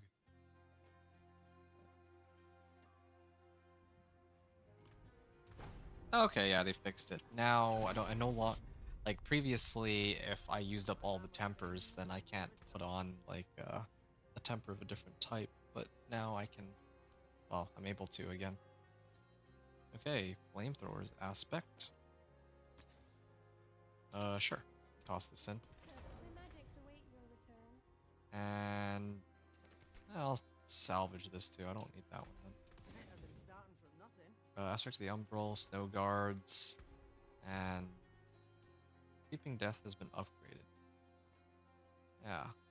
Creeping Death. Why am I not already using this? I mean, I must have just unlocked it, right? There's no way that I had it before. Increase damage over time for each different control effect they're afflicted by. Unstoppable enemies and staggered bosses take 30% increased damage. Oh. For each different crowd control effect they're afflicted by. Well, I mean, with my boss powers, or Roderick powers, maybe I can do something with that, but...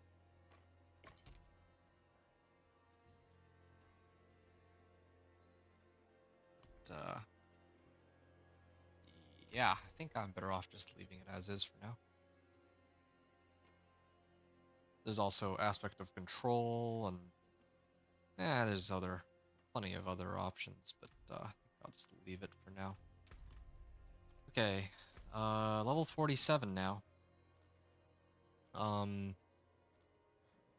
and I could do the other PvP zone for its whispers if I wanted. Like, I'm like way over leveled now for what I need to do next because I got this sigil way too late. But that actually maybe begs the question, is it...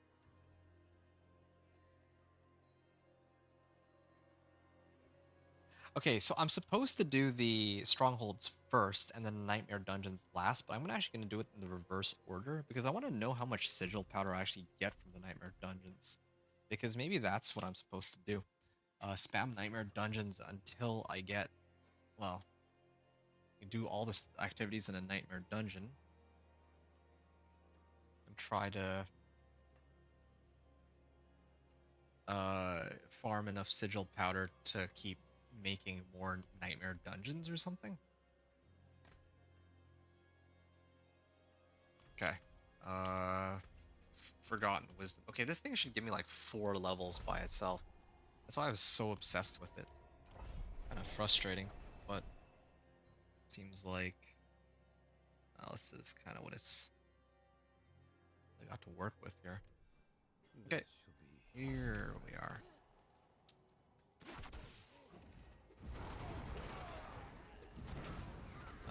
Yeah. I'm bracing myself for the levels. Brace yourself. The XP is coming. Ah, yes, half a level already. And then if I wanted, I could totally try and let something infinitely spawn monsters and get orbs like that, but... Oh, there we are.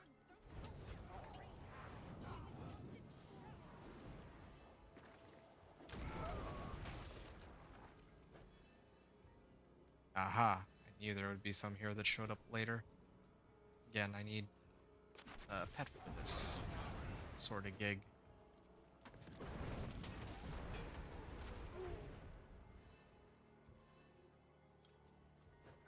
Oh. See, I don't know why these ones show up so late. Experience well. Hoorah. Lasts for like an hour, but the game will crash on me in like probably 20 minutes, I bet. Actually, my stream came back up an hour ago. I probably have another hour. Yeah, I might be able to leverage this until... Oh, yeah, here. Be using my potion and all, too. Yep. Is this a cursed shrine? If it were a cursed shrine, then that's like GG. I'd probably get like... I'd be making cash money out of that.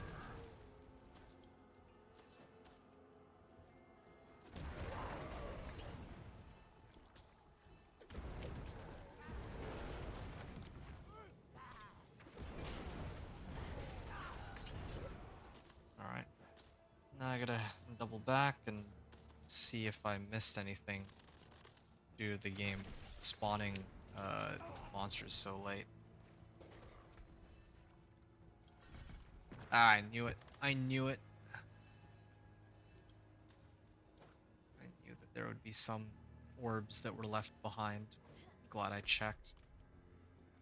It's so silly how it works.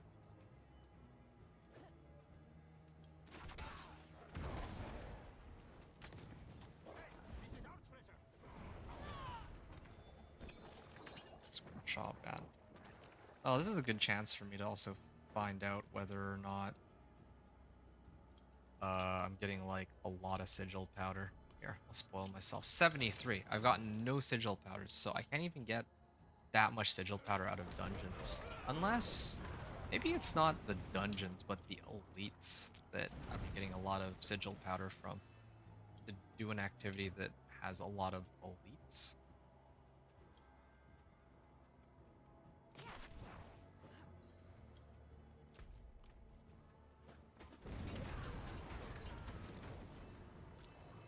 Give me those XP orbs, will ya?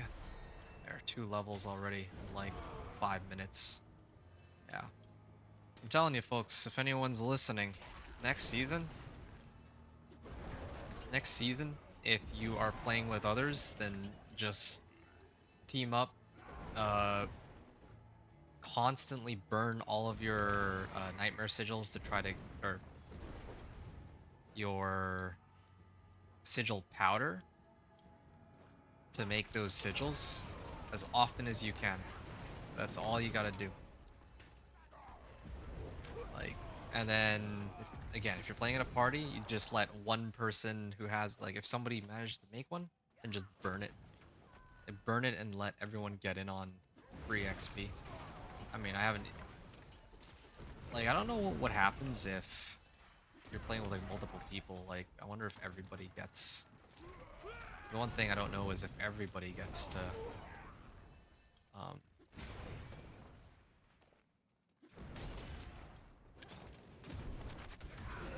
I'm not sure whether or not everyone gets access to the same orbs, or if it's like shared, or people gotta compete with each other on those. Yeah. Aha! Missed an XP orb again. Orb's like what, 5%? See, I'm already about to hit level 50.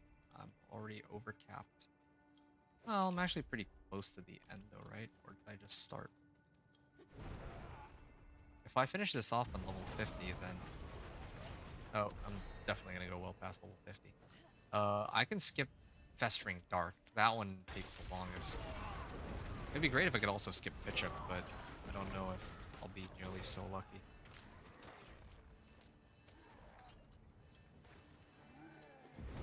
Wow.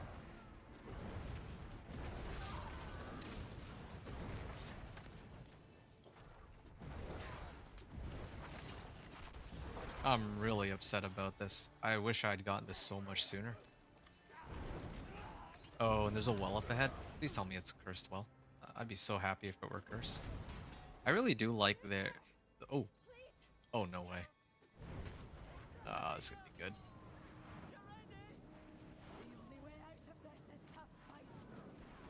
Ah, amazing. Again, I wish it were Waves of Darkness, but this'll have to do too.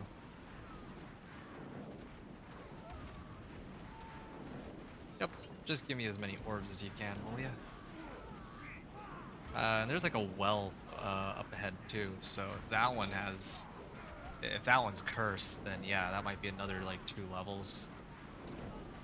Well... Yeah, 1 or 2 levels. Yeah, you better survive. I gotta get as many orbs as I can. I like how my mana is just like not running out. How much is it? 19 per second?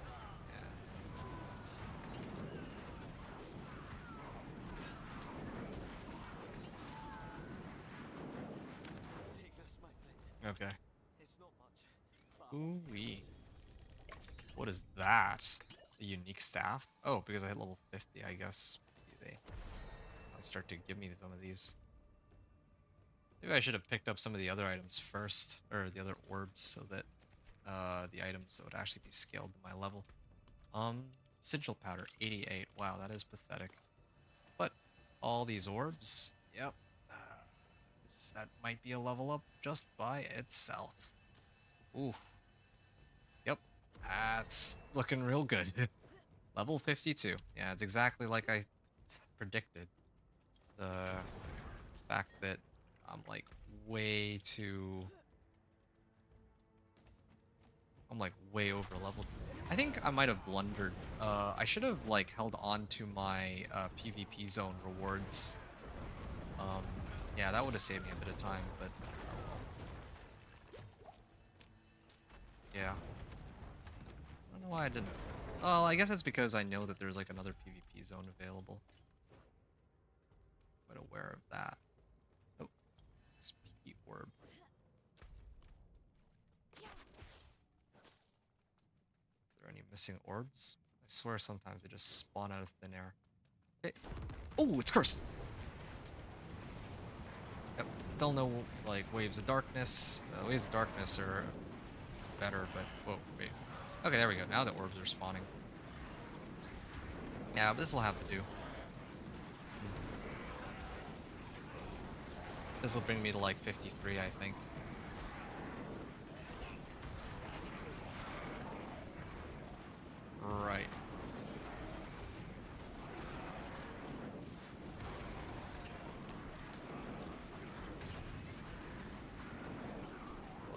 monsters as you can.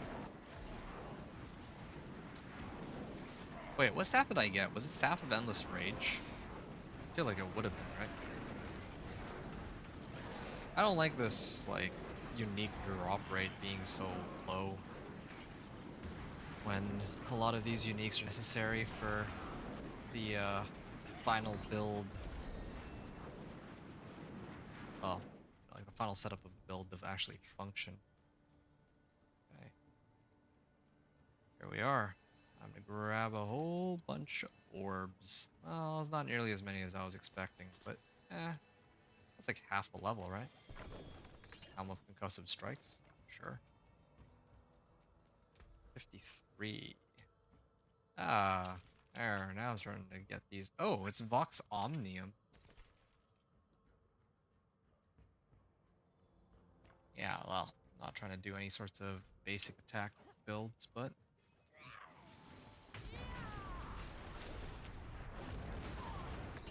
dead. 25k damage of that.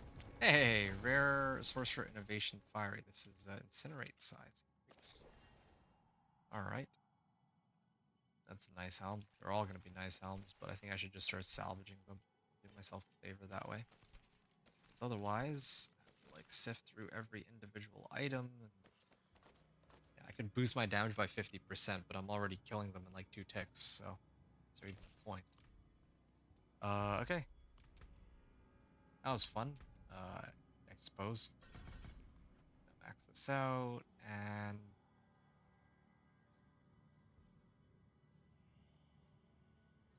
are continually made vulnerable for 5 seconds.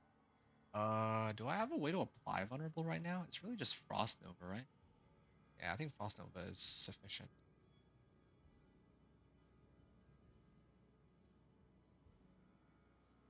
Hmm. Maybe it is at this point that I usually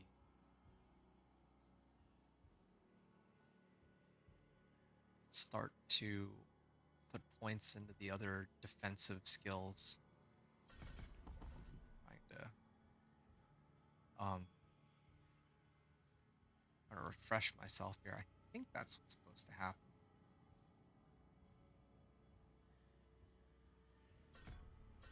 There, good. These ones for now. All right. What is this? Sigil pattern 98. All right, that feels good.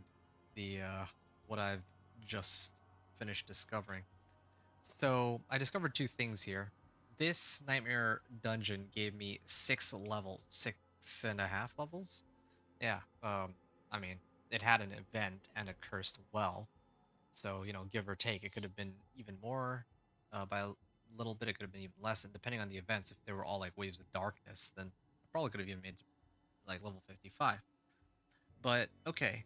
The other thing I learned is that I ran this entire nightmare dungeon and I only got 25 sigil pattern. The events are still better, as far as I can tell. Overworld Helltide events. I don't know. Feel like oh, I see. David, you're saying David was saying feel like with Kota they should change it to make your Call of the Ancients, they should change it to make your ancients be full-time minions. Minion barb for the win. You know something? I'm They should. I mean, I'm not the biggest fan of uh a minion barb or a summon barb being stronger than us like a companion druid or like a minion necro. But on the other hand, like when I heard Call of the Ancients, yeah, I'd like to fight alongside my fellow ancients. Like I'm talking about like when the game first came out, they were talking about like they showed the barb. I was like thinking, yeah, I'd love to see my ancients, you know, run around and do stuff. But yeah, well, they didn't go that route. Well, that was fun. Uh, Unfortunately, I don't think I have any other available. Er, I have enough to make one more Nightmare Sigil. That's basically it. Like, these are like a cheat code, it feels like. Not really like a cheat code. Not like I'm cheating, but, you know, it feels pretty good to just bypass everything. protection shrines. So 3 of these are 45. Another Broderick Materials Reserve. Broderick Gold Reserve.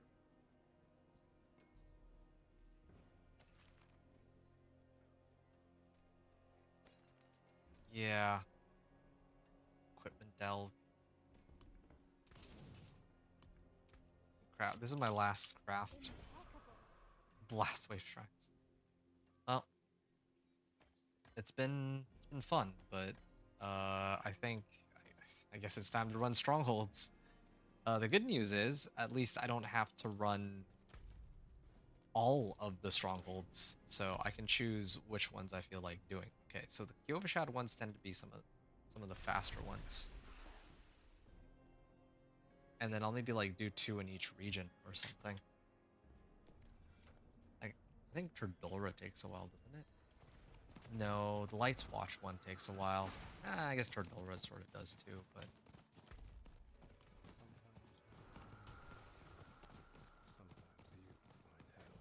uh I'm genuinely upset though. And I guess at least I learned that I must end the ritual. sorry, I'm just like thinking in my head like what if I were to do there we go. What if I did the campaign for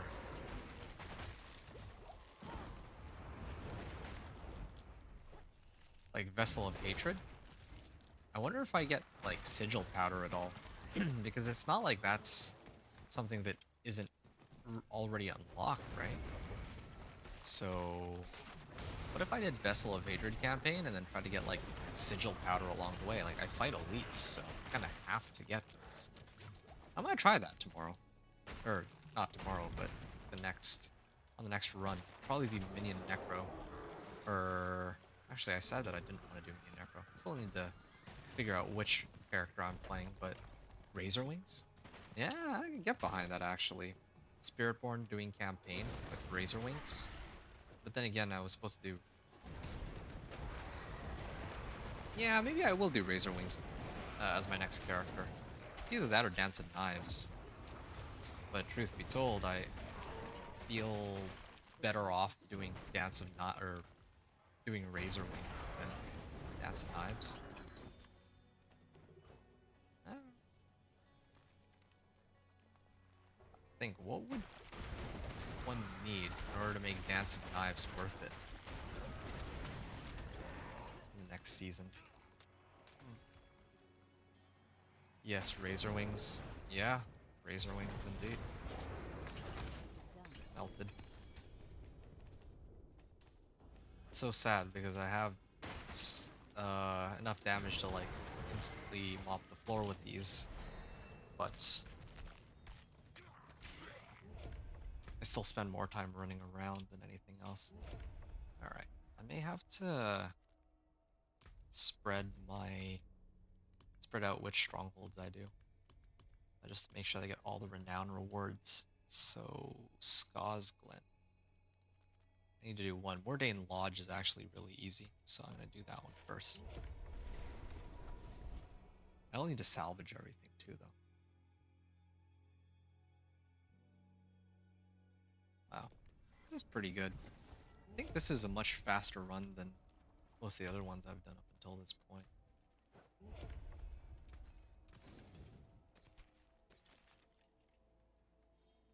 Yeah. Ooh. Exploiters.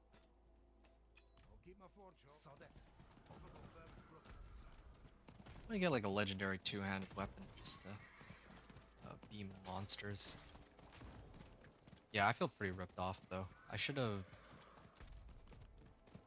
I really should have saved the reward from the cache, What happened here?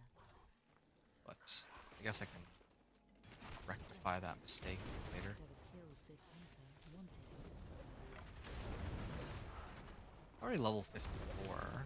I gotta do like what, 5 or 6 strongholds. No, it's more than that. Each stronghold gives like what, 60% of a level. So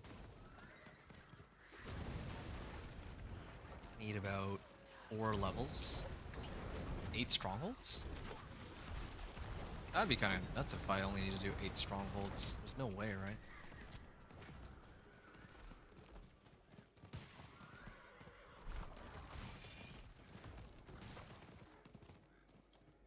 I'm glad I did the Nightmare Dungeon first, though. Because I had no idea, like, how many of these strongholds I need to do otherwise.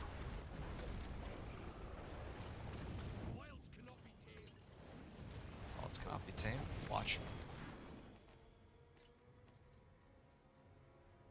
Okay. But the game... Oh, I thought, like, I'd killed everything so... Or I'd killed the boss so quickly that I bugged the game out. I actually might have bugged the game out.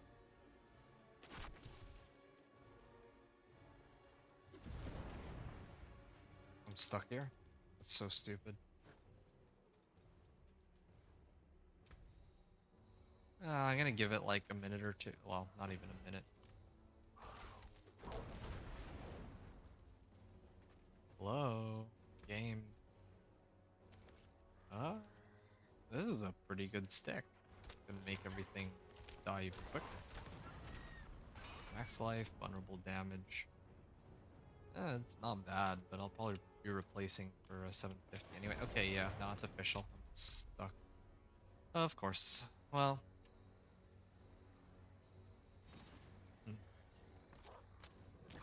I should probably restart my game soon. I also lost an XP well there. It's too bad.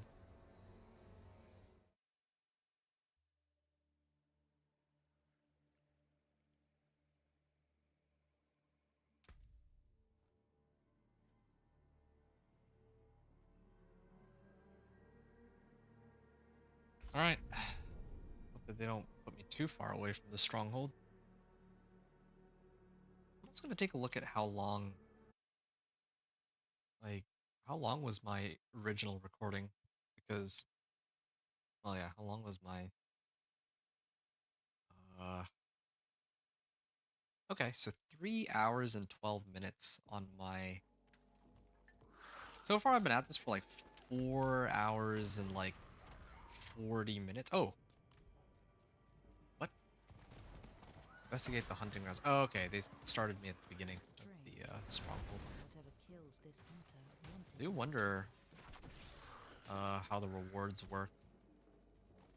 Oh, shoot. Well.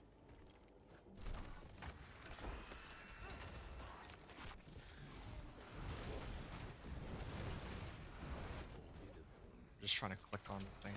Won't let me. There.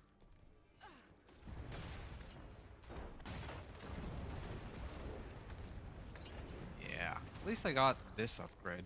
I switched that over in a bit.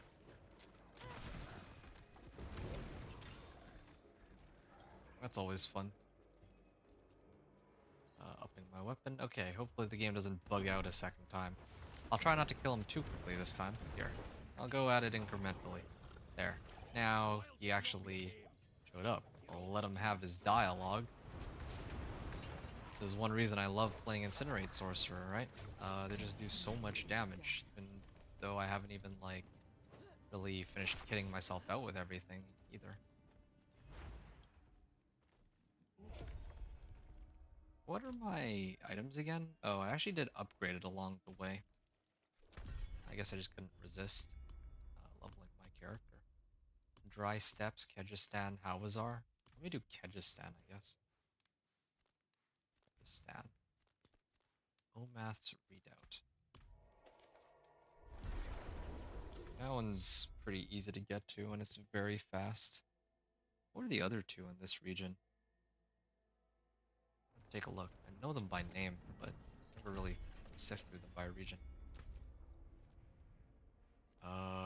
Altar of Ruin and Alcarnus. Yeah, Alcarnus takes forever. Also, this is, again, overkill, but I wanted to have a bit of fun with this.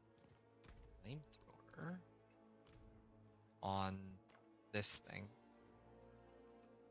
Actually, intelligence. There. Good.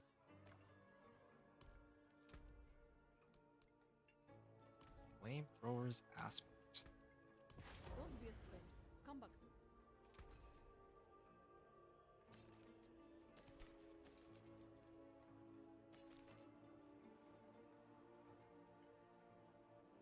Total armor.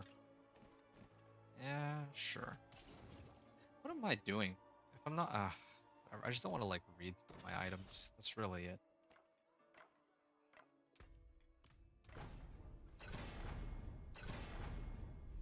I got plenty of materials. Okay, yeah. And I have like ice augments, but I don't have one for my incinerate. Always hot. Well,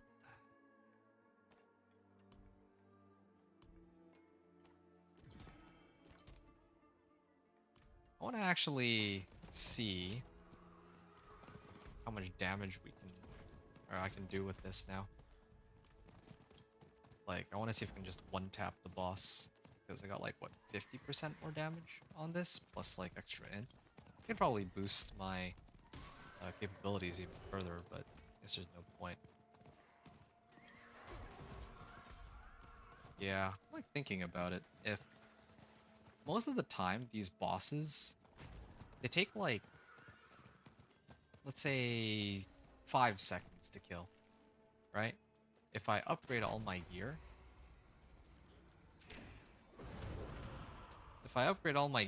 then I bring it down from like 5 seconds to like, let's say like 2 or even 1 second. But it's more flashy than anything else because I actually need to spend more time actually reading through every individual item. Faithful children of Akarat. Yeah, I actually had to spend way more time reading every individual item than I do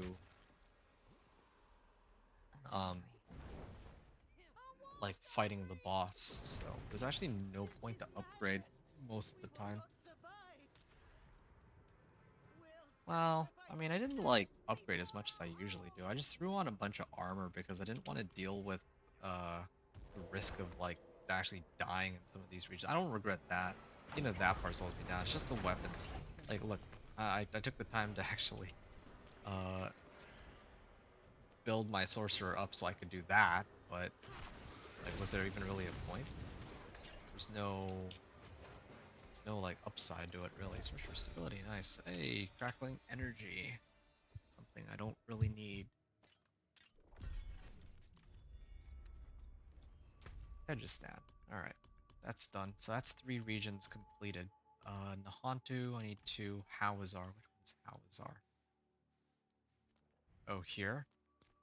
Oh, Crusader's Monument. That's a relatively easy one.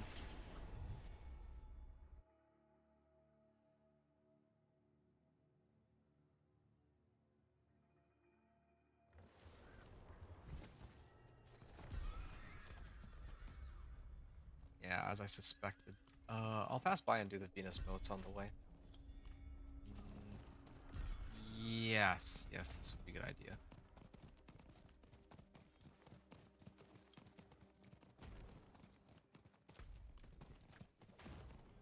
This one's pretty quick. Yeah, they also die way too fast for me to bother luring any of them.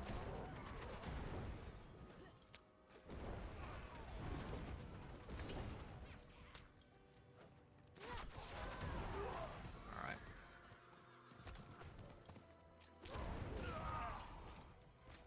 Now I have to go and click on or move around and pick up every individual mote.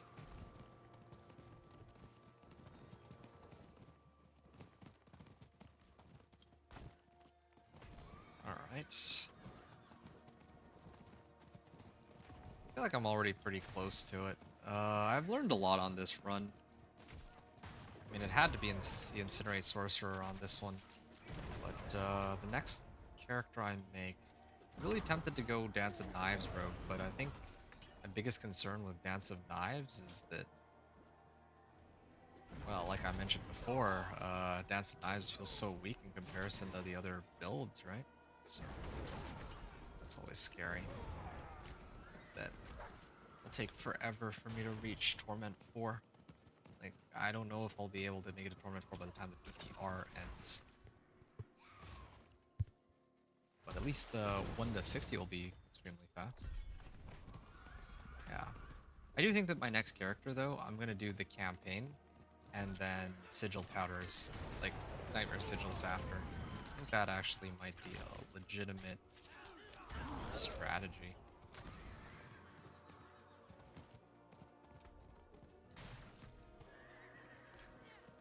Sitting on 50 Sigil Powder. Go try to craft myself another Sigil if I want.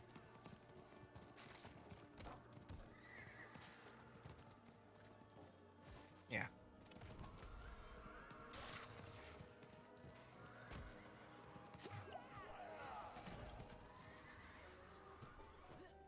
Wait, this isn't even the stronghold. I'm taking like a long way around for this. No, not. I just realized I still need to go grab something to eat after this, but I'm almost done. I really am. Need like a couple strongholds. This will probably take like. Okay, this is maybe a bit.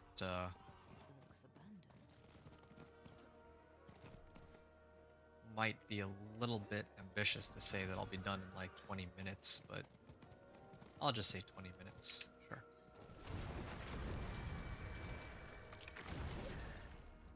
Right.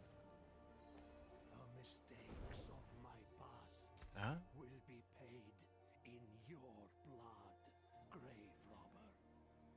Let our brothers rest. Generate a barrier.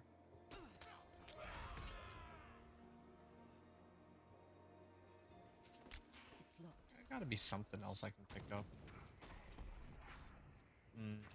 I'll figure that out later, I guess. Cleanse the skulls.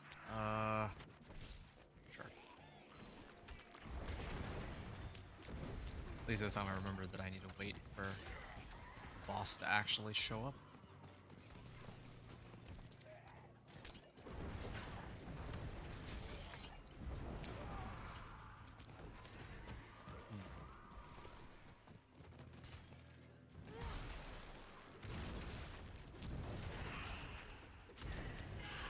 Yeah, I feel like, yeah, each tick is enough to kill them like 10 times over now.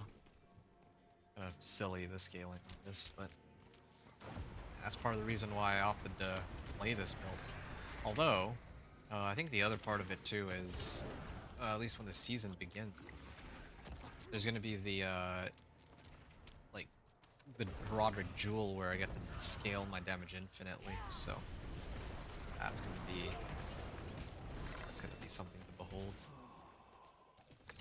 Alright. Thank you. Wanderer's Shrine.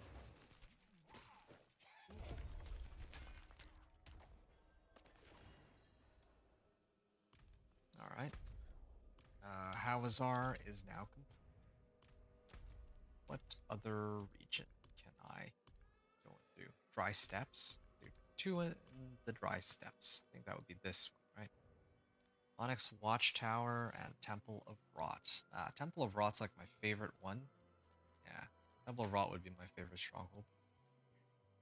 But yeah, it's like a great deal of effort. Well, both of these should be easy enough. I can start off with Temple of Rot this time. I'll hit Temple of Rot and then move to the PvP zone. Yeah, this will be a good time to hit the PvP zone.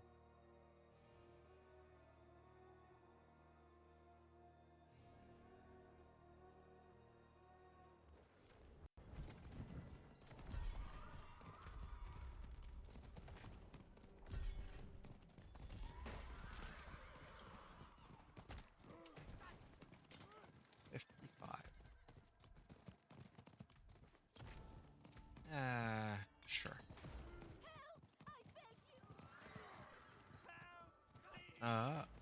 That that monster didn't spawn there right away, I swear. Okay. Cannibal champions. I'm actually a little curious about something. I don't know if I've ever tried this. Can I just like teleport directly over or? Yeah, I've never actually gone this way. I can't get through. I guess there's only, like, I can only go one way. Oh. No, no, there's a path here. Never knew.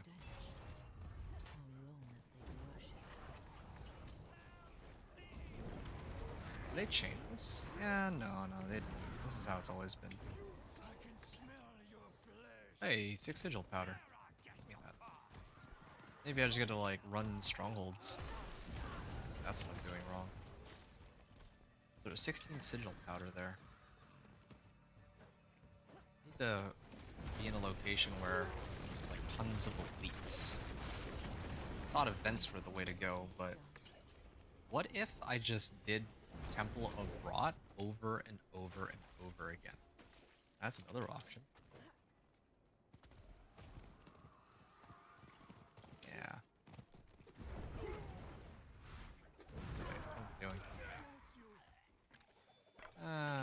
Use the staff. Well, it's better than. Never mind. I'm not gonna bother. Alright. Here's another recipe. Here's an upgrade over mine, but I don't think I care. Okay. And Kyrgyzstan. Oh. Didn't mean to clear the one. Wait. Did I hit the right one? Dry steps. Oh, okay. Yeah, no, this is correct. Just stand. I'll deal with that one a little later, or the next stronghold in a second. But first,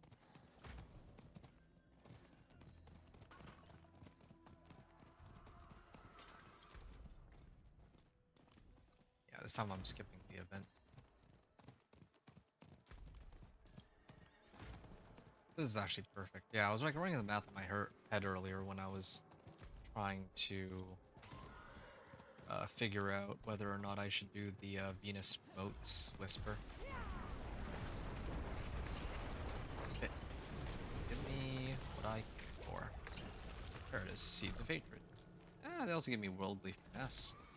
They're generous of them. Okay. Altar of Extraction. Ugh.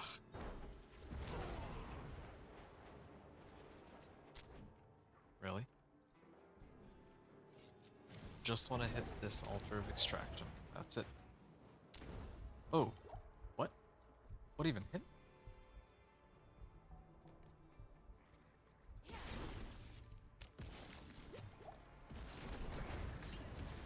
Well, whatever. Hey, right here actually showed up.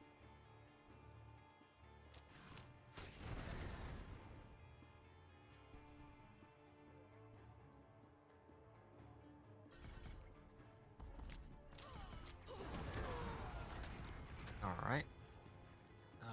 Where else? Like, what else can I get here? What else could be useful?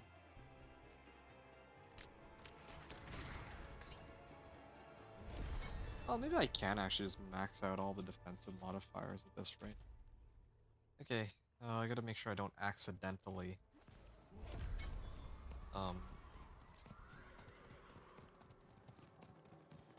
turn in my whispers and focus only on the strongholds.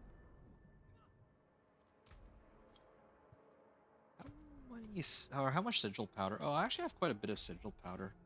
But then again, I don't know if that even matters anymore, since I shouldn't be doing any more nightmare dungeons. Dry steps. This is dry steps, right? So,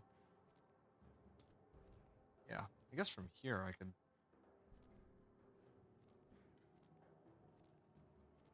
I was trying to figure out like the fastest way to get there.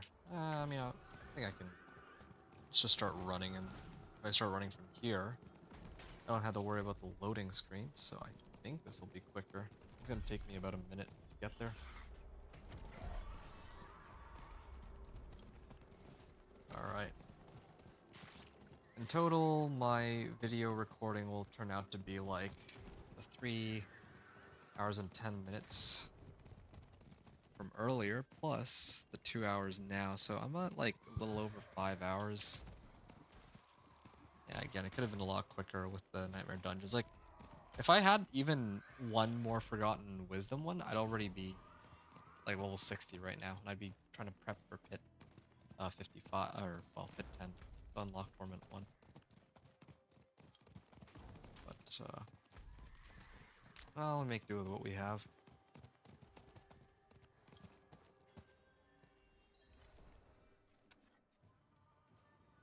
Bandits. I should be careful. Purge the bandits and raise their encampment.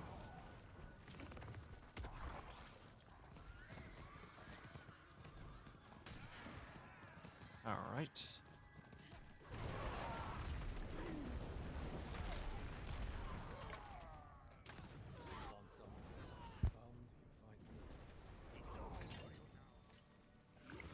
Ah, nice and easy.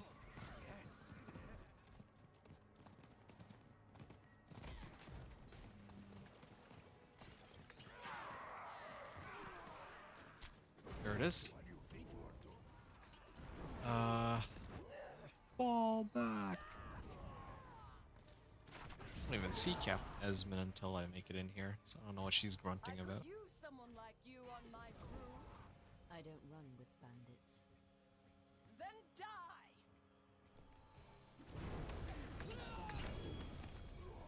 Cool. Even a little bit more sigil powder too, the process.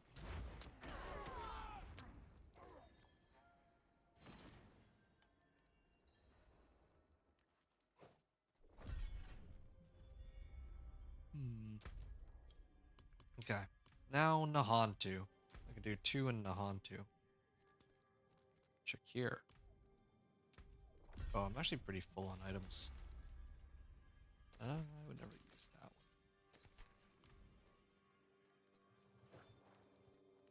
Ah, a war. How may I? Good salvage. Alright. 57. Level 57. And then after I run this one, and the other Nahantu one. Oh man, the other Nahantu one takes forever though. Pardon me, stranger. I may opt to just skip it and do all the other ones instead. Not sure. Well, I think the XP reward for it is actually pretty decent at least, right? Like, not all strongholds give the same amount of XP, but I just never bothered to really figure out how much each one is worth.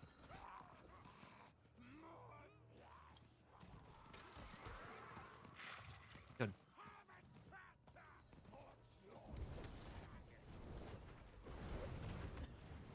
Brewing some kind of poison. I need to stop this. Right. I don't have Chain Lightning. Chain Lightning would have taken care of all these easy. Actually, it's kind of funny because this season, Chain Lightning might actually be pretty decent. Because I think the main weakness for Chain Lightning was the, whenever I came across DR monsters, since I have no way to pierce through monsters with my Chain Lightning. But now I have a way to disable damage reduction aura. Or damage resistance aura. So might actually be okay. But the trade-off is there's no like overpower, fortunately. Or well, I mean you can overpower, it's just not gonna be nearly as strong. Like 80% nerf.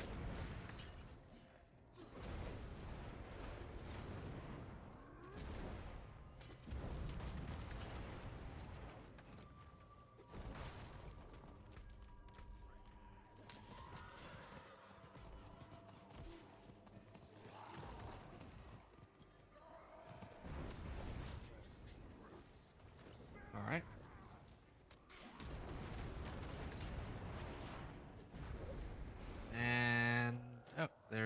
boss too. Not even a boss. It's the last Dark Cauldron.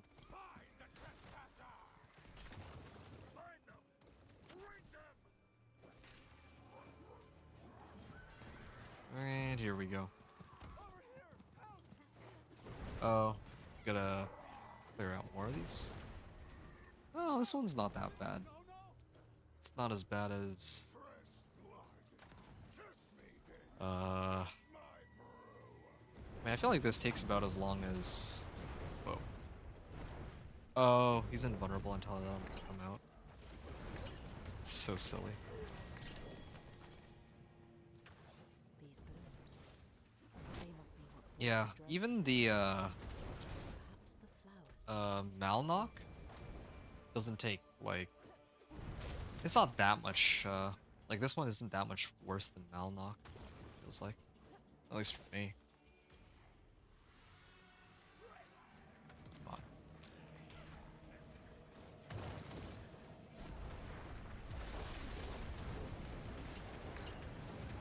Place is free of your Good. corruption. May it bloom again. Resource generation, and all this good stuff. Alright. Gonna pop this open, and I'm almost at level 57, but yeah. Okay, so now, just trying to figure out complete a run of the Undercity. Yeah, I haven't found any tributes though. Now, which ones would be easiest for me to do from here on out?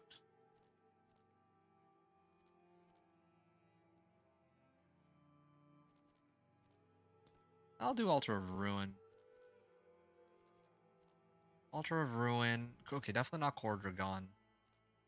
Not Turdulra. Yeah, like this one, Altar of Ruin should be pretty easy. Altar of Ruin with... okay, not Aramin's Pyre. Nestrava? Yeah, Nestrava should be pretty easy. Should be pretty quick, more like.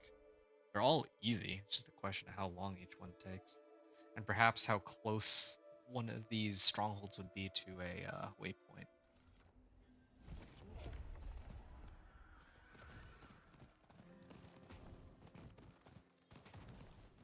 Or maybe if I have enough sigil powder, I can just craft myself another one of those Forgotten Wisdom Nightmare Dungeons. Yeah, I think they really need to reduce the pool of how many types of shrines there are. I think I should just get rid of the ones where you can get extra blast wave shrines or something. That's not... Like, no one's gonna run that, I imagine. Like, why would people? Like, why would I? What's the purpose of that? Give this stranger Roderick Strong Rooms? Fair. Roderick File? Fair. Roderick, like, materials? Sure. That's really about it. I wouldn't ever run, like, those... I would not run, like, blast wave shrines, and what are some of the other ones? I don't know. I already salvaged all of them, so hard to say. For the sacrifice. Alright.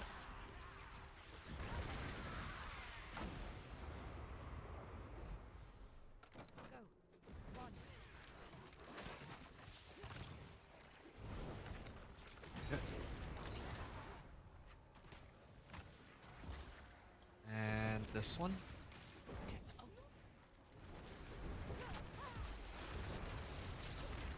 Alright.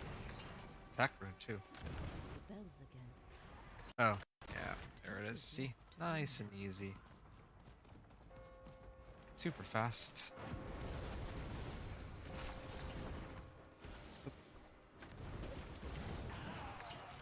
A one, at least.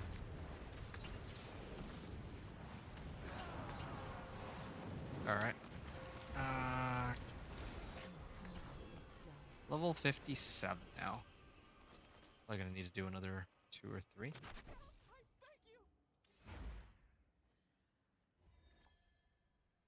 I might run Kitchuk. Yeah, just for that reward. Shoot. Takes forever to run there, though. It's the only other problem.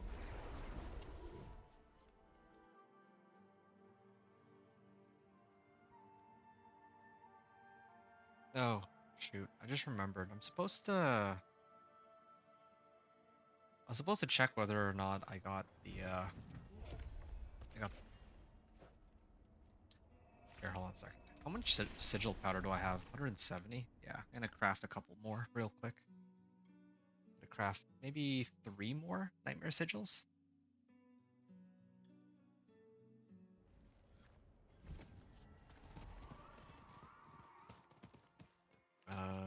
Here we are. The It's wonders laggy. of sanctuary at your fingertips. How may I help? All right. This is actually starting to bother me. I'm gonna salvage all rares. I shouldn't be considering anything aside from legendaries at this point. Right. So I need to craft sigils. Oh, come on. It's like so late for them to give me this. Well, I mean, better late than never, I suppose, but you know something? I'm gonna try something later. What I'm gonna do is I'm gonna run this when I make it into Torment 1 and see how quickly I can progress my Torment with this. Maybe just, like, because right now I'm, like, level 57, right? And it takes, like, 2 million XP to level, and each orb gives, like, 36k. But then when I first hit, like, Paragon level 1, the amount of XP I need to level is like very low. It's like it's like maybe like 100,000 or something. So, Blast Wave Shrines. Craft 1 more Nightmare set.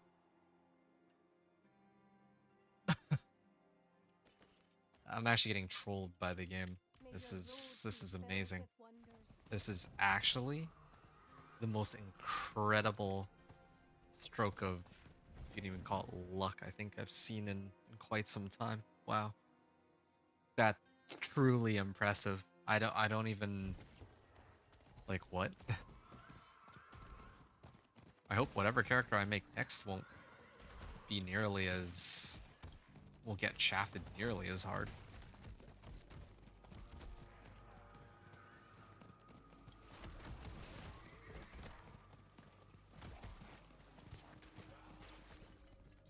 That's actually so funny. Yeah, I'll save these. Really, I should save these for Torment and see how well they go. Oh, Gilded Baron. Give me all that gold. That was like 9 million. Wow. Now imagine if I got one that had Treasure Goblin. I wonder if that's only one that you can get in Torment or something. Okay. I'll like walk like 3 feet and I got Treasure Goblins. Obols.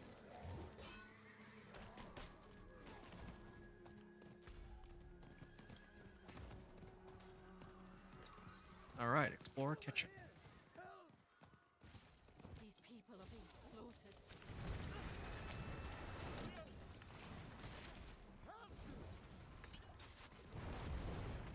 Alright. Open up the cage.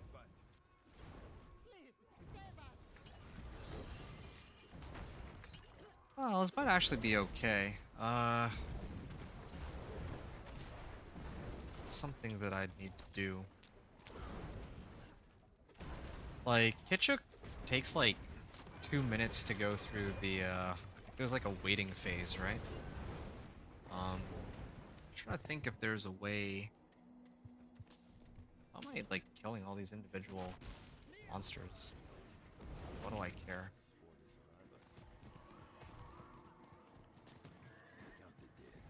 Okay, this is actually a really good time for me to go use the bathroom. Yeah, that's what I'm gonna do. I don't know why this whole thing lasts like 2 minutes though. Or like, feels like it lasts like 5 minutes. It's probably not that long. Okay, I'm gonna use the bathroom. Be right back.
Oh, all right.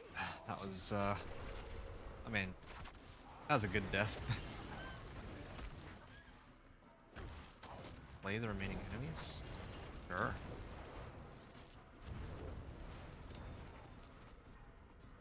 Ooh, sigil powder.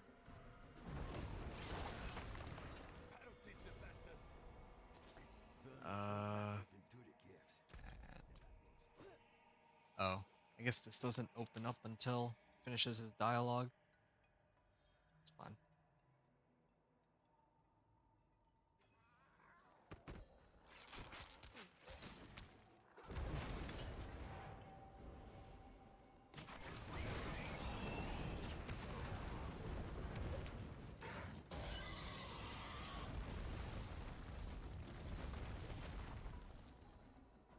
Alright.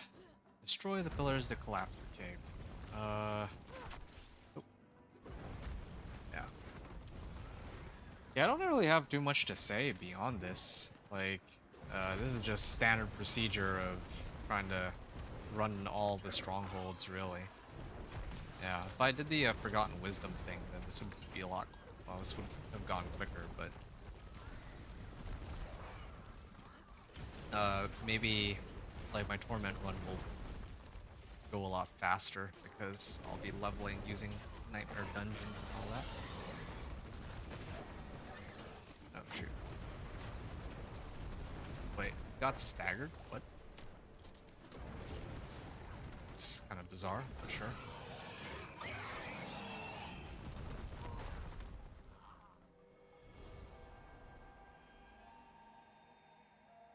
All right.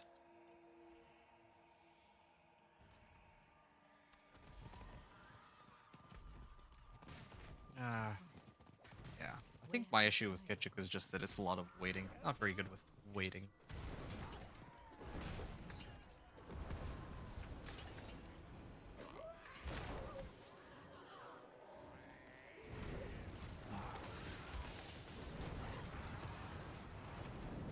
Come on.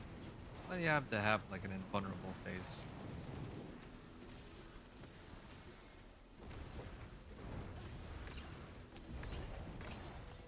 Alright, great. This time usually the game tells me I have to slay all remaining monsters. Again, another upside of playing Incinerate Sorcerer. Don't have to worry about all that. Everything gets torched. Nice and easy. Alcarnus.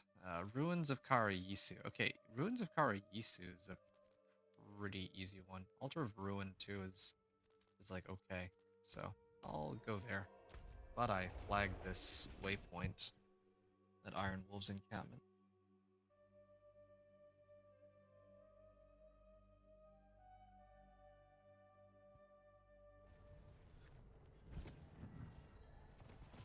Okay.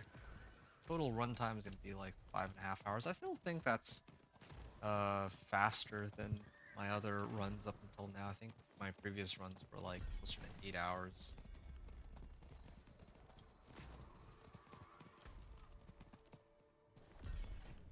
I wonder what happens if I get one of these nightmare sigils with XP like before level 45. Or maybe I can't actually unlock specific nightmare dungeons before level 45? I'm not sure. I'm not sure what they found, but Cardinal Maldur wanted Yeah, because I got mine, I think, at level 45 just now. And something similar happened last time with my Thorns Barb, right? Like, I only found my Roderick Wisdom sigils after a certain level, 45. I don't know if that's a coincidence or if that's just bad luck or what. the light can't protect.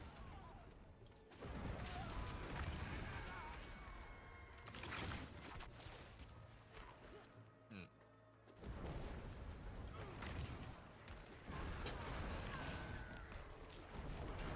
Yeah, this one was really easy. Alcarnus.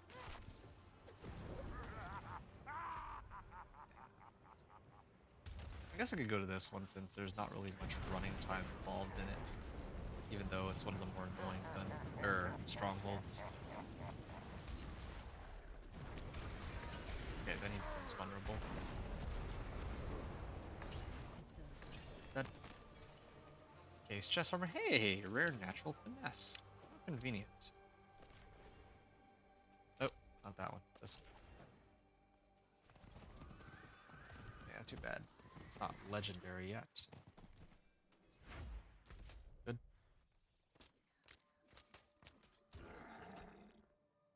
Sierra's Airman's Pyre. Ah, pretty close. I just need to run 2 more. Actually. And then Ruins of Karayisu. Ruins of Karayisu is a little annoying to maneuver through, but I am playing Sorcerer, so that one might actually be perfectly okay this time.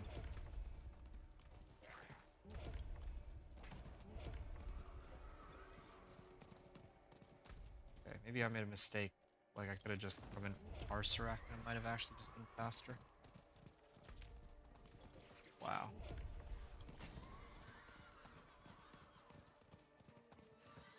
What other ones could I have done?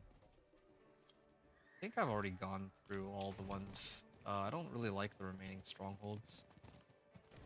I mean, I don't mind any of them, but yeah, like the fastest ones wouldn't be able to really pick one out or single one out as the fastest of the bunch.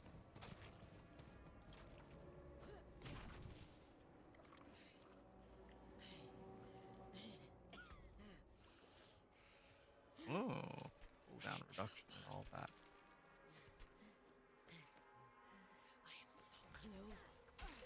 I'm never going to be upgrading the rest of my equipment until the very end. So, hey, this is not bad. There's a lot of armor on it.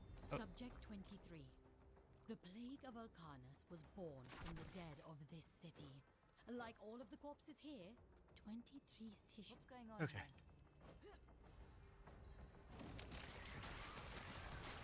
Now, clear this, and there's like dialogue, but that's okay. Just wait. There.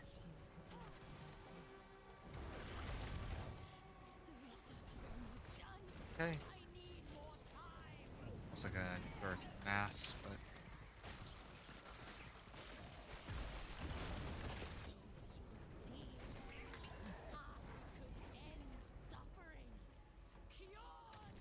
ice blades. Increase damage while ice armor is active. That seems like a pretty tempting one. It's a good roll on it too. 25%. Yeah, just stacking up as many multiplicative damage modifiers as possible.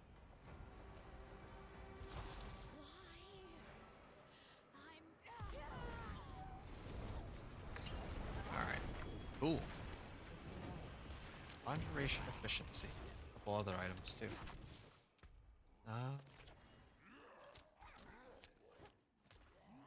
There we are. I don't know why they don't just let us have like 750 item power rares sometimes. Or ancestrals again, like how it used to be. They want it to be useful. Because no one's going to use rares after a certain point in the state that the game's in. Okay.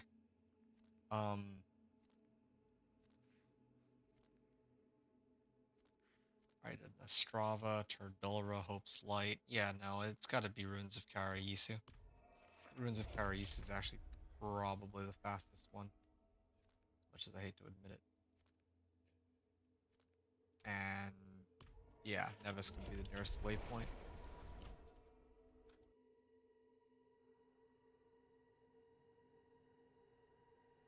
Alright, but this will be the last stronghold, though. After this, it'll be time to go and mess around with...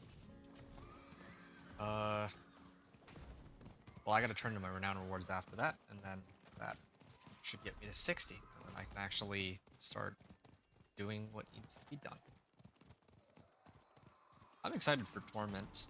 Not only do I get to see how far Incinerate Sorcerer goes, but then I'll get to pull open these nightmare dungeons and see how much XP I get out of them when I'm like Paragon level 1. I suspect I'm going to be getting quite a bit actually. This will be fun. That's something for me to sort out tomorrow. I think I should have a little bit of time to play tomorrow.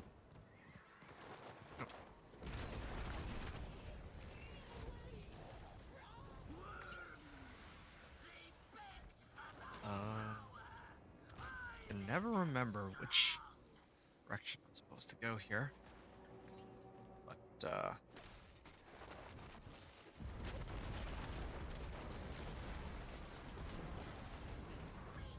we go.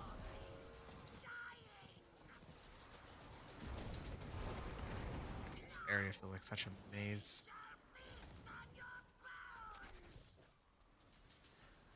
Oh, shoot. Okay, I messed this up. Be okay, though. Oh. Nope. Ah, right. Fine. That's what I get for trying to take a shortcut here. Oh, here it is. This is the shortcut.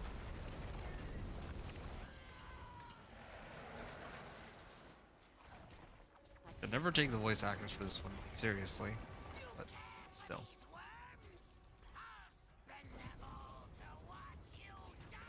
There we are. Ah, level 59. And if I turn this in, then that pretty much has me covered. Done. Okay. I think that just brings me to right where I need to be. So, 377k. 744. You know what? Yeah. And one more turn in. That brings me to Paragon level 1. And it requires 600k. So I would need 10 orbs. Yeah, I could probably get like 10 Paragon points with each of these is my guess. Nice. Paragon level 60. There we are. So in total, it took 5.5 hours. I mean, factoring in that, yeah, like I didn't really get these nightmare dungeon sigils until later. I may have to try. Well, there's like a couple different things I could try. I could either do like campaign, and then after the campaign finishes, then I run these strongholds that or these nightmare sigils. That could be a valid way to do it because I'd still be getting like sigil powder. And there's one other possibility, which is that I can only unlock these Forgotten Wisdom sigils after like a certain level. I'm thinking 45. I'm not sure. Maybe I'll write that down actually. Campaign into nightmare dungeons.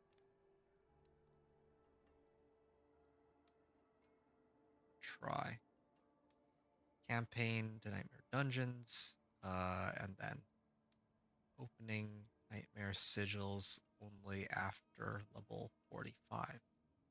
Yeah, it makes me wonder if that means that I should start running strongholds earlier, like how much XP I could get out of those. But anyway, all right.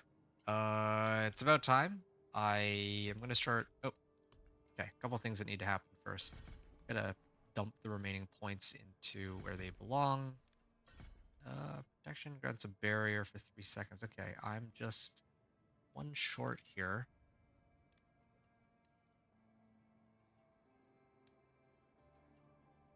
Hmm. Get more damage off of that. Oh, I know. I'll get rid of this. Movement speed served me well, but I'm still short 2 on mana shield. Wow, I really spread myself thin on this. Get damage reduction too. Yeah, that's a tough one. There's too many modifiers to leave behind.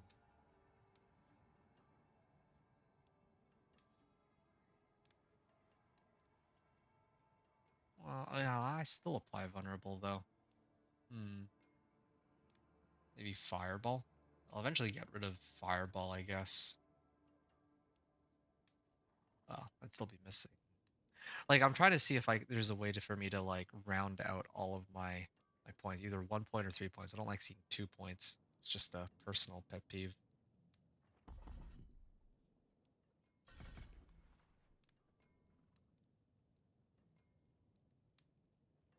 Maybe this one.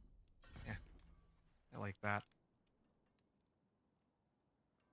Yeah, alright. I think I'm pretty much finished there. And for skill points. And then for this, well, start picking up everything that I need here.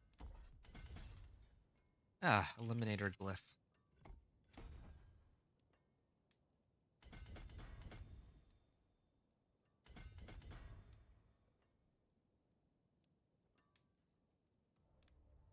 Um,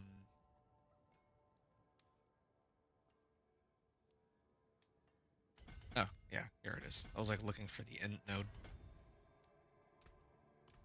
And there. Yeah. I get a bit more non-physical damage, but no, I think this is fine. Okay. So now that I have my resistance to all elements and non-physical damage and all that, I can actually now officially begin trying to gear up as I'm supposed to. So the very first place I should go is Karagar, so that I can actually turn in my Grim Favors really quickly. Let's stay only as long as we need. Oh, yeah. The reason why I saved the Tree of Whispers or my Grim This Favors. is done. Well, there's two reasons actually. First is if I get a good amulet here, or well, I turn these in. These are going to be level 60 rewards rather than like any lower level, right? Yeah, that's not bad. Ooh, this is really good. Okay, I'll replace crit strike chance for something else. So yeah, I also got some recipes, it seems. So that's first. The other reason, more important reason, is that I actually got 3 Artificer's Stones, so now I can actually do the pit. Yeah. I would have liked to do more Undercity stuff. I actually really enjoy... Well, I enjoy Undercity mainly because the rewards that I get are pretty substantial. But, like, it feels like I have to redo the quest for it, like, every season. Fire up my forge and make you a new one. No one knows one. What matters most is the hand. Alright, now, bartering. Ah, so she is. Oh, before I talk to her. Oh, I haven't actually been using these. Oops.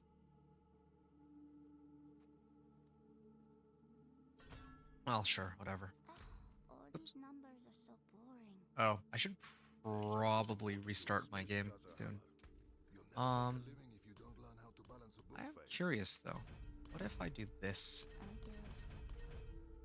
Okay, I unlock the utility aspect. Okay, so I was curious as to whether or not like I needed to have these already active before talking to Fira. Um, like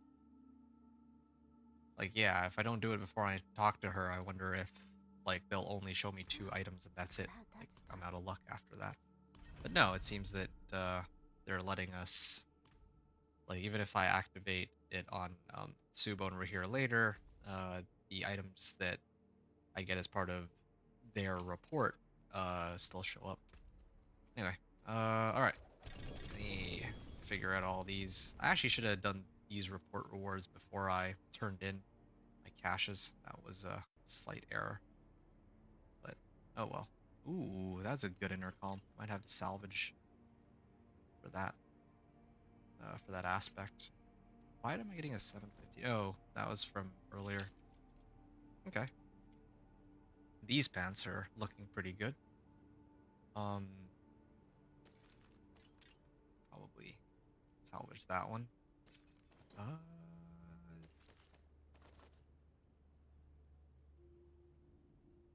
Creating 4-ball lightnings. Loads. Oh, I don't need that. I don't need this. I don't need this. And yeah, I'll keep these 2 in case I would need them later. Oh, did I already open all my caches? Yeah, that was like all my caches, right? I didn't actually get like too many useful items. Just I'll try to amulets. make this quick. At least I have 250 pale marks, so... Oop, I didn't mean to click on that one. Oops. Alright. My boots here have max life armor and shadow resistance. These ones have max life armor, fire resistance. Hmm, yeah, okay, That's sure. carry the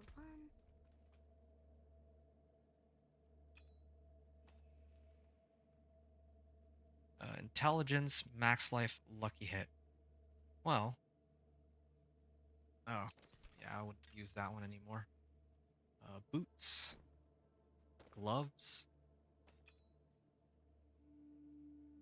This one. Yeah, I think this one's the best one that I've got.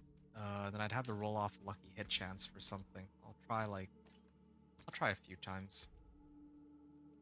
Lucky hit chance. I don't really think I'm proccing lucky hit for anything. Later I'm going to need it for some of the powers, I imagine, but yeah, not just yet. Hey, total armor. That might be kind of overkill, though. I don't even have Juggernaut's aspect. I have Disobedience, but yeah. And I'm a sorcerer, too, so I have um, plenty of resistance to everything. Alright, time to reroll. Dodge chance? Probably roll off dodge chance. Yeah. Yeah, this is good. Getting intelligence. Nice. Intelligence, max life, lightning resistance. That seems like a keeper for now. I don't think it's going to get much better than that. I should probably temper it. Only question is, what am I tempering? I'm like loaded on armor, loaded on resistances.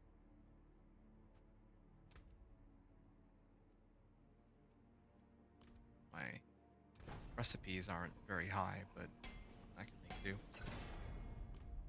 And this, I can increase the incinerate size, or attempt to at least. Firewall size, incinerate size, good. Very good. This one, yeah, similar situation. Incinerate size, good. Oh shoot, did I just brick this? I think I just bricked it. Well, that's fine. I guess I just lose out on a bit of intelligence. I get more shadow resistance and armor because of this. Movement speed. I'm surprised that they still haven't managed to fix that. Teleport cooldown reduction. Yeah, that's kind of ideal for me, truth be told. Okay. So, yeah, I'm just gonna double check that they still haven't fixed this problem. Uh, yeah, thought so. Oh well. Oh well. Chest armor and helm. Okay. Uh, my gloves are fine, but I will need one with like plus core skills eventually, right? Defensive aspect cache. Oh, that's always that one's a keeper. Okay, I'm gonna get that one too. The only thing I don't have is a two-handed staff. Ah, there we go.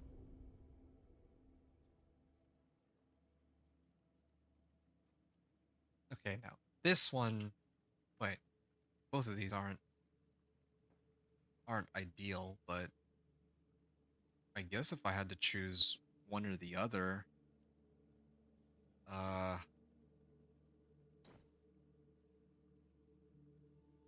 I guess I'd rather use this one. I get life per 5. They actually rescaled life per 5, so it might actually be almost okay now. Forgetting on this PTR, I gotta roll it off first every time. It's like the opposite of what I'm used to, right?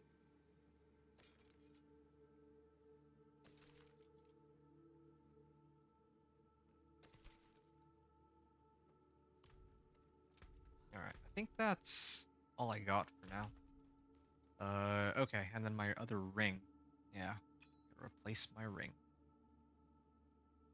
I got two 750 item powers, 750 across the board. It's just the helm and my staff that need to be fixed, and I'm actually running out of pale marks, so I can't quite sub those ones out.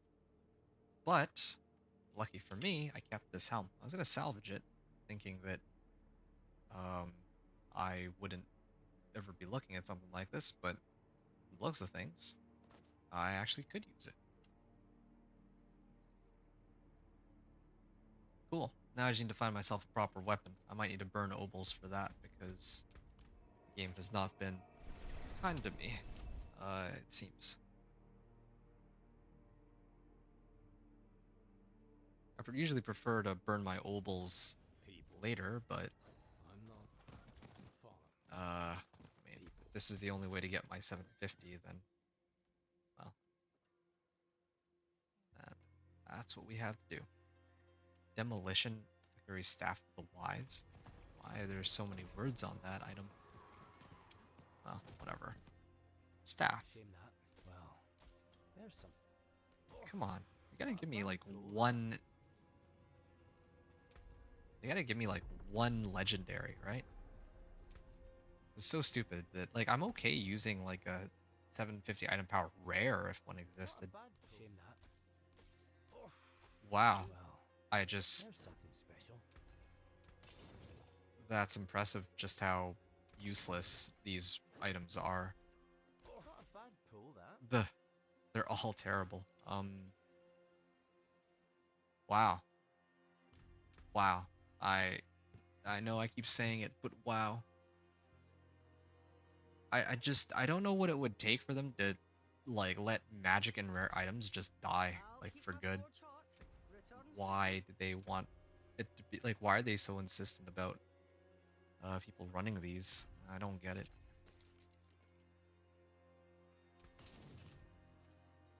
Magic is neither good nor evil. How may I help Alright. you? I don't even really have Blizzard. Well, there is actually one way I can. Yeah, there's one way I can make that. Have some fun with Blizzard. Instead of, well, nah, I think I'll just keep Firebolt. It's fine.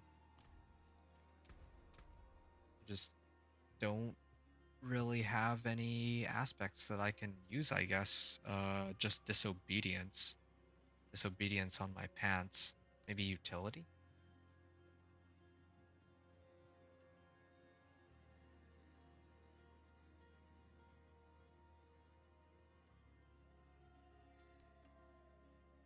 Wind Striker. Sure. Let's throw this on. Why not? Although I'm running out of materials somehow, even though I did a lot of like I did like various activities. I'm surprised I'm running out. Oh yeah, I guess I should probably try to add sockets, shouldn't I? This thing I should probably try to roll off overpowered damage, overpower or crit strike chances. I have 2 dead modifiers on this, but fine. Lightning resistance. Okay, so I'm good on lightning resistance. Finest jewels in Sanctuary. Especially with elixirs and incense. I'll probably be capped on armor. So all that's left to figure out is which of my resistances are lowest. Fire resistance. I'll do cold resistance. I should probably do 2 of these.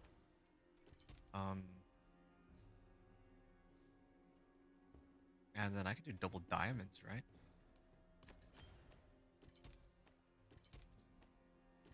There. Yeah, now I'm like really capped on my resistances. I haven't even tempered armor or anything. I'm like I'm like really overcapped. I wish I had something better to spend my tempers on, but I guess to be fair, these are like temp items, so it's not a big problem either way. Okay, there we go. Total armor. Why not? I mean, I don't don't even know if total armor really matters, considering that I already have disobedience aspect. I'm not even playing Spiritborn. I'm playing a sorcerer, and my uh my armor is gonna go sky high. Beware the envious, my friend. Chemqua. All right, let's see. What things can I play around with?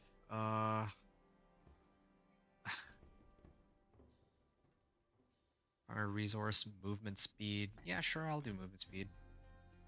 Cast 5 skills and become exhausted. I don't really cast skills that often, though.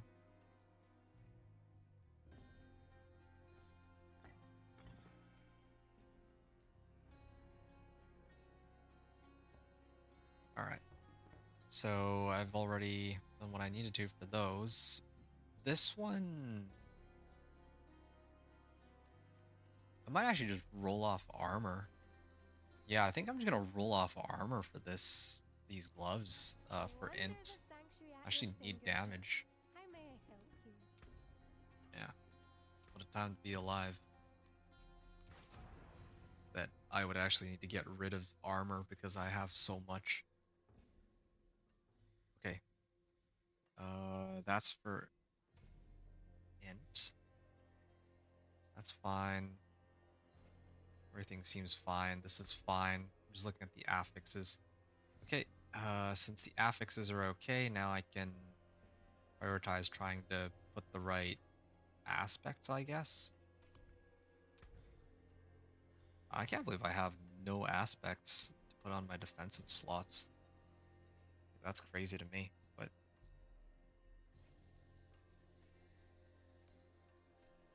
sure. Okay. Flagration, Creeping Death, Inner Calm.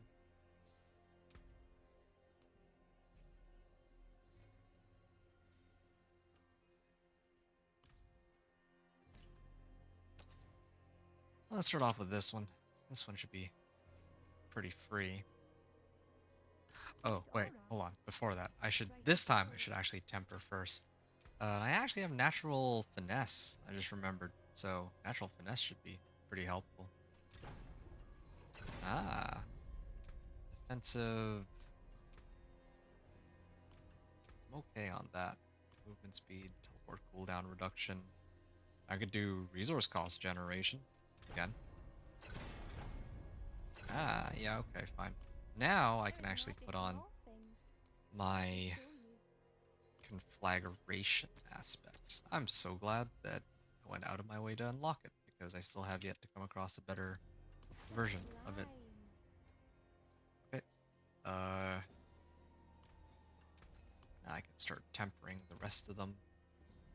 I'm actually running out, though. Why do these have to be so expensive? Resource generation. It's okay. Ah, damage. What was my old ring? Engulfing flames.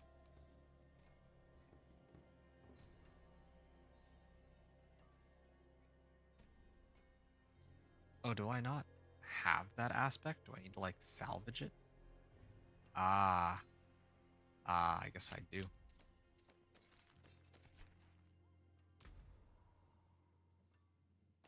Alright.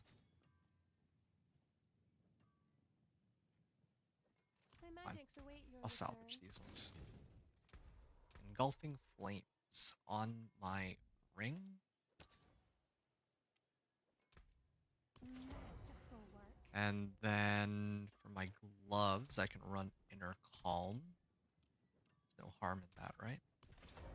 And then probably for my... Oh, I didn't even bother to temper these, but I mean, I'm going to be running these gloves no matter what anyway, so it's not a problem. I would like to get Incinerate size, but... Okay, cool, lucky me. Of course, this one is more important. Getting plain damage. Damage close, okay. That's... It's livable. Alright.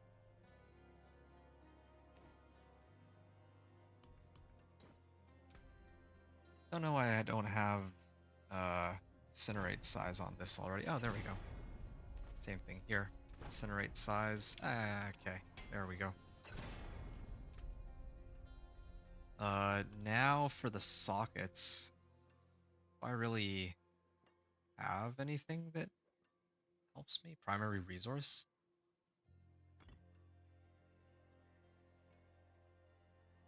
Yeah, cast 5 skills, then become exhausted. I restore a whole bunch of resource. Or maybe when I teleport, I restore primary resource, but it's cast 2 mobility skills. I'm gonna do Cur. Cur is easier to work with. Well, that's that then. And then I have 2 empty slots, for which I will throw in a couple of flawless topazes.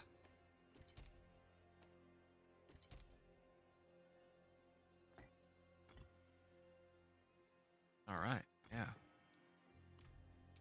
So sockets are good. This one I'm just gonna leave as is. This one is fine. This is fine. This one I can keep. This one I can keep. This one I can also keep. This one I can keep. Okay. I still need to temper this one and get edge masters on it, I guess, or some other potentially more useful aspect. Let's see what I get. I end up rolling on this resource generation. Yeah. Okay. Now I can keep rolling until. Yay. Okay, I got damage.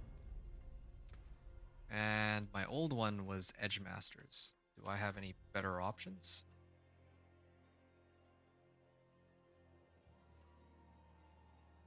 For each different crowd control. Nah, I'd rather have Edge Masters.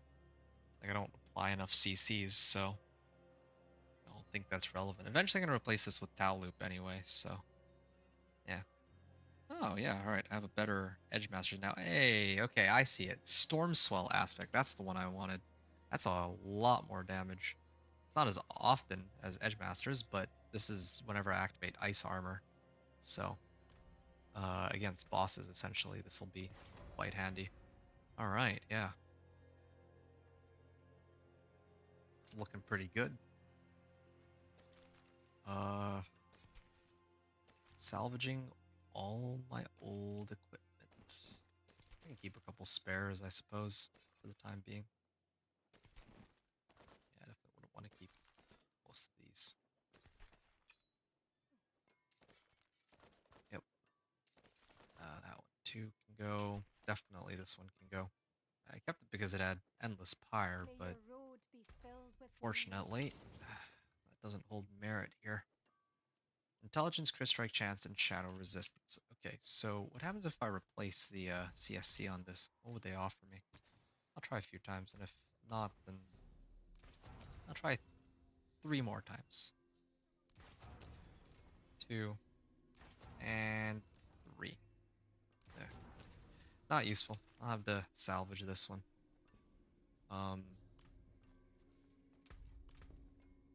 Yeah, I'll salvage it. Okay. Things looking pretty solid here. Funny, I just end up getting resource generation on everything. Okay, so the very last thing I need to sort out is my staff, which, come to think of it, I lack the foresight to keep one of my two-handed staffs, but that's okay.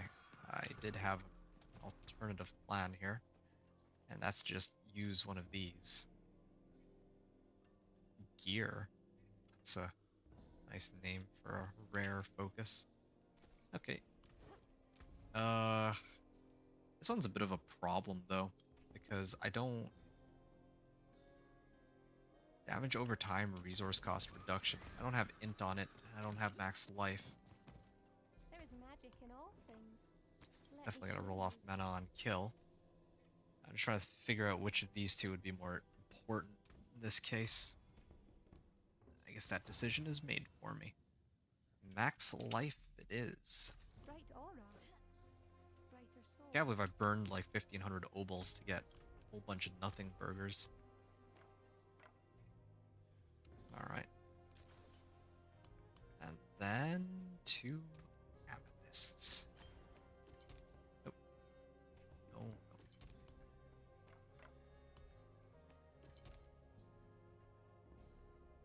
Wait, oh, shoot. There. Okay, and then finally, the last thing I gotta do is replace my weapon with flamethrower's aspect. Magic is neither Yeah. good nor evil. How may I help you? Ah, nice. I mean, even if I temper something useless on it, I would still use it. So, yeah, I have a choice. 2.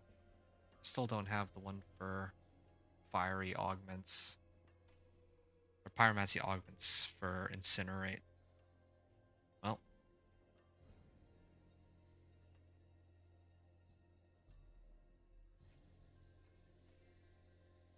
I hate to say it, but even though this is an incinerate build, I might as well just throw on Elemental Surge Knight. There's nothing else I can really use this with. Yep. Okay. I guess that's it then. It's too bad. I don't really feel like...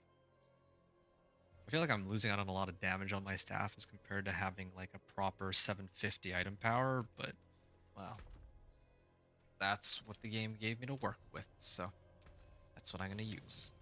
Anything else I need to really look at? The skill tree, I'm just gonna assume is fine. Just quickly skimming it. Seems okay to me. Mercenaries, oh yeah, I'm running Subo. My resistances are still perfectly fine, so whatever. We're here. Yeah, I'm just gonna leave it as we're here, but eventually I need to switch over to Albion. And, oh yes, I remember now. I need to turn all these in. Alright. May have to hold off on that for a second.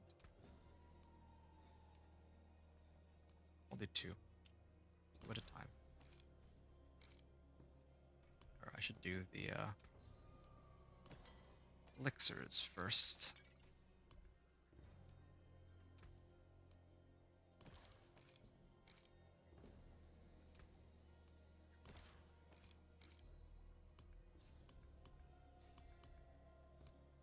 And yeah, I could just finish up my potion there. But I'm running low on the materials needed to make these somehow. I don't know why, but yeah, it seems to be how it is right now. Okay.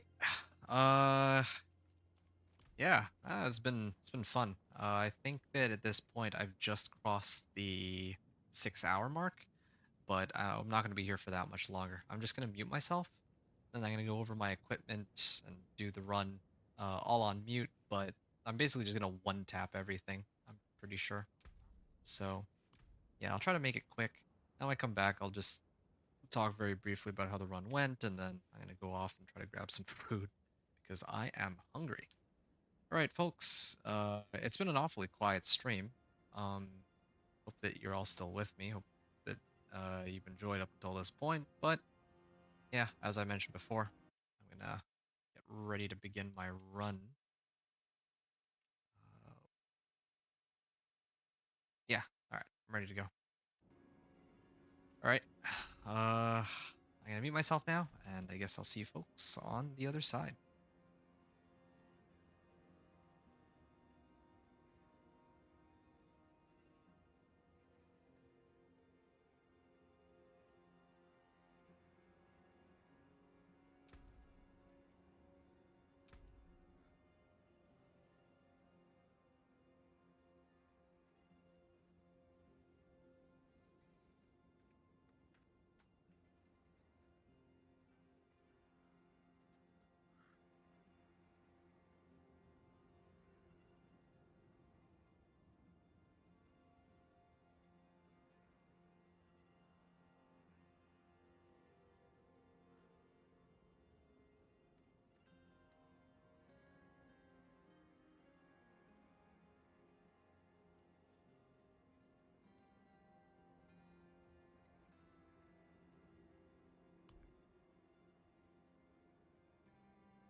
Impressive. Thanks. Time for our roads to part.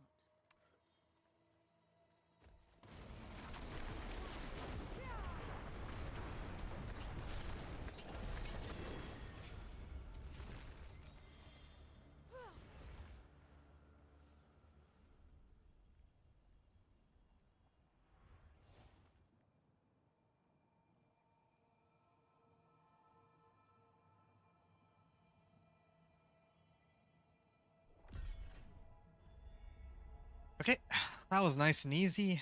If there's anyone still watching, I hope that you folks have enjoyed everything up until this point. What is incendiary? Oh, yeah, right. I already have incendiary. Charge bolts. I don't need that. And edge master is also pretty useless. Nice. Actually, this one's better than the other ring that I have. Well, either way, uh, it's been pretty fun, but yeah, I think I'm gonna be stopping here now. But of course, this character isn't quite finished yet. I'm gonna see how long it takes me to get into Torment, well, from Torment 1 to 4, next stream, which is probably gonna be tomorrow night, is my guess. Yeah, if I do a stream tomorrow, I'll have to wait and see. Yeah, much to consider. But yeah, I mean, I don't really have much to comment on this Pit 10 run. It's not like a Pit 55 run. Pit 10 is just, go in with, like, once you're, like, properly geared out and just go dog walk it, whatever. As for, uh, as for the 1 to 60, it was, like, the 1 to 60 was alright. It was faster than the other, 1 to 60s that I've done up until now, right? But I think that there's still plenty of ways to improve it or refine the strategy that I'm using. I think that next time I play, like, one reliable way to level would be to just do the campaign and then try to hit nightmare dungeons after the campaign. If we would have enough sigil powder. I don't know how much sigil powder that we were actually supposed to have, so it's hard for me to really tell. And the other thing too is I now know that sigil powder, the best way to get sigil powder, I guess, is to rotate world events. It's either that or like nightmare dungeons, but I don't really feel like nightmare dungeons give very good amounts of sigil powder based off of what I saw. Uh it's world events and elites. If there's like anywhere where you have like a lot of elites grouped up, that's the way to go. So that kind of makes me wonder though. Maybe Temple of Rot farming. I'm gonna write that in really quickly. Temple of Rot. Uh, well, monsters, and then join before hitting the Wanderer's Shrine. I'll just write kill all monsters and then reset. Okay. Well, yeah, that's basically what I'm looking at here. Uh, yeah, I mean, I do wonder if there's anyone actually still hanging out because there's so unusually quiet. I was chatting with people and then now, uh, not so much, but all good. Yes. So looking ahead, yeah, like I said, next stream is gonna be Torment 1 to 4, or at least some small portion of that. I don't think I'll be able to do it all in one go this time. And then the play session after that would be the next character, which think I'm thinking it's gonna be either Razor Wings or Dance of Knives Rogue. But yeah, I'll give it some thought. But yeah, we still have our work cut out for us. Torment 1 to 4. I wonder how long that's going to take. I'm doing it without Roderick Jewels too, so I'm at a bit of a handicap. Anyway, we'll talk more about that next time. Run was pretty smooth. Looking forward to the next one. Like the next, like T1 to T4 on the next stream. And then the next character beyond that. Yeah, I'm gonna go to Kyovashad now, and yeah, let's get going. Yeah, so many things that could be done to improve the run. I think I did also DC once, and I took all my cinders with me. That would have been an extra level like much sooner. And I had like nightmare sigils too that I could have used with the like XP, but I'm gonna save that for when I make it a torment. So I'm excited for that. Anyway, that pretty much covers everything I wanted to do today. Um, I appreciate you all tuning in. Thanks everyone for watching. Adventure out.